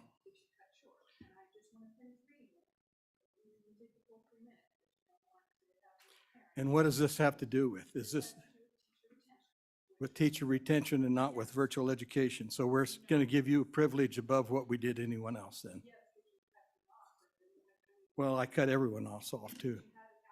All right, go ahead. If you got 3 minutes, let's do it in 3 minutes. Okay, so as I was talking about the Wyoming, University of Wyoming, the evidence of the testimony of the student athletes before the Senate Committee on the Transgender Athlete Bill. Several students spoke of how they had received a great education from the Wyoming public school system and now are being funded by the many generous scholarships for Wyoming children to attend the university. They clearly stated that they will happily vacate the state upon the graduation because they reject the culture and societal norms of our state. The second example is from this spring's commencement ceremony. University of Wyoming graduate booed a sitting senator because she stated a biological fact. To compound the issue, a provost issued an update to his fellow colleagues on May 16th supporting the fluidity of biological gender. He cited an article from Scientific American that articulates the debate of gender fluidity in politics and public discourse as intellectually dishonest. Yet, the science defending gender fluidity is being assembled because of politics and advocacy groups. The University of Wyoming provost is following orders from the Diversity, Equity, and Inclusion Office. The interim vice president of this office, who happens to be on the board of a member of SECUS, an organization that promotes sex education for social change, not science, issued a statement on Senator Loomis's commencement speech. Senator Loomis made other statements that emphasized the challenge of creating truly inclusive environments in a state such as Wyoming. While as a public institution, we respect the rights of free expression that were on display on Saturday's graduation, we also understand that just because one may have the right to express a view, it does not mean one's words have no effect. And unfortunately, sometimes one's words are harmful and marginalizing, remembering that the audience booed her. And so apparently, Senator Loomis didn't have the respect and the right to free expression. The results of this shift at the University of Wyoming is the College of Education student graduates bringing this ideology to the classrooms of Sheridan, Cody, Cheyenne, Casper, Riverton. At UW, a student teacher recently was assisting in a Wyoming school district this spring. The veteran teacher asked the boys and girls to get in line. The UW student teacher questioned the veteran teacher on her use of the term boys and girls. Needless to say, the veteran teacher corrected the UW student. The last 2 years should be of great concern for legislators that the citizens and parents of Wyoming are not in agreement with this shift. Sheridan School District Number 2 parents pulled the bonds on their school board because of the overbearing COVID restrictions. Sheridan District Number 2 parents are also becoming increasingly concerned about social emotional learning and library books in the district. Sheridan School District Number 3 hired a superintendent who faced parental opposition in Laramie County, then moved to Campbell County School District, where he left because of ethical concerns. The most striking problem is in Laramie County School District, where the superintendent has steadily eliminated the comments at board meetings over the past school year. Parents are now required to call ahead in time to ask to speak. Parents have become increasingly frustrated by the behavior and the numerous problems in the district schools. Your 3 minutes is up. Thank you. I hope you guys take Is there these anyone else concerns who would like strongly. to comment on the virtual education? Any other public comment on virtual education? Okay. Mr. Chairman and members of the committee, Go ahead. My name's Dr. Amanda Garrison, and I'm here to testify about our personal experience with Wyoming Connections Academy. Both of our daughters are athletes. In fact, my oldest daughter, Sarah Garrison, was presented in one of the slides in Miss Siebert's presentation. Both my daughters are amateur boxers at a national level and are nationally ranked first and second in the nation in their respective divisions. And so Connections Academy has allowed us flexibility to attend week-long national tournaments 4 to 5 times a year and maintain their academics as well as their athletic goals and performance. That's something that we were in brick and mortar schools for 2 years in Sweetwater County, and we were unable to meet those tournament expectations in a brick and mortar style. I will say that my older daughter, Sarah, graduated and went on to an Ivy League school last year. She's at University of Pennsylvania and just completed her freshman year with a 3.5 grade point average. And the reason I mention that is because I think it's important to understand that virtual education can offer children an opportunity to learn skills that become really relevant in college and their professional lives, as far as motivating themselves, setting their own schedules, being sure that they have things done appropriately and on time without a teacher or somebody else setting those schedules and requirements for them necessarily. So I think that our girls have really gained a lot of knowledge and skills through virtual education that they may not have had an opportunity for in a brick and mortar setting. Thank you for your testimony. Thank you.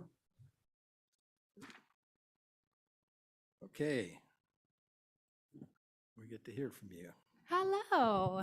Thank you, Mr. Chairman and committee. When we came back to school after 2020, the pandemic, our district my name's Brittany Montgomery, 2022 Wyoming Teacher of the Year. When Sweetwater County #2 went back after COVID for our virtual experience, we had an elementary 1 teacher for the entire district. I was fortunate enough to be that teacher. So I taught 22 students in person and almost 13 virtually at the same time. It was a lot. So I'm excited about these virtual opportunities outside of that. I will say one of the most challenging pieces was YTOP. Again, first grade, it's a hot mess anyways. But again, to have that secure browser, you have to come in person. And they chose to be virtual for a reason, so that was really hard. And a lot of, unfortunately, part of our teaching is teaching how to take that test. And there's just only so many ways you could do certain things like that virtually.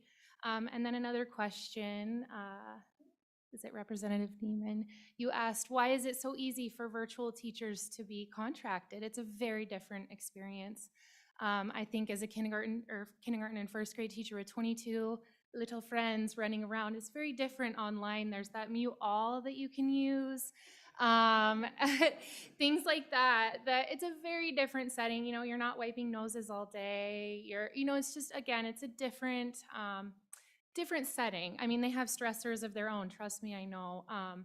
But that's one thing I wanted you to think about is it's just a different opportunity, and maybe less stress in one way, more in another. I don't know, just something to offer. Any questions? Thank you.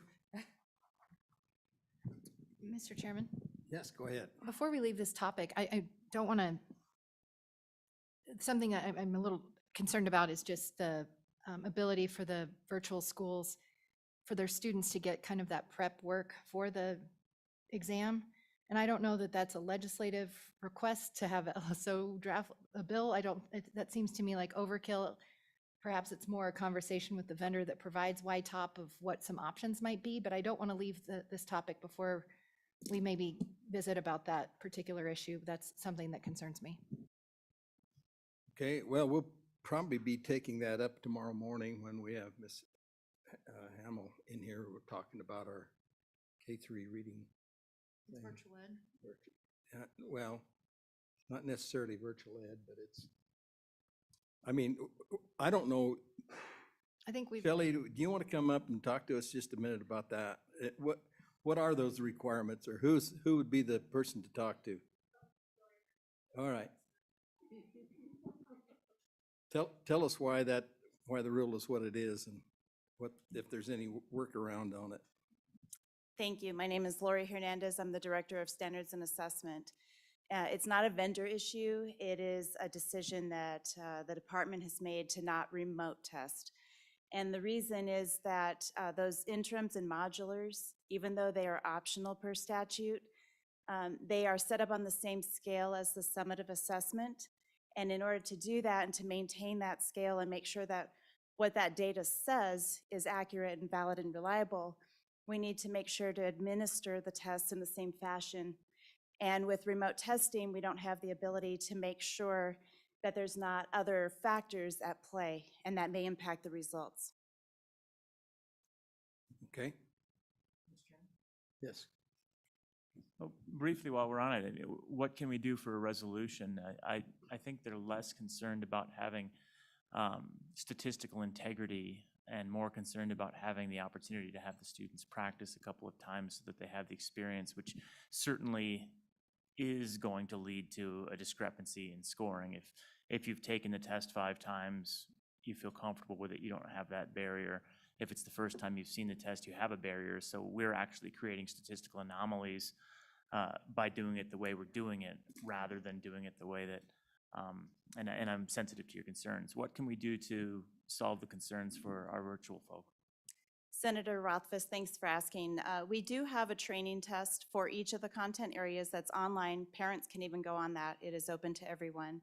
So that allows everybody to go in and practice with the tools and see what that item type looks like and the system itself.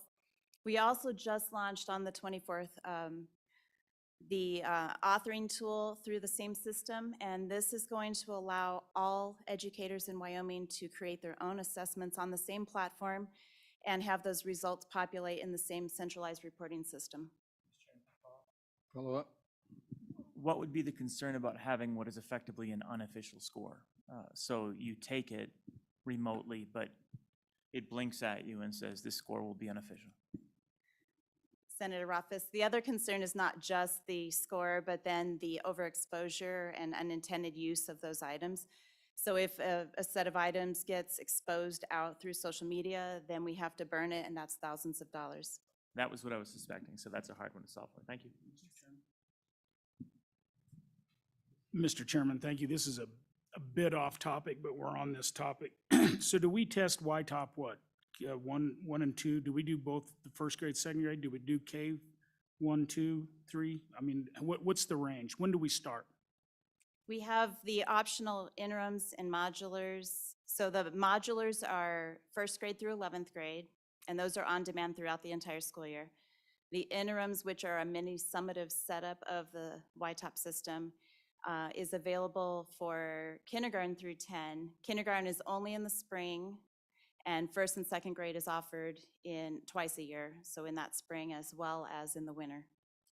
So, Mr. Chairman, just to follow up, so a concern I continue to hear is, should we even be doing YTOP in first and second grade, or should maybe it just be a practice thing? Because kids at that age are at so many different levels of keyboarding that they may not even have a clue what they're doing. So should we even be doing a summative assessment in first and second grade? You know, and that's exactly what I've been hearing from our teachers and reading specialists, is that when you're not really testing the kids' ability to know their knowledge, you're testing their ability to manipulate the electronic device they're taking it on. And those kids don't have the hand-eye coordination, and most teachers are telling me that they don't have hand-eye coordination enough to take that test and accurately until they're about in the third grade. So they're telling me the kindergarten first and second graders should not be taking the test electronically, because all it does is test their ability to manipulate the electronic device, not their knowledge. Mr. Chairman, Representative Sommers, the K2 assessment, the interim assessment, is just 12 multiple choice items. So it's not typing in a response, and it's not doing a lot of manipulation. It's moving around and pointing and stuff. Like, I mean, you have to move like a cursor or move your right. I mean, and those little kids don't have the coordination. My daughter's a kindergarten teacher, and she's telling me that kids know the answer, but they can't move things around to make it and put the things in the right box and stuff. and she knows the kids know the answer, but she can't help them, so she just stands and watches them make mistakes, and she knows that it's not an accurate assessment of their knowledge, but only whether or not their hand-eye coordination allows them to get done what needs to get done. So that's a problem. I mean, I'm not sure we shouldn't be looking at doing a paper pencil test for those little kids if we're gonna do it. Mr. Chairman, those K2 assessments were populated from the opposite concern that was given of if third grade is the first time that they're presented those opportunities, and that's high stakes summative assessment. So a few years back, 5 years ago, those were created in an effort to give them that exposure, and it was just meant to be those 20-minute or less multiple choice items. So it's a starting point for them. Well, it's probably another conversation for another day. We really did get off topic, and Mr. Chairman, I was just going to say, how about, I'd love to work with the department to see if we can kind of brainstorm some ideas, because I don't want to let this go. And along those lines, maybe loop in this conversation of if you've got kids taking, YTOP, a test on material they learned last year and it's not quite aligned, like if there's a solution there too. So I don't think there's a legislative ask or a bill draft asked right now, but I would love to, topic between for now next- and our next meeting, I would like to figure out some workaround or some probably a kind of topic for the solution. next meeting. Thank you, Mr. Chairman. Thank you. All right, we're so far off track that I don't know where we are. So I guess we're down to the K-3 successful school districts. Is that right?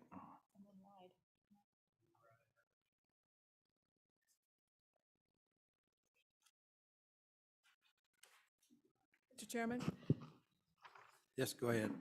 as they're getting ready, I just feel like I want to comment that, me in particular, I support all of our kids, and in particular our LGBTQ and intersex kids. And let's just put it out there so that the public hears that. And I also would like to thank all of you who have testified today. I've heard from principals, I've heard from teachers, we've heard from superintendents, school board members, and I want to thank you for being here and taking your time and your passion and your expertise and sharing it with us. So just thank you. Thank you, Chairman, members of the committee, Gillian Chapman from Teton County School District. And I have with me our Executive Director of Educational Services, Dr. A.J. Swintowski, and our Elementary Principal Coordinator and Elementary Principal from Coulter, Bo Miller. And we are going to zip through a very fast presentation because I know we're standing between you and being finished. The one thing I wanted to start with is if there was a silver bullet that's going to bring success to every single one of our Wyoming school districts, I know we'd all use it. If there was a recipe that you would win every time for chili, you would use it. But we're talking about the things that make success and that guarantees success is that the fact that we're providing a lot of high quality ingredients for this success. So if we look at this slide, I'm not going to go through and read it, but the one thing that's the most important piece on this slide is research tells us that the ingredients for successful schools is based on the students who's delivering it and the high quality staff that we have. The solution for improvement isn't the same for every school because each school has a wide range of existing strengths and a unique set of needs. Each child and every school is different, and schools combine the elements necessary for success in very different ways. The next slide is AJ will take over and talk a little bit about our process that led to success. Sure, Chair Paxton, Chair Ellis, committee members.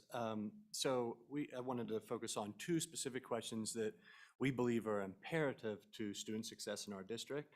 This is a larger framework, which you'll hear more about, but the two questions that we're going to focus on and that we ask all the time is how will we know if students are learning the content that we're trying to teach?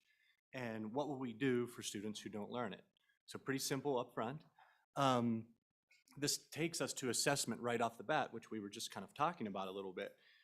We very much value benchmarks and screener assessments. They tell us very important information around how our district's doing, how our individual schools are doing, where we might be seeing trends across different grade levels, how's third grade reading look, what's sixth grade math looking like. Very informative data for our district and our schools. This data's not that informative when it comes to what do I do in my classroom tomorrow, though. That's where we invest a lot and value very much formative assessments. Those types of assessments, we could be talking about 10 seconds to 10 minutes, very quick assessments that are telling you, did our students learn today what we taught them? And then teams of teachers are asking, and if not, what are we going to do tomorrow to adjust instruction to make sure that they learn that content? So we have put a premium on the formative assessment process. I will mention, so if we start to see students who are at risk for or are not meeting grade level expectations, essentially they become, I hate using this word, but they're flagged. They're on our radar. We're paying closer attention to them and intensifying the supports that we provide. In those cases, we have teams. There's a lot of acronyms I could use, but I'll stay away from that. But we have teams that are looking at those flagged students, assigning very targeted interventions, tracking their progress in those interventions, sometimes usually weekly, at a minimum bi-weekly. If students still aren't responding, then we're getting larger kind of stakeholder teams together. Maybe you have a school psychologist involved, of course, a classroom teacher, building principals, special education staff, probably the parents as well, getting involved to try to all problem solve around the individual needs that student may be presenting with. This is an overwhelming slide, but it serves a specific point. So whenever you don't worry, you don't have to dig into all the details, but this is a screenshot of our intervention inventory. So when we are looking at that benchmark data, that formative assessment data, when we're going through our processes of assigning very targeted intentional interventions for students, these are some of the tools that we have at our disposal. There's a lot of intentionality around that. So on the far left-hand side, you can see the far left column are our interventions. You see Wilson Reading, Read and Recovery, Foundations, etc. And as you progress to the right, it's kind of going back to, it's the intentionality. So what are the data points that we're specifically using to maybe recommend that intervention for individual students? What are the specific needs that student's presenting with? Is it a phonemic awareness issue? Is it phonics? Is it comprehension? Is it vocab? All the way progressing to the right, getting to how are we going to monitor student progress when they're in those interventions? And essentially, what will success look like? When can they discontinue that intensified support? So we have a similar type of intervention inventories for math, for behavior and social emotional learning. But this kind of just serves an example of the decisions that our teams of teachers are making on an individual student basis. Thank you. Thank you, Board Chair and committee members. My name is Bo Miller, as Superintendent Chapman said. And I think on behalf of my Coulter staff, I'd like to thank you for inviting us here. We're proud of the work we do. It's hard work, as you've heard today, and we're proud of the growth we've made. The YTOP results are preliminary, as an earlier presenter said, but I would say we were chosen as a school of improvement a number of years ago, and preliminary results are showing just the same pattern, positive trend line of slow and steady growth. We're a K-5 school, and the most important data point to us is when we matriculate our students to the middle school at the end of 5th grade. We're pushing 90% in both math and ELA, and to me, that's the magic number. 100% sounds good on paper, but in a class of 18, that might be 1 student or 2 students. And often there's a lot going on in a student's life, and maybe you don't have 100% every year. Certainly that's the goal. But as Dr. Swintowski said, we know our students, and they're, whether you call it flagged or on our radar, or we just know them. I think we're at the point where we know our students. And any student who is basic or below basic in 5th grade this school year, we can look at them, the teacher can look at them, and we know them. We know what's going on, and if we miss something, that's a good reflection point for next year. I would say since 2015-16, we've seen somewhere between 20 and 30 points growth on YTOP and proficient or advanced at school-wide aggregate number in both content areas. So we have been working hard. Without a irony, I'm condensing my presentation, and I'll just choose a word from the presentation, and it's focus. I would say the most precious commodity in the school system right now is time. I know we've talked about money a lot here, but you can get a group of principals together and we can argue all day long whether we have 15 additional minutes to teach math or social emotional learning or the new computer science standards or what have you. And they're also still children. They have to have recess. They're not machines. We're not going to just crank out more and more and more. So time is a precious commodity, and if we're not focused, it all comes down to the classroom teacher in the end. You know, principals, people like us up here, we're asked teachers to do more and more and more, but you know, we have a lot of thinkers, we have a lot of initiatives, but it's usually one person who's implementing a change, making growth, reflecting on their practice, and again, that's the classroom teacher. And it's hard to remain focused. As a principal, as teachers, we have to learn to say no. We have to be focused on results. We're focused on those students. I'm not sure I'm telling you anything you don't already know, but perhaps I'm emphasizing it.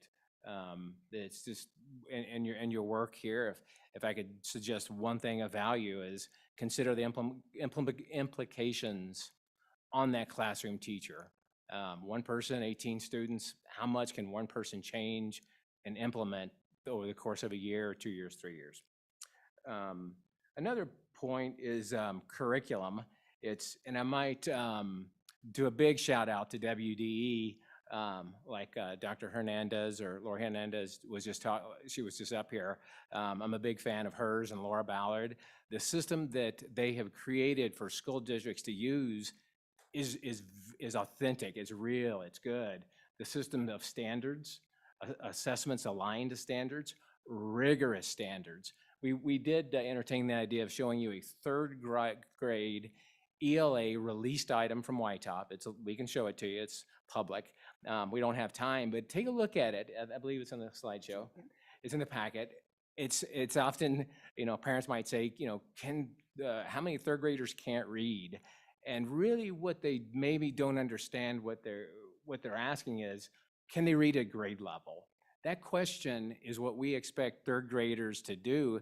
And I'm not complaining about the question. I'm complimenting WD on the standards and the rigor of the question. And we're successful, but it's just very challenging work.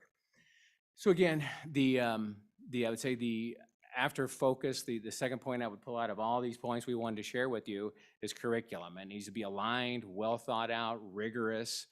It takes resources and time. I think we'll just call it there and we'll stand for questions. Thank you very much.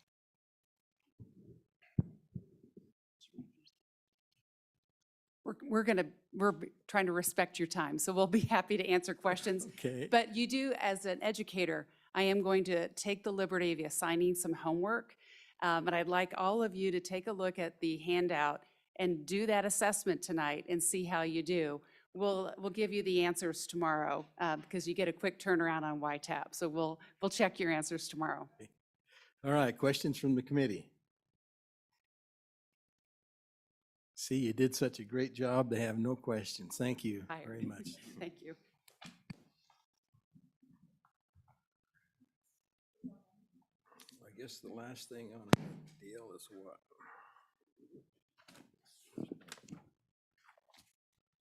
There it is. It's our ride, guys. Is this our ride group here coming up? Oh, oh, this is the shared, okay. Correct. Good.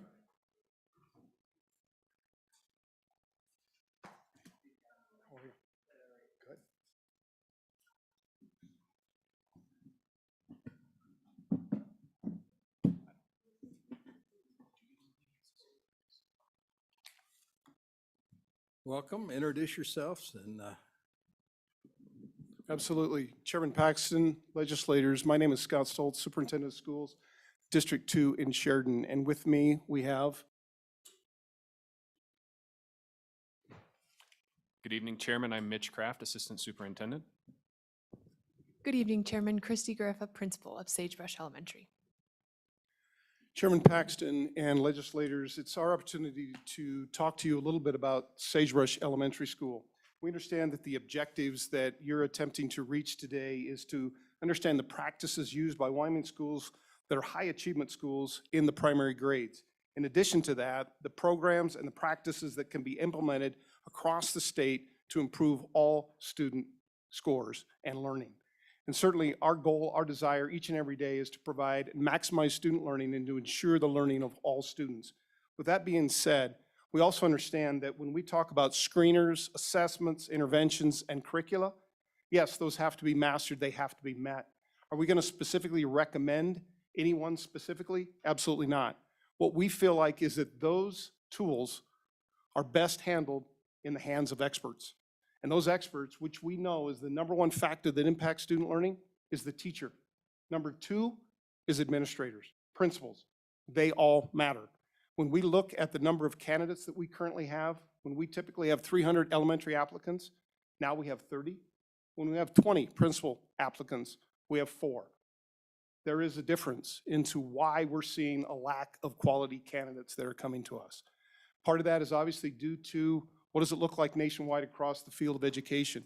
Continue to incentivize and provide the support necessary to help them grow.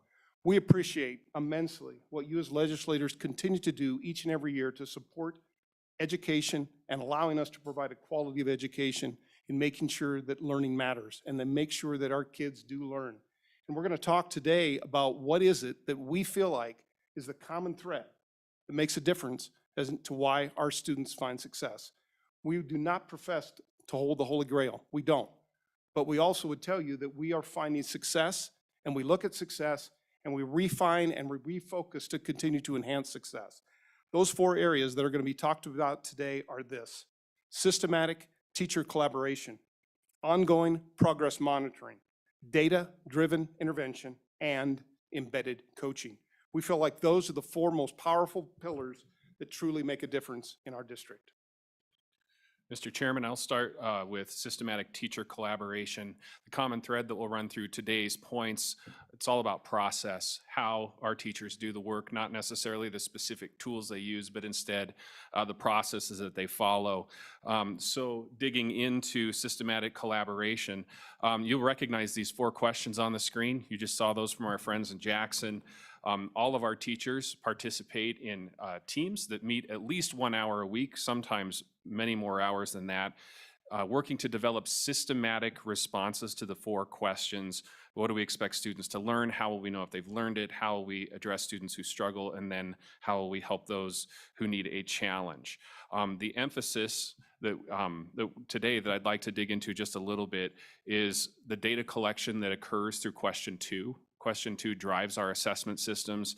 We collect data, we identify kids who need a challenge and those who are struggling, and then we do something about it. And I think that's where, if the secret lies anywhere, it's in the process. It's in the fact that we do something about it. So dedicated time is the next slide. This is a really tangible strategy, part of our process in Sheridan 2, a non-negotiable across all of our elementary buildings, not something that's left up to any principal's choice. We set aside 30 minutes every single day for 175 days where no new instruction takes place.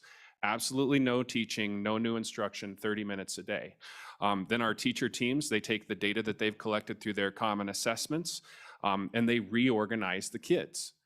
Maybe the teacher whose students did the best on the first try, they're going to take the kids who struggled the most. Sometimes it's math, sometimes it's literacy. It just depends on what's going on. Grades K through 5, 30 minutes a day, every day, all year. Again, part of the process, being systematic about taking data, reorganizing kids, and addressing their needs. Chair Paxton, the second critical process that we'd like to walk you through is ongoing progress monitoring. As we're progress monitoring, this allows us to, for our teams to identify our students' strength and then really capitalize and build upon those. It's about so much more than whether a student is proficient or not. but looking at their strengths and areas of need, and then looking for trends and patterns, and also allowing our teachers to reflect on this progress monitoring, and then in turn refine our instruction, interventions, and even our tools like our scope and sequence, and even the complexity of our assessments. Taking a look at this slide in terms of assessing students, you'll see 5 components that we use to monitor our students' processing along with their skills and strategies. You'll notice that 2 of these elements are teacher created. As our teachers moved through the process of creating and refining these pieces, our teachers are really delving deeply into questions 1 and 2. What do we want our students to know, and what are we going to do when we've identified their needs? Also, we're preparing our kindergarten through 3rd grade students for deep thinking in the later elementary grades. These assessment strategies allow us to identify all needs and strengths in all 5 pillars, including phonemic awareness, vocabulary, comprehension, both surface and deep, as well as phonics and fluency. Moving on to this next piece, like Mitch mentioned, it's really critical that we don't just collect data, because we know collecting data and administering assessments has little impact on student learning. But what actually matters to students' learning is how we use that data, how we move forward and act on the data that we've obtained. So as we're looking at where we go next, this again initiates another process, our process to act, which begins with a collaborative analysis where our students and teachers are able to identify specific targeted strengths and areas of growth. And this collaborative analysis is followed by intentional intervention, where we're grouping kids intentionally and looking at their similar needs and specific, very targeted, granular pieces of their learning. It's also notable the high levels of advanced students that we have at Sagebrush. We believe that each student should be allotted a year's worth of growth. So even our students who are coming in already advanced, it is our goal to provide them that year's worth of growth so that they leave that school year continuing to be advanced. So point being, it's not about collecting the data, but actually using it. Reflection, student ownership, reflecting on our instructional design, and also flexibility as we gather more data through our assessment processes. Also, continuing from our data piece, if students haven't learned it yet, it's because we just haven't found the right way to teach them. So that moves to our data-driven intervention, which is the next process that I'd like to share with you. This process ensures that we meet the needs of all of our students. We take a core plus more approach. So I'd like to take a look at each of these levels where I can share information about each of those layers to provide systematic intervention to our students. On this next slide, you'll see specifics in regards to our Tier 1, which is instruction provided to all students. Like Scott mentioned at the beginning, quality classroom instruction is really the first line of defense against reading failure. So we're providing quality classroom instruction in connection with these 3 elements. The first one being WIN, which stands for What I Need, which, as Mitch mentioned, is specially designed, intentionally created instruction for our students based on what we've identified that they need through those common formative assessments. In addition to WIN, each student is allotted a reading group, which addresses all 5 of those pillars mentioned before in a very specific, systematic way. Finally, we provide explicit phonics instruction that allows our students to access those skills and strategies in both their reading and their writing. If we have, as teachers, aren't successful yet, we then look at adding an additional layer of intervention and support for these students, which leads us to our next tier, which is Tier 2. These students are needing some support, as we've identified through our common assessments. We're then allowing these students to participate in booster groups, which could be small groups with varied focuses. Sometimes that focus might be on processing. Which strategy does this student need to employ on the run to be a more proficient reader? Which skill or strategy do these students need to continue to refine that might be impacting their learning? And finally, we may focus on a standard depending on what we've identified through our assessments. Additionally, we have students who just struggle integrating each of those pieces, whether it's processing, skills and strategies, standards, or all of those above.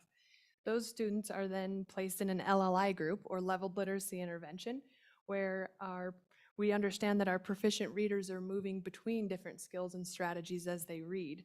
So this LLI intervention provides focused, targeted instruction on how students can integrate or move between those different skills and strategies. Finally, if we're noticing that we still aren't accelerating the learning of these students, we move on to that tier 3. And this could look a number of different ways, again, based on what we've identified these students need. It may be a comprehension booster specifically designed to what the student might be lacking, and then where we can intervene with intensity. It could also be a reading recovery or literacy lessons intervention, which is one-on-one and targeted in all fashions for 30 minutes a day. What's important to know about all 3 of these tiers is that our classroom teachers and our interventionists are continuously collaborating, working to notice shifts in student learning, which then create shifts in our instruction, as well as looking for how we can continue to refine the instruction that we're providing both at a tier 1 and tier 2 level, but also at tier 3. So each of these are processes with learning for our educational team. And Mitch is going to talk more about that third process of learning. Thank you. Mr. Chairman, our last process, embedded coaching. Over the last number of years, we've gotten more and more serious about the coaching support that we provide to our teachers. When we hire new teachers, they consistently tell us that their learning curve is steep and they need support. So we provide wraparound coaching to all of our teachers in their first 3 years, and then any teacher who needs to continue after that. At K-3, our coaching focuses primarily on literacy instruction. It is the most complicated thing that we ask any of our educators to do, K through 12, teach kids how to read. It's straight up difficult, scientific, just gut-wrenching work. So they receive coaching in literacy instruction, in data collection, assessing kids, working with struggling learners, as well as managing the classroom, teaching math, helping kids put on their snow boots and get out to recess. Our coaches also lead collaborative teams. They help with the processes that we've described earlier today. Then on the next slide, maybe the group that needs the most help and that we've started providing extensive coaching to is our elementary principals. Across the bottom of this slide, you can see a list of the places our elementary principals came from. We've had high school biology teachers, high school science teachers, school counselors, every now and then somebody with a background in K-3 literacy, but it's very rare. These people have natural talent as leaders, but they don't necessarily know a thing about K-3 literacy. So we don't leave it to chance. We think this is really important. We connect them with literacy experts on a regular basis, at least monthly. They're in a room for 90 minutes, having focused professional development around early literacy and the instruction that connects to it. So again, one of the key processes that we have in place and that we think is important to share today. Mr. Stoltz. Yes, and final thoughts, Chairman Paxton, legislators, it is about the process. As Gillian said, there is no magic bullet. There is no quick fix to education. There is no quick fix to teaching kids how to read. It's a process. And the process is all about putting it in the hands of experts that are well-trained. The words I would use is intentional, is focused, is deliberate. We don't leave things for chance. We don't hold our breath and wait for the assessment to come out and wonder how our kids did. We intervene immediately when it is necessary to ensure that every student finds success. 30 minutes dedicated every day to what I need is absolutely essential to the learning of our students. And is, again, also put clarity to this, Sagebrush Elementary School, Title I school, 45% free and reduced. Our district, 35% free and reduced. We don't come up with excuses why kids can't learn.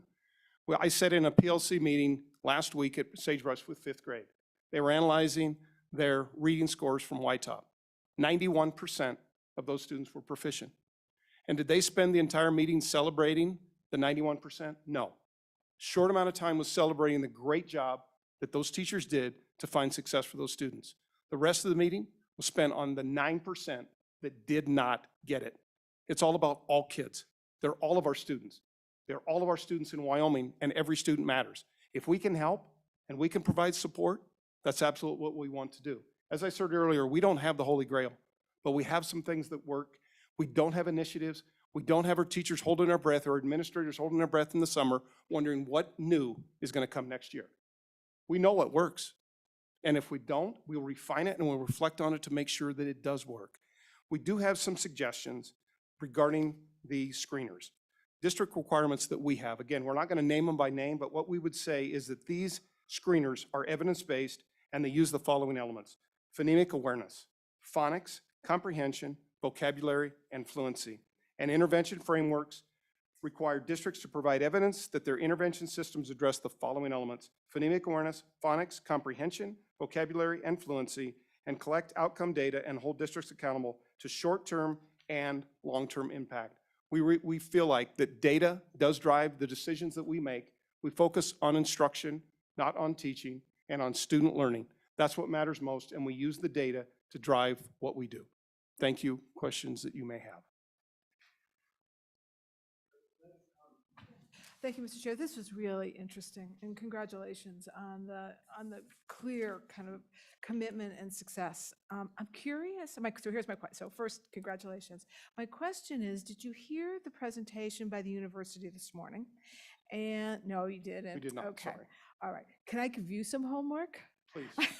Can you go back and listen to that? Because the university has a model that they'd like to implement around the state that is really about professional development in a way that's comparable to what you're talking about. But I'd really like to hear your take on the university's kind of theoretical model that they want to implement. And I see Dr. Theobald in the back there, and then I'd love to hear his response as well to what you think of the university's next step.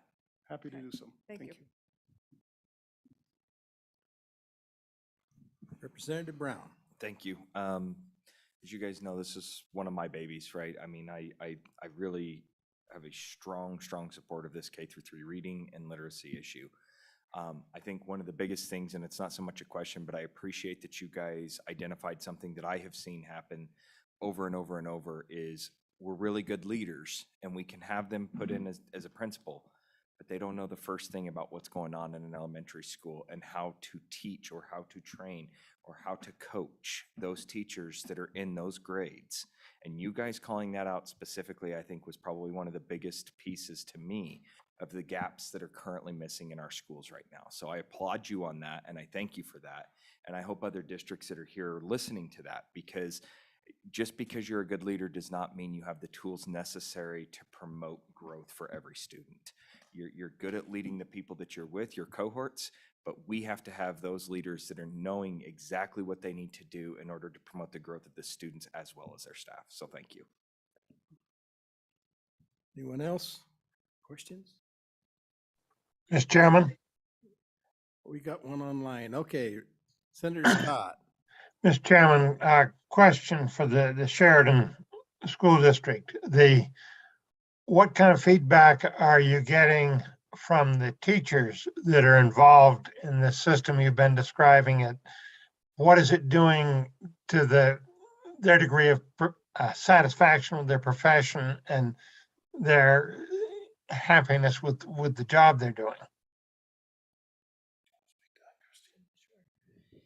You know, one thing that I hear from a lot of teachers at Sagebrush is how lucky we are to be provided the support and the opportunity to develop professionally on a continual basis. And our teachers are really thankful that we're not given the next shiny ball and asked to just transition everything we do every year to try and meet some moving target, but rather we're consistently tasked with trying to refine and refocus what we already have in place, which I think creates a sense of ease for teachers. They know what to expect, and they're working to make what they already have existing even better. Chairman Paxton and Co-Chair Scott, to your point, Representative Brown, it is about the right work. I mean, teachers work really hard, we know that. But we also hear from teachers that the hard work that they put in, they're seeing the efforts of the work that they do in the success of their students.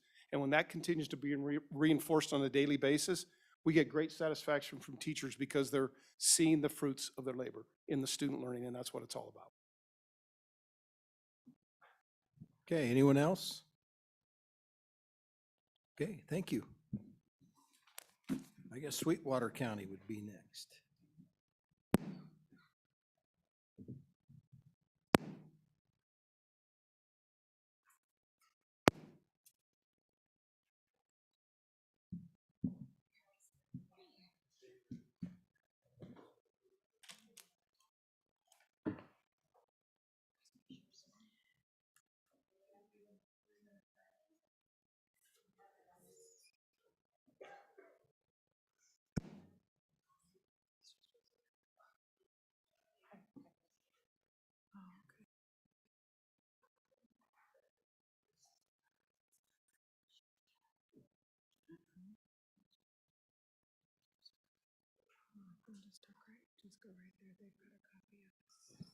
Okay, welcome back.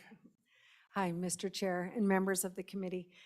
For sake of time and not repeating any of the information, we know that you have a copy of the presentation that we're getting ready to share. And then we'll just highlight a couple of things. To introduce myself again, I'm Kelly McGovern. I'm the superintendent of Sweetwater Number 1 in Rock Springs. And I'll let these ladies introduce themselves to you. Hi, I'm Jennifer Martin Palacios, and I'm the principal at Stagecoach Elementary. And I'm Jody Garner. I'm the Chief Academic Officer for Sweetwater Number 1. To start for you, I'm going to let Mrs. Palacios visit with you about some of the key pieces that she puts into place for her school as she was recognized for a distinguished school on a national level. I'll try to make it as quick as I can. Stagecoach, we are 7 years old. We're home to approximately 430 students and 56 staff members. We're a Title I school. We have about 8.5% of EL. We're special programs, which means we have alternative behavior, alternative communication, and alternative daily living skills, so your severe or special needs, and Kinder Boost. We were recognized in 2020 for ESSA National Distinguished School for Consistent Growth. And in 2021, which was this year, we combined it a whole new school with us. So I'm starting this whole process over again, which has been hard. So everything you've heard from the other school districts has been absolutely spot on with the culture and the data exploration and understanding and implementing data teams, understanding the standards, understanding your assessments. But one big piece for me in Sweetwater 1 has been our stability piece. And you do have it in front of you, but in 2016-17, when I took over, we hired or transferred 12 teachers, and then in 2017-18, we added 4 because we closed a school. And I brought them on to us. And then 2018-19, it was relatively 5. And then that's when you started seeing our scores go up, because we had 4 teachers transfer over, 5 transfer over. And then you're going to start seeing a downward trend again because we had COVID. And then I brought on a brand new school. So I transferred over 16 teachers and 200 students, welcomed them into our building to make one building.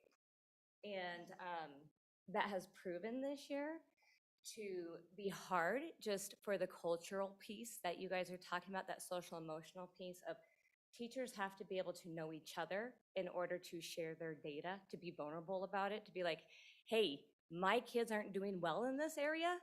What are you doing that's better? Or how can I get that feedback? Can I come watch you? Or allowing other teachers in your room to watch you? Or from the administration point, feeling comfortable with me going into the room to say, hey, let me coach you. I'm not here to get you in trouble, to write you up. I just need to coach you because something's not right. And let's go over your data and let's get in there. And as an administrator, I'm blessed enough that I do have a background in K-3 literacy. And so I am able to go in and teach with the teachers, co-teach with them, or take over their class and have them go see other rooms and go through that data model.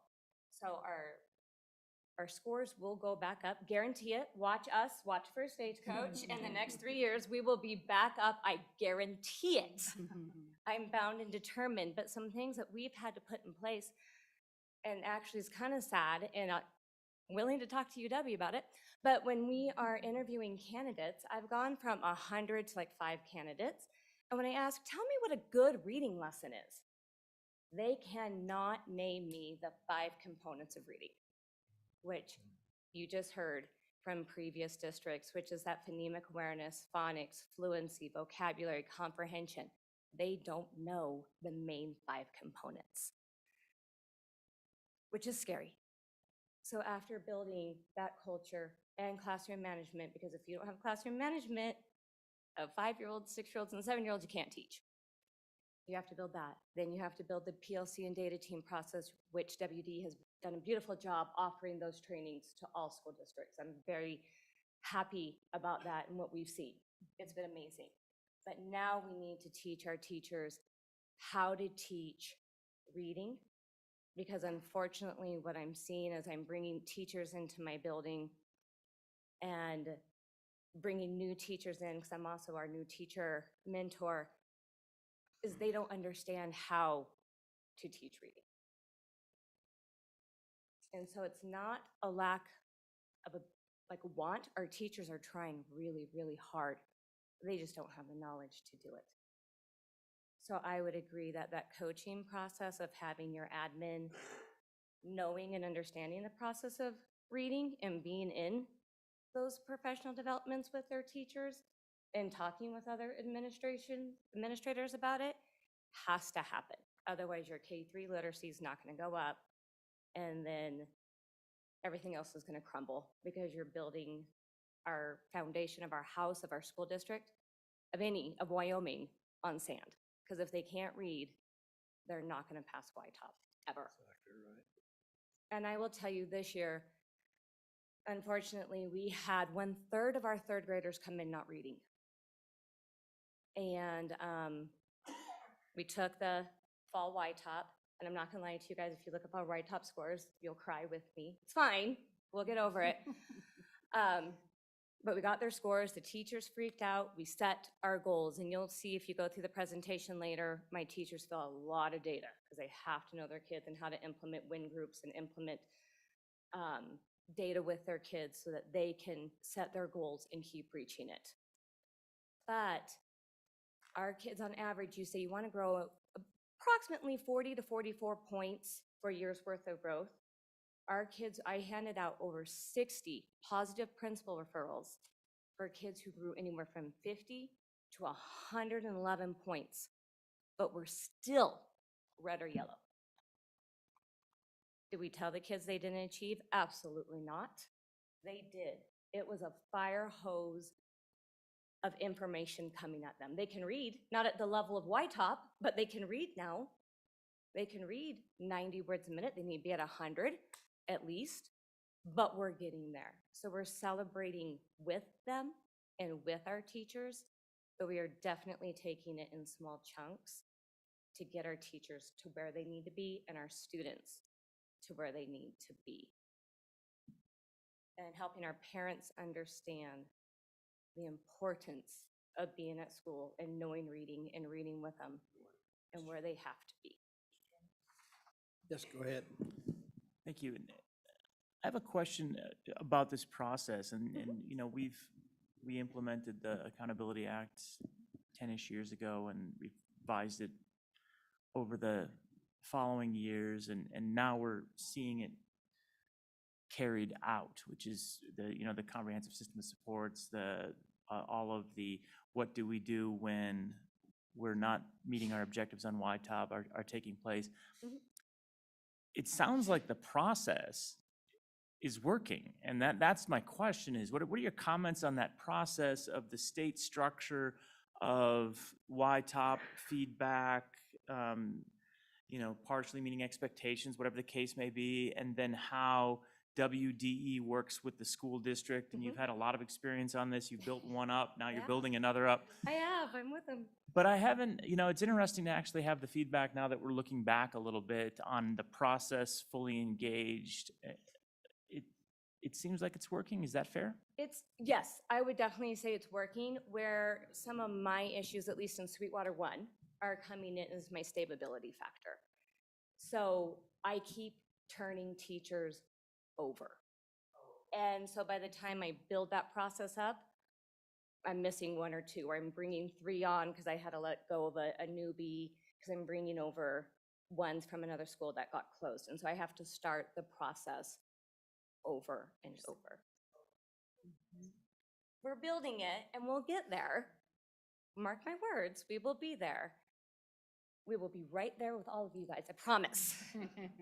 Got this, because I love my teachers and I love our students, and they're going to make it. But it's definitely a process.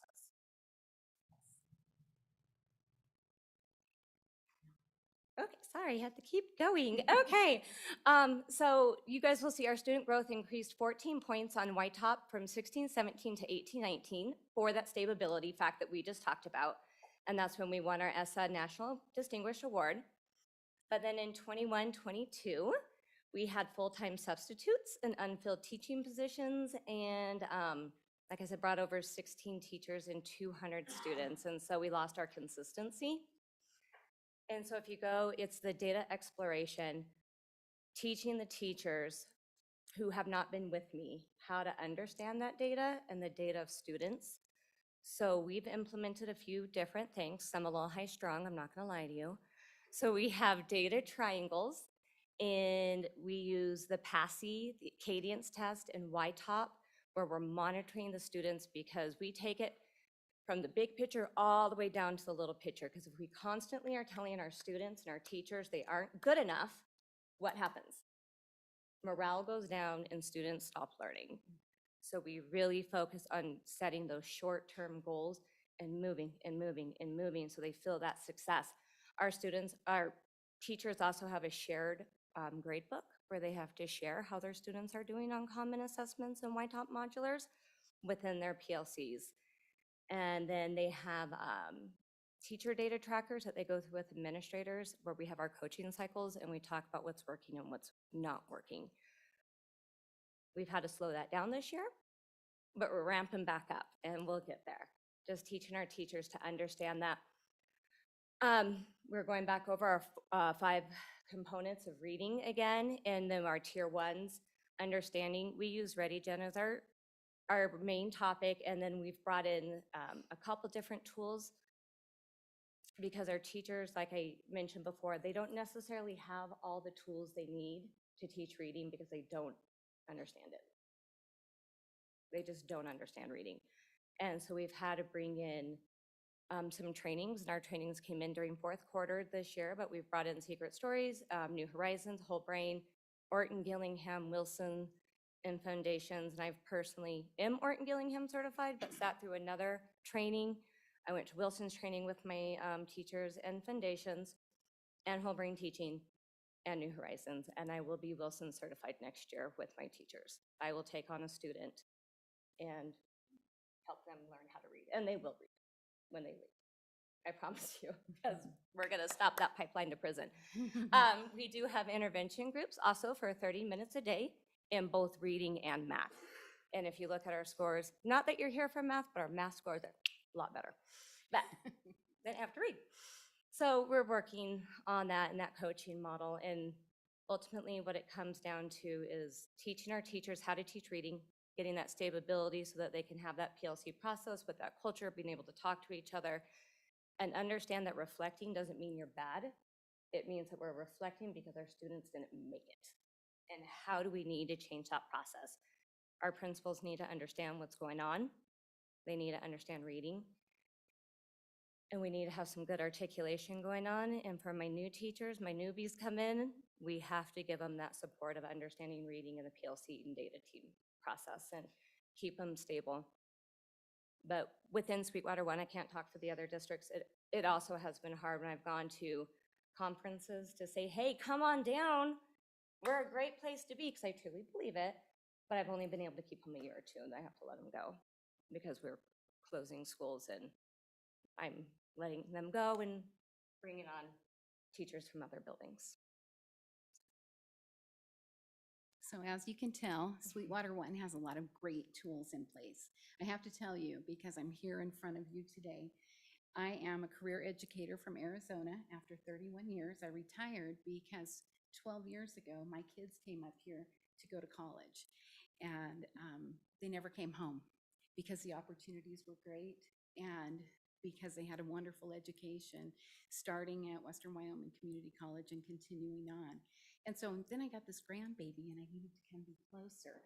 But it has been so amazing to come to a district and a state that had supported education, and that's what brought them here in the first place. We could not send them to Arizona anywhere cheaper than we could here, out of state. It was crazy. We told our friends started sending their kids here.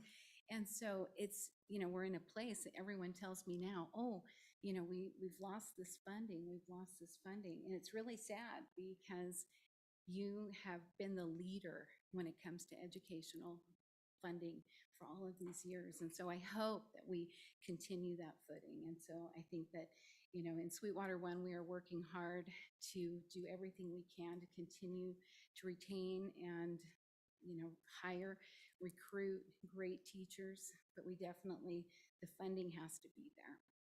So. A lot of you guys have asked some things, what can we do to help? And you're getting a lot of, feels like a lot of complaints maybe today, or a lot of problems coming at you. And I can tell you, I lived here until my dad was the principal at Kelly Walsh, and until I hit sixth grade, and then we moved to Colorado, and I lived in Colorado for a while and then came back. But the one thing that our teachers need most of all from you guys is your support. So when people are campaigning and they hear our scores aren't good, teachers aren't doing enough, cut the budget, you're not doing your job, it brings them down. And they go to school for 4 to 6 years. And yes, we do pay more maybe than some states, but I'm telling you, it's going down. And it's hard to bring people here because there's not a lot to do in Wyoming when you're young and they want to go be in fun areas. But if they know they belong, like truly belong, because I think previously, like when my dad was the principal at Kelly Walsh, my mom was a PE teacher at NC. And my nieces have gone through Wyoming schools. When we came back, teachers always felt like they belonged. They were part of the system. They meant something to Wyoming. They were a cornerstone in Wyoming. Now they feel like they kind of fit in, but they don't belong. They don't feel that they're truly valued. And it's a trickle-down effect. Because when community members hear their senators, their legislators, their governors talking about how we're not making it in education, it trickles down to the community. And I heard more people during COVID saying, I pay my taxes, they need to be in the school, you start paying me. So we had to have a lot of conversations, positive ones, but we had them. But our teachers don't feel supported. And that's one reason they're leaving. I promise you, if you give them your support and let them know that they are a foundation in Wyoming, that they do mean something, they're a cornerstone and you respect them, they'll come here more than other states. I truly believe that. I've worked in Colorado and I've been in Idaho and whatnot, but Wyoming is a great place to be, and we have a great educational system. Just your support, truly. Okay. I love that enthusiasm.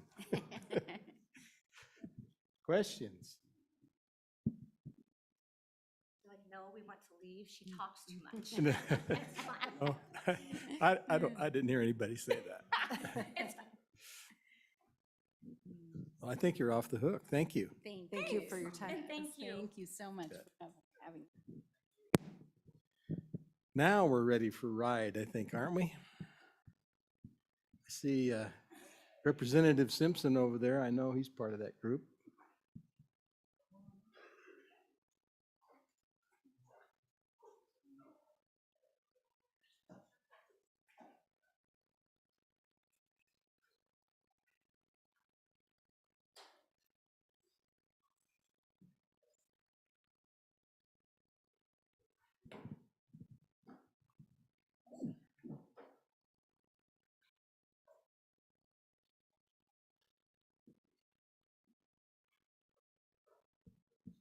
Welcome.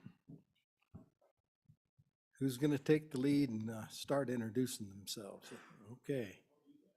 All right.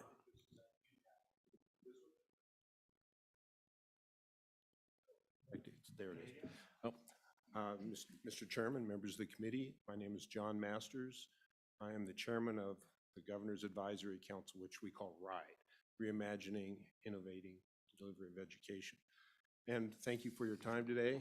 We're sorry we haven't been before you earlier, but we've been busy, and we know you've been busy, and we're just getting to a point where we're getting our feet deep down into the subject, I think.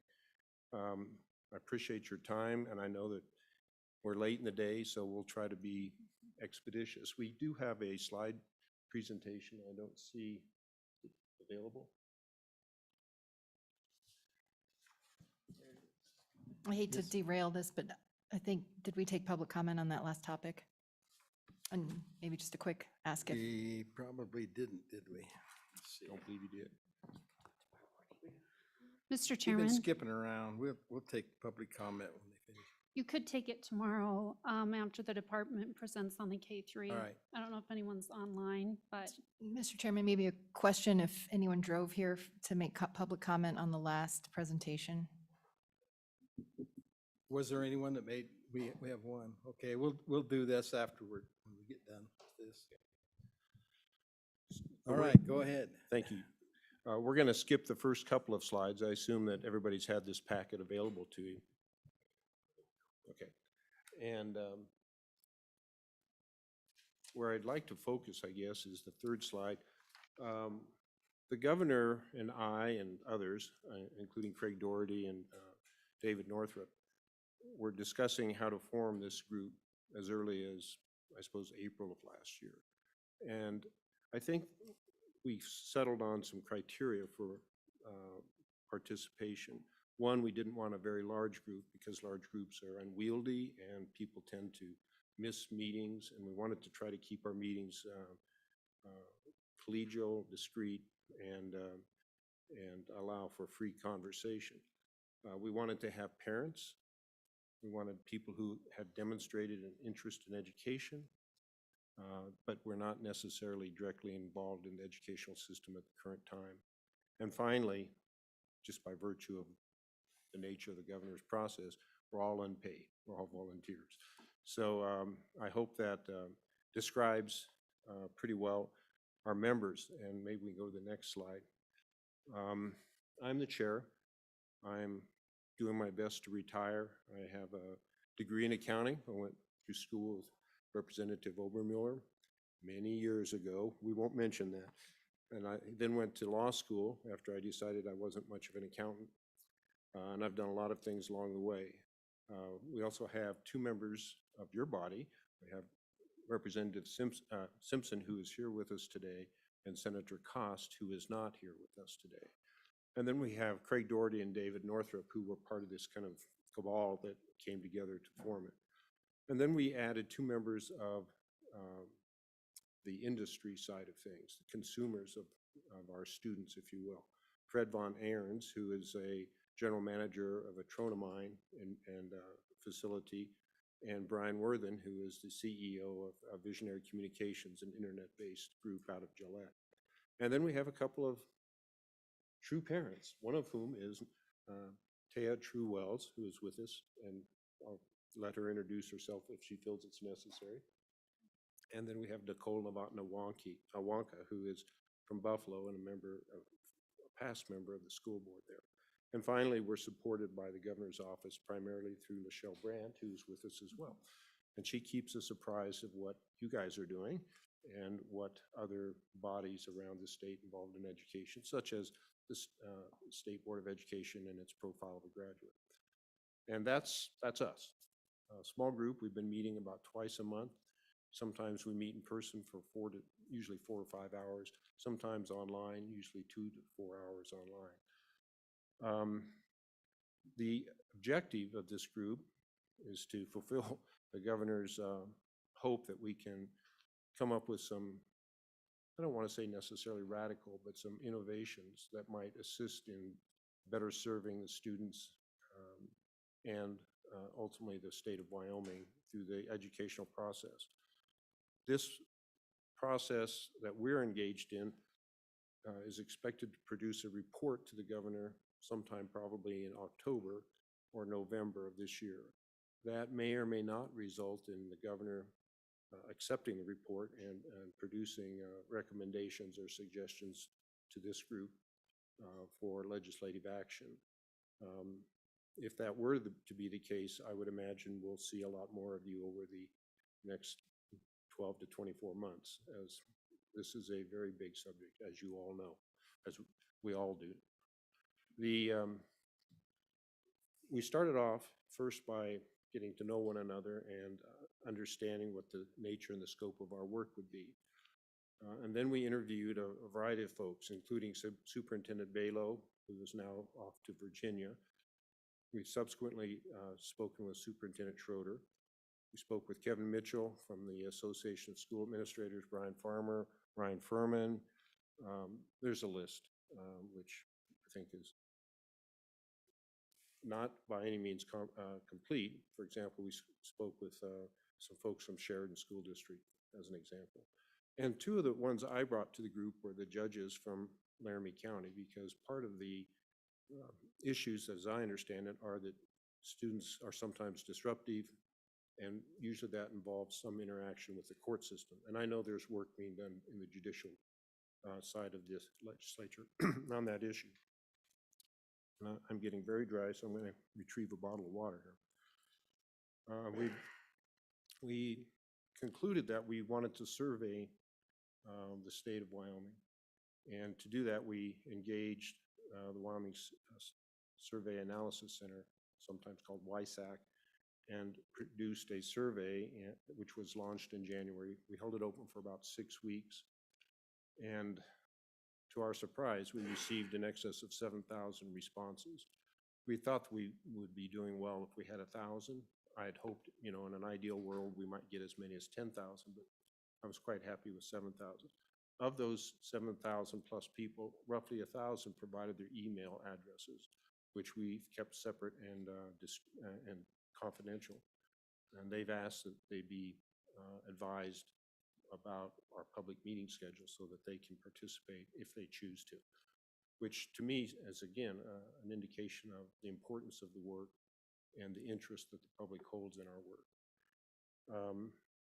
Now, the survey produced a report from WYSAC, which was recently shared with you and is available at our website online. I think Representative Simpson has a copy here.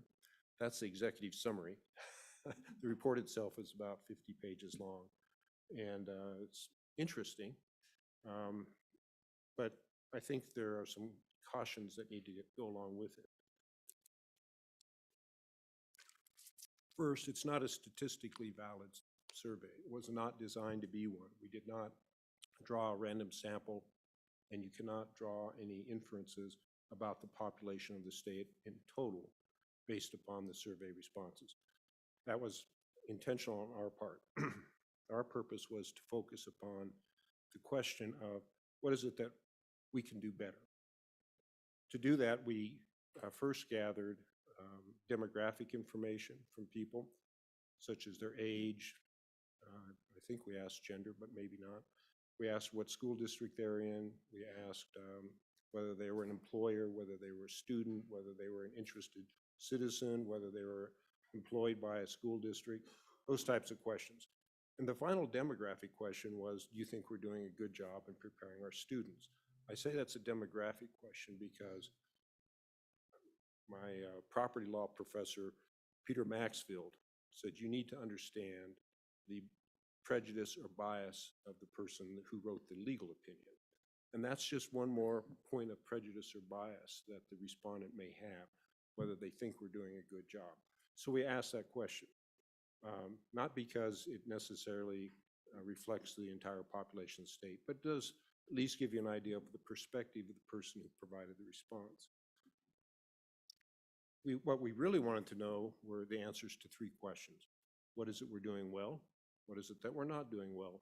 And what could we do better? And those three questions from 7,000 plus people produced a wide variety of comments, as you can imagine. And that was the primary challenge of the WYSAC folks, was to try to first understand how could they capture the words, because they do a kind of a word context search and grouping, put those into common themes, and then try to evaluate by, again, the demographic group, what the theme most commonly surfaced from each group. Now, the questions I was most interested was, what could we do better? And specifically, what were the little gems that might be in the responses, 7,000 responses? Maybe we could get 6 or 10 gems, the ones where somebody has really given it some tough thought and is willing to make a statement about, what should really change, what could change and improve our system. And those are hard to find. They don't show up because they appeared 400 times. They show up because they appeared twice or maybe only once. And so I took the 7,000 plus responses, divided it among the 8 members of our group, and we each read about 1,000 of responses, and including this guy, right, and her. It took days. It took days. And we tried to harvest in there what I call the gems. And that was tough work. And it's the type of work that the WISAC report does not necessarily reflect. And that's okay. The WISAC report did what we wanted it to do, but we had an alternative that we wanted to pursue as well. Following all that, we are in the process now of getting into the public meetings where we want to listen to members of the public. Perhaps the same people who responded, perhaps others who haven't responded, people that come from your constituencies. We want to make sure that you all are aware of our public meetings so that when we are in your community, we hope you'll attend and participate either with your own thoughts or if just to listen to what others have to say. And so we have a schedule of our meetings, which is in the report as well. And our basic format is we'll travel, we'll hold a meeting that evening. The next morning, we'll hold a second meeting, hoping to catch those who can't come because of work or school or other commitments in the evening, and those who can come in the next day's session. And then we'll travel to the next venue and repeat that. And we've broken it into 4 time frames. Now, I'm afraid what's going to happen is my computer, which is logged into the court system, is going to go offline at 7 o'clock. But at least for now, I have the access to this. It might not, we'll see. To assist us with these public meetings, the governor provided us with some funding, and the funding is being used to hire a facilitator. And as you can imagine, if we have meetings where 500 people show up, we need professional assistance in facilitating such a meeting. We need to have the right venue. We need to have the meeting formed in a way that we can gather as much information as possible and not waste a lot of time. So we've contracted with a company called Foresight Plus Law. They have folks in Sheridan, Chicago. They're all over the place. They've represented various bodies in the state of Wyoming on other projects and are familiar with our educational system. So, kind of in summary, what have we done so far? Well, we've gathered a lot of information and we're still gathering information. Our plan is to assemble this. We have also received the services of a fellow from Harvard University who's going to work with this summer on research projects, which we will give to the fellow and she'll go find out what can be learned. And at the conclusion of all this, we hope to draft a report, present it as I mentioned before, and then have at some point an opportunity to see it take root and grow in the state of Wyoming. With that, I'm sure there are questions, but I guess the final thing I would say is we want to continue to work with this group because we know how important your work is. And we don't view this as in conflict at all with your work, but we're just trying to approach the problem from a different perspective. And I would say the perspective that we hope to bring and probably share with you is that of representing the public, which sometimes is a voice not well heard in the educational system. So that being said, happy to address questions unless Representative Simpson has a comment. Mr. Chairman, Representative Simpson here. Gosh, it's kind of fun sitting on this side of the table, just so you know.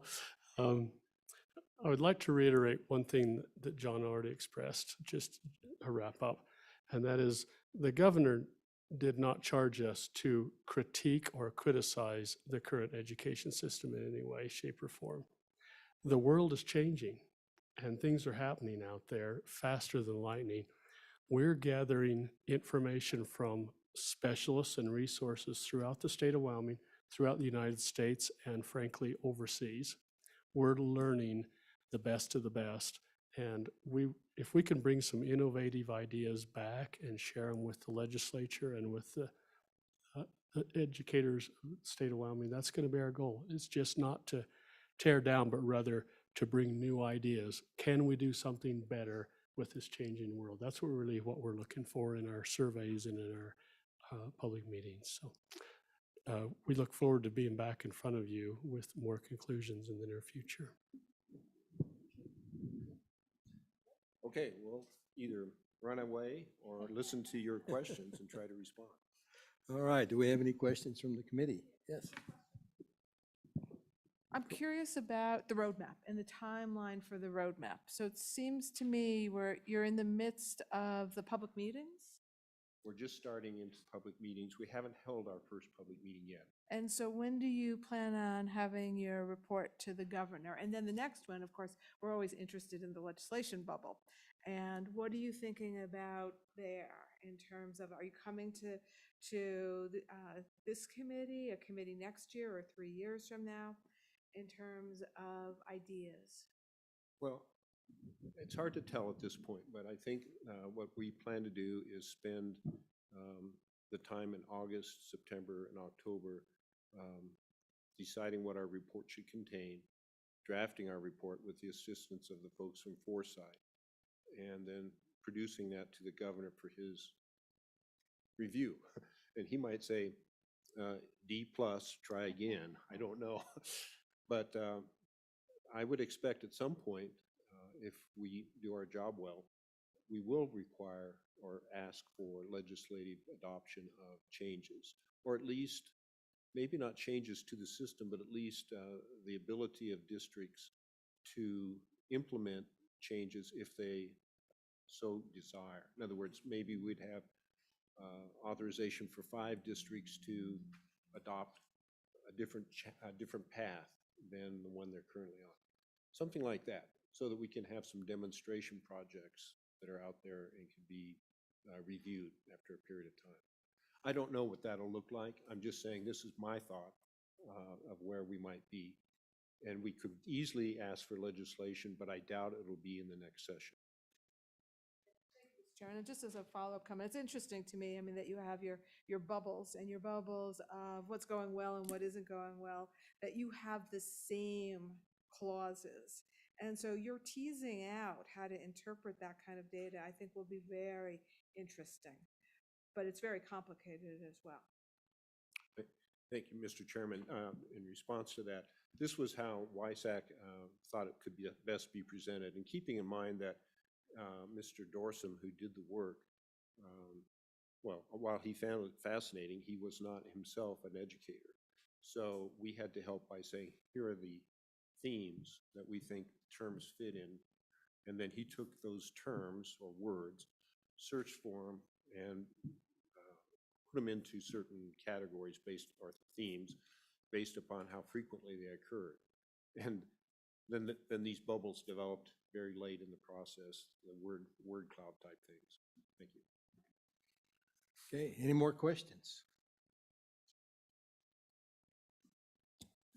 I don't see any more questions. All right, thank you. Yes. I couldn't help but notice the Cheyenne meeting is right on Frontier Days week. That was intentional, Mr. Chairman.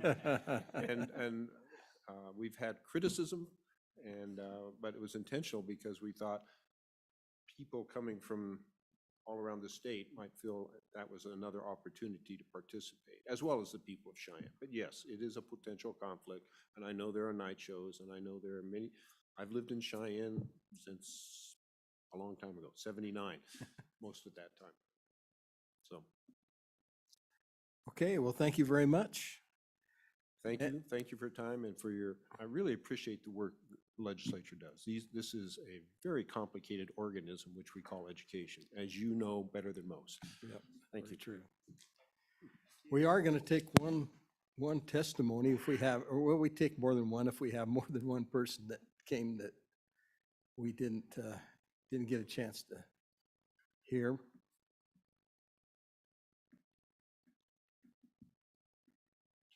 Welcome. Please state your name. Yes. All right.